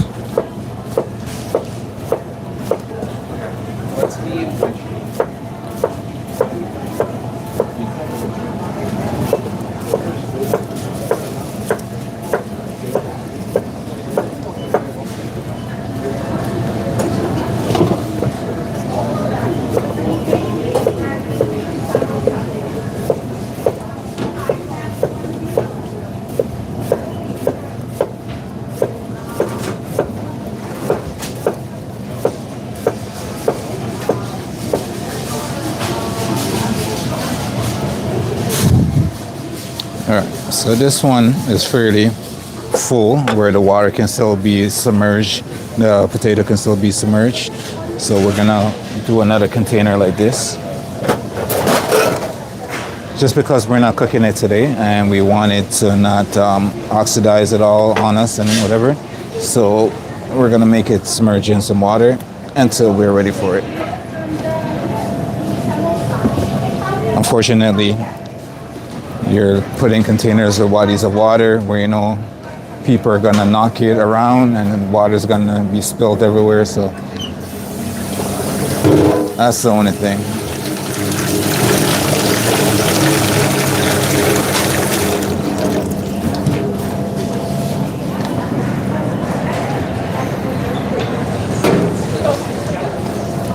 No, I think I would first. Sorry about the beeping in the background. That's our oven going off. No filters. This one, see? I cut that one a little bit too much. But still okay. Still stuck together for now. We'll see what happens after I cook it.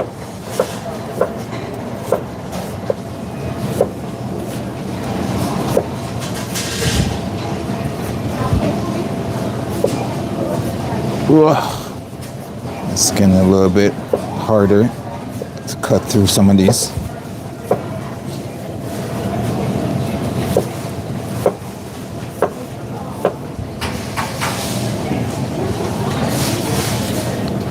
So I try to look for the smaller one. This one is a little bit chunkier, but it is whatever. Still should cook. Make these holes a little bit smaller so they try to cook evenly as the smaller one. I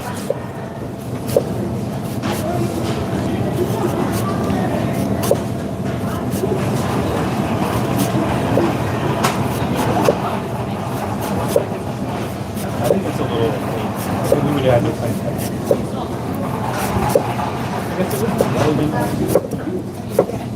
yeah, I don't know why in my head. Cool. No, that sounds great. In my head it feels like But I don't know why.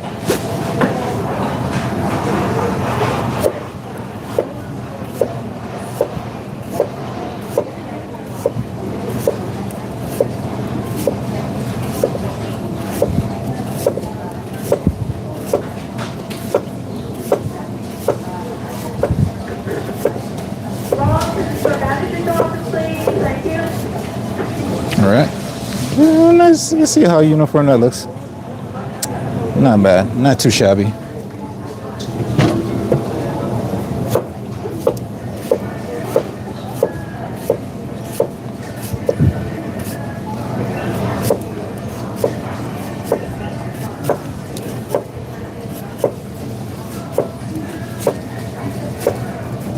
Cause it's Jesse's girl. Happy Valentine's Day to everyone in the stream today. I can't stress that enough, but happy Valentine's Day to everyone. Happy long weekend. If you're on this up my side of the world, happy Family Day coming up on Monday.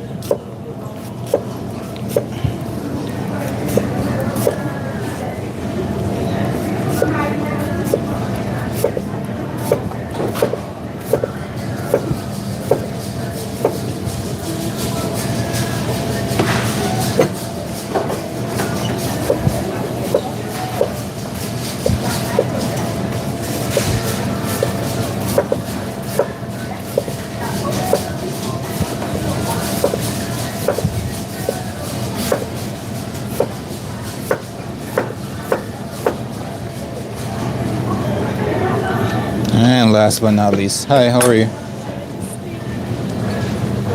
You just want a container, or you want soup and container? Yeah, should I just take it and pay it? Yeah. Thank you. No worries.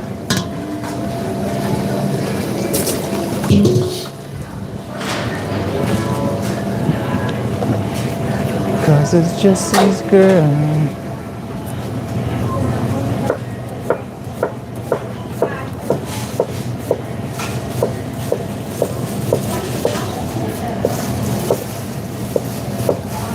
Make this one super thin for you guys.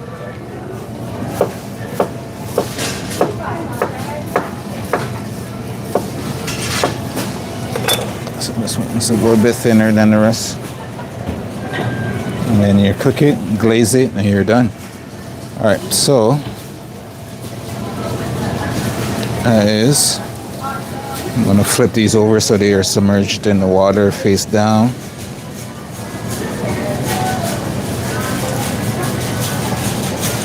With the cut side facing downwards. So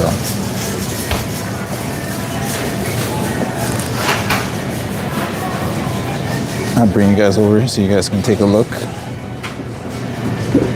Oh, I guess I'm gonna have to bring the whole stand with me, aren't you? You're being difficult. Alright, so just lay them face down, cut side face down, and I'm gonna wrap them up and put it in on our carts to put in the fridge for our next adventure.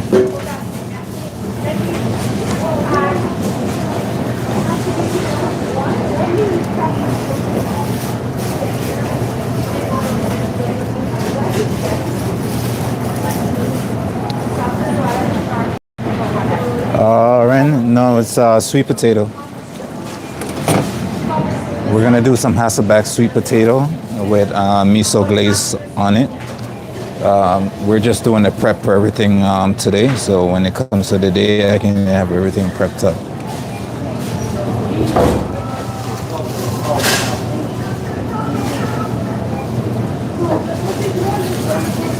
Yam and fried chicken. Sounds delish. Sounds delish.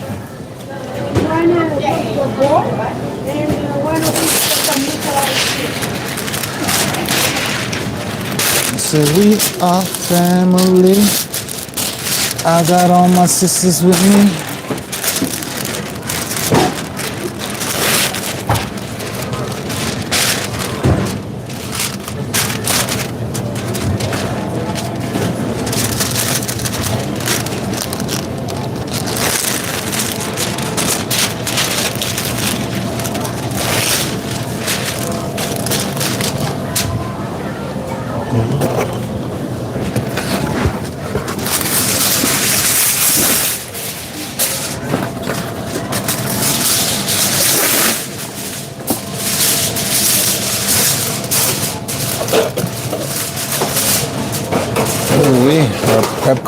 is getting filled right now.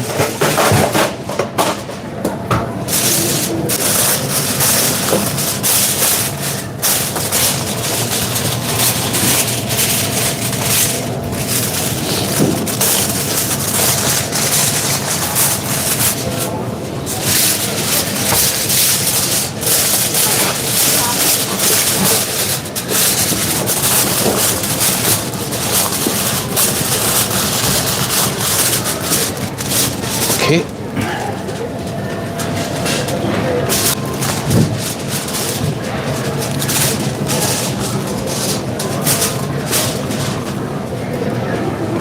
All right, what do we have next?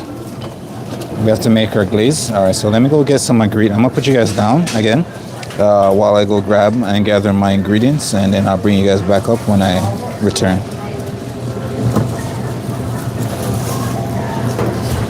So I'm gonna need some miso, some maple syrup, some soy. I don't have any soy here. I need some sesame seed oil. I have that. And yeah, let me grab some soy, maple syrup, and miso.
Okay.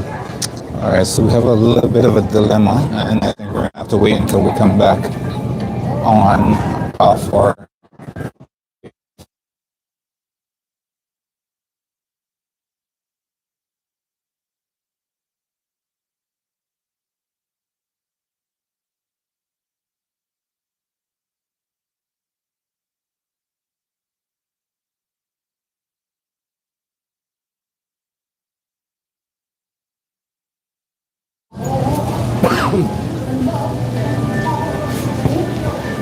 I know I don't want.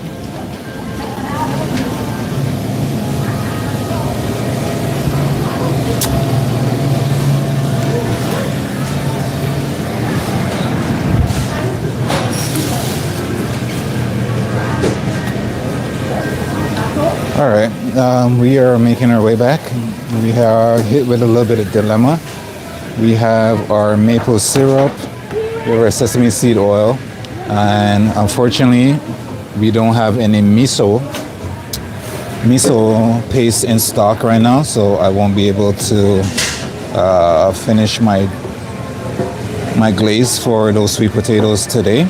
So I'm gonna have to do that when we come back. So we're gonna have to move on to our next item on the list for our menu. I'm gonna need to peel and cut some more sweet potato, and broccoli and chickpeas can be done for on the day. So yeah, okay, I'm gonna grab some sweet potato and I can get that done.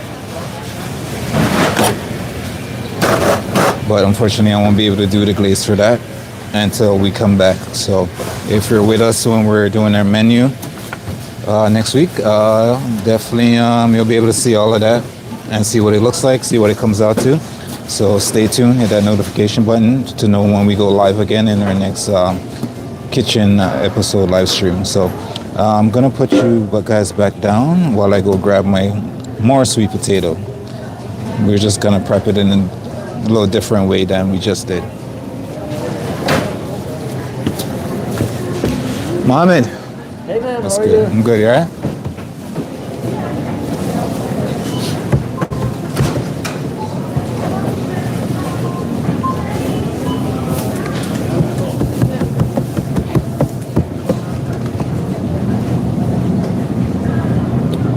Sorry. I'm just gonna grab some of this.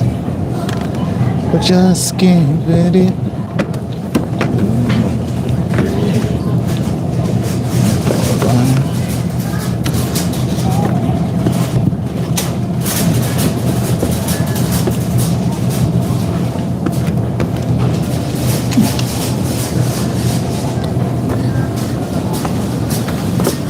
I don't know what maybe you say, but I can't let my bed throw it.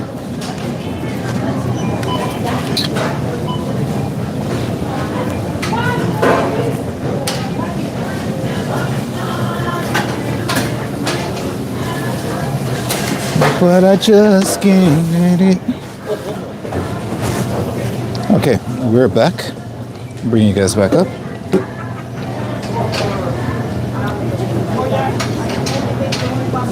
All right, so we got a lovely more sweet potato for y'all. We are going to peel and cut those up. Can I?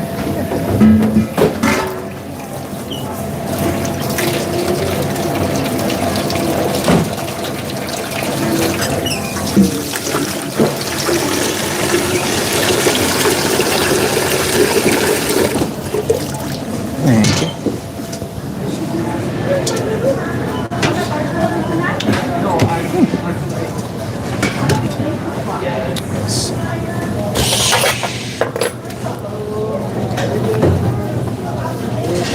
I don't know what people say, but I don't know better way. I'm singing this song like I know it or something. Alright, get a little bit more angle.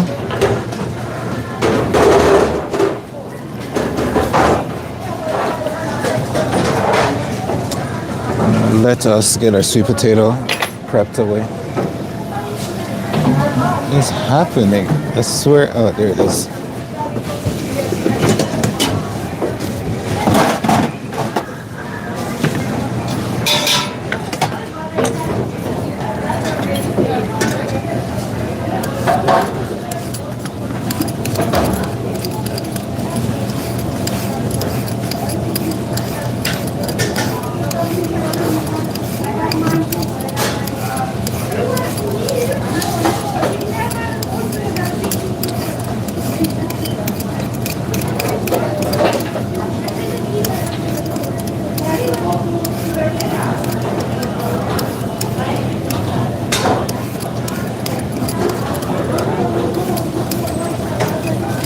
And I just can't wait to be king.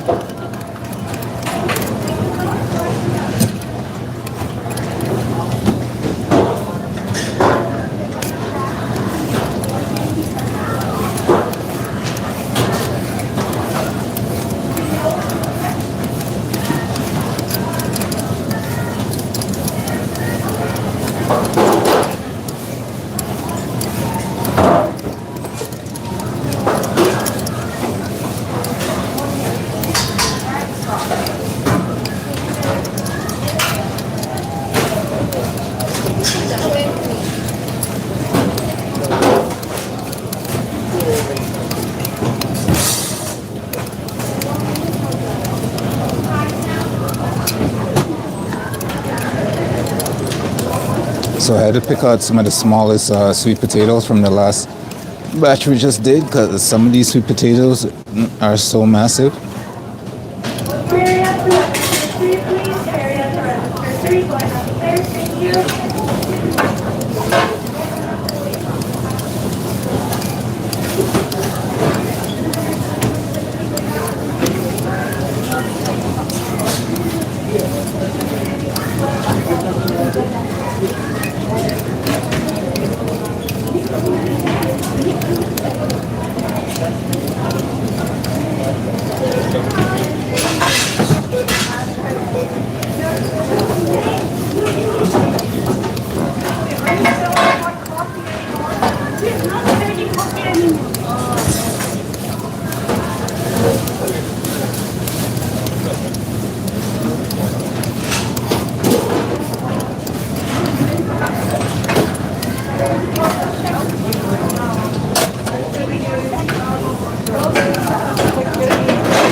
You want to check on the other side of the cashier.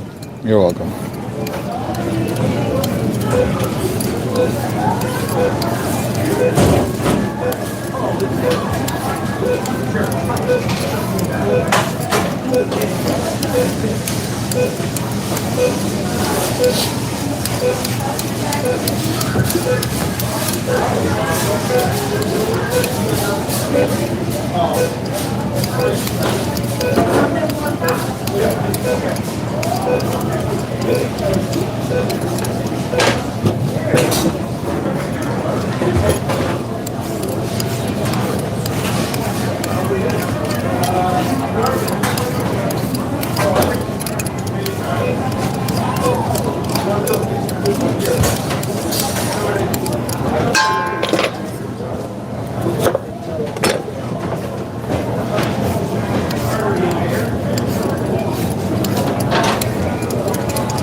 Oh my gosh. We're almost done here.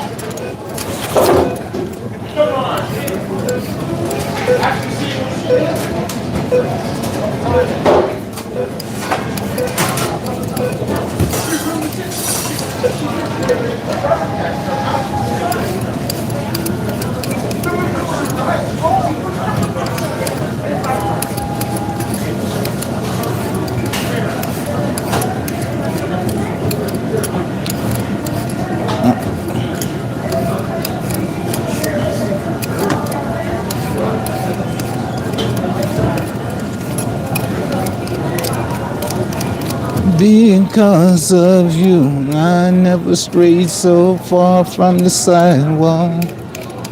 Because of you. There's a little love song for all you Valentine's beauties out there. Because of you, I never strayed so far from the sidewalk. Because of you. That's basically all I know, so do what you will with that.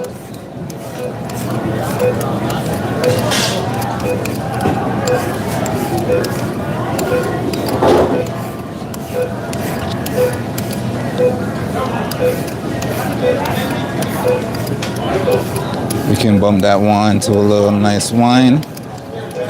Candle lit. Chocolate nibbles. Cheese board. Whatever you feel.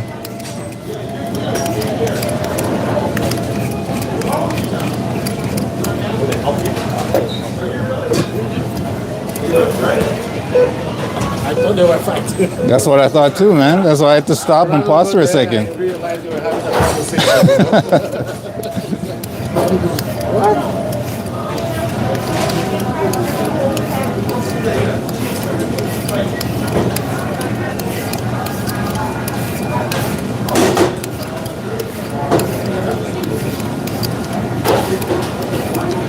Because of you.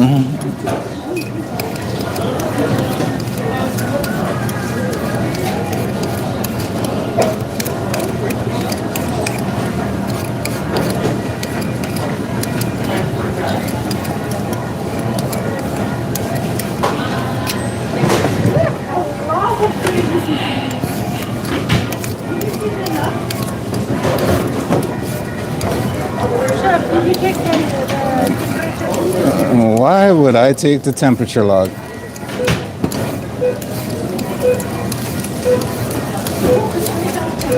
That's it.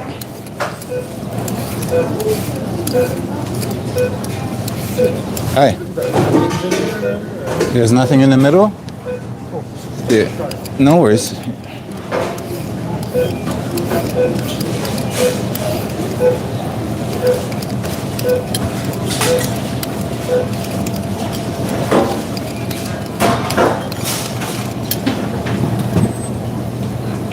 Yeah, because of you. Never stray far from the side. One in water, she put it separate. Whoosh.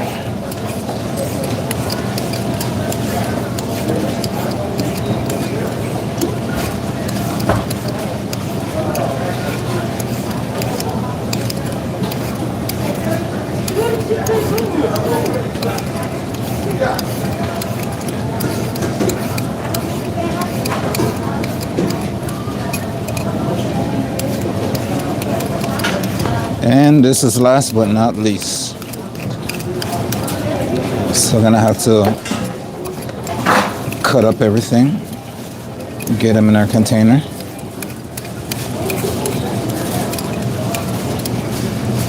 All right.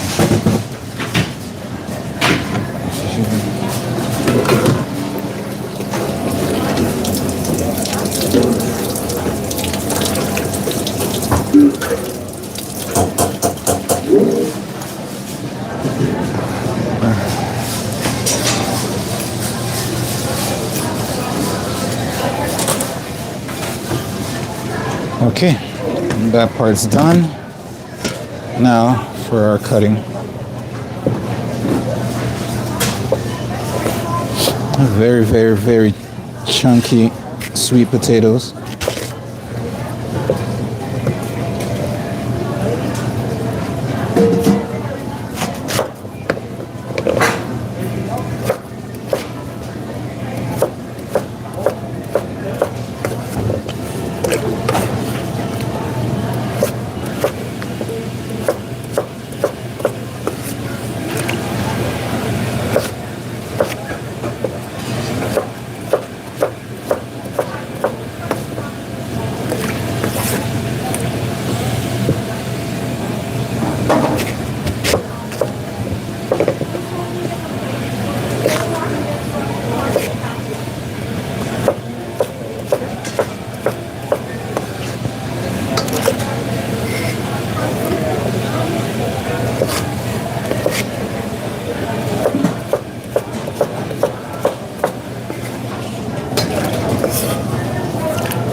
Just if they're too big, it's just safer to cut them this way. Cut them in half, cut them again, and then you can cut them any way you like. Try to cut them when it's super big, then you might have it roll over, and then you end up cutting yourself.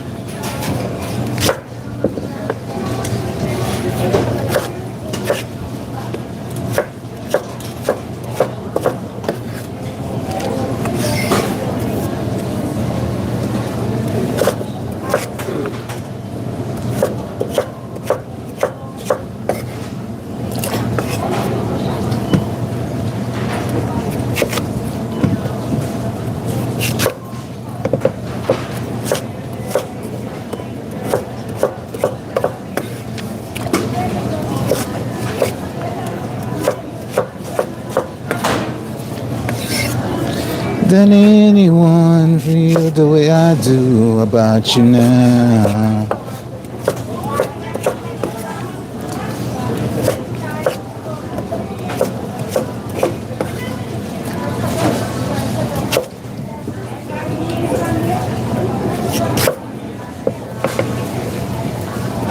Than anyone about you now.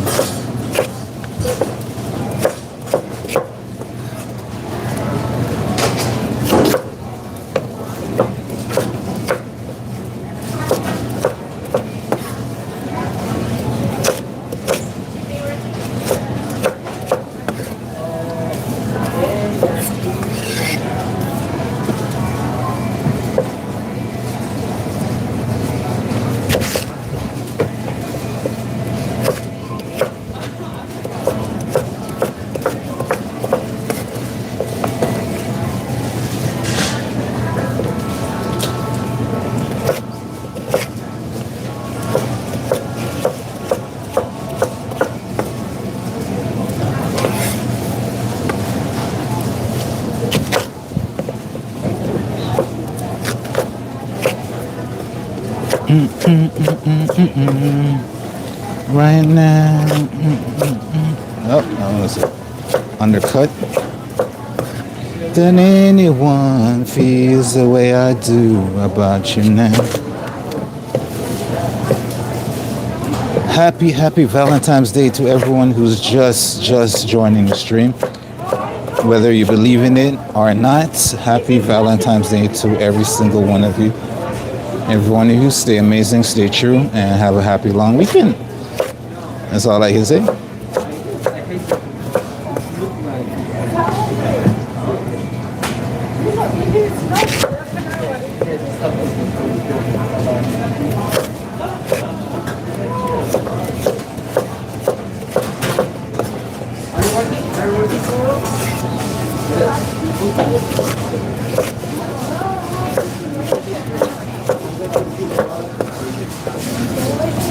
And this, what I'm making is gonna go with this nice tahini dressing with some roasted mixed vegetables.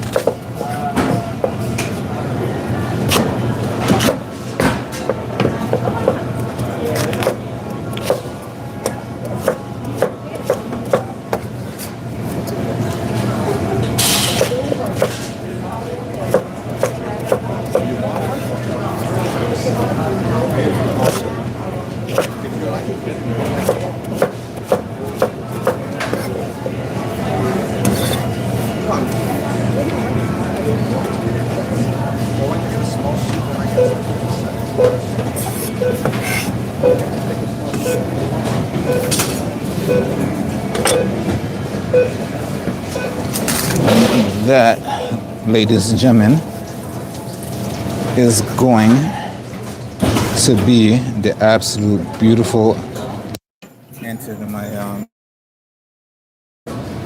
to my disaster prep for today. I have a few more things to do, not a lot, just a little bit, and then I gotta go design my menu. So I'll leave you guys with this. Happy Valentine's Day. Stay safe, stay warm. Make sure you guys enjoy it. Make sure you guys hug the loved ones in your life. Tell them you really love them. And try not to abuse your bank and your wallet too much on this day. You guys hit that notification to know when we're going live again on our workflow. And you can see what all this prep accumulate to for next week's menu. But until then, I appreciate everyone who joined me in the stream. I've had a blast today talking to some of you, and I appreciate everyone. I don't take it for granted. Appreciate it for everyone who joins the stream just to come on, chill out, say hi, and just vibe with me, you know. But we're gonna end the stream here for today because I've been here since standing prepping since 8 o'clock. I haven't been for lunch or break it, so I'm gonna see you guys out. But until then, you guys stay safe, stay warm, and peace.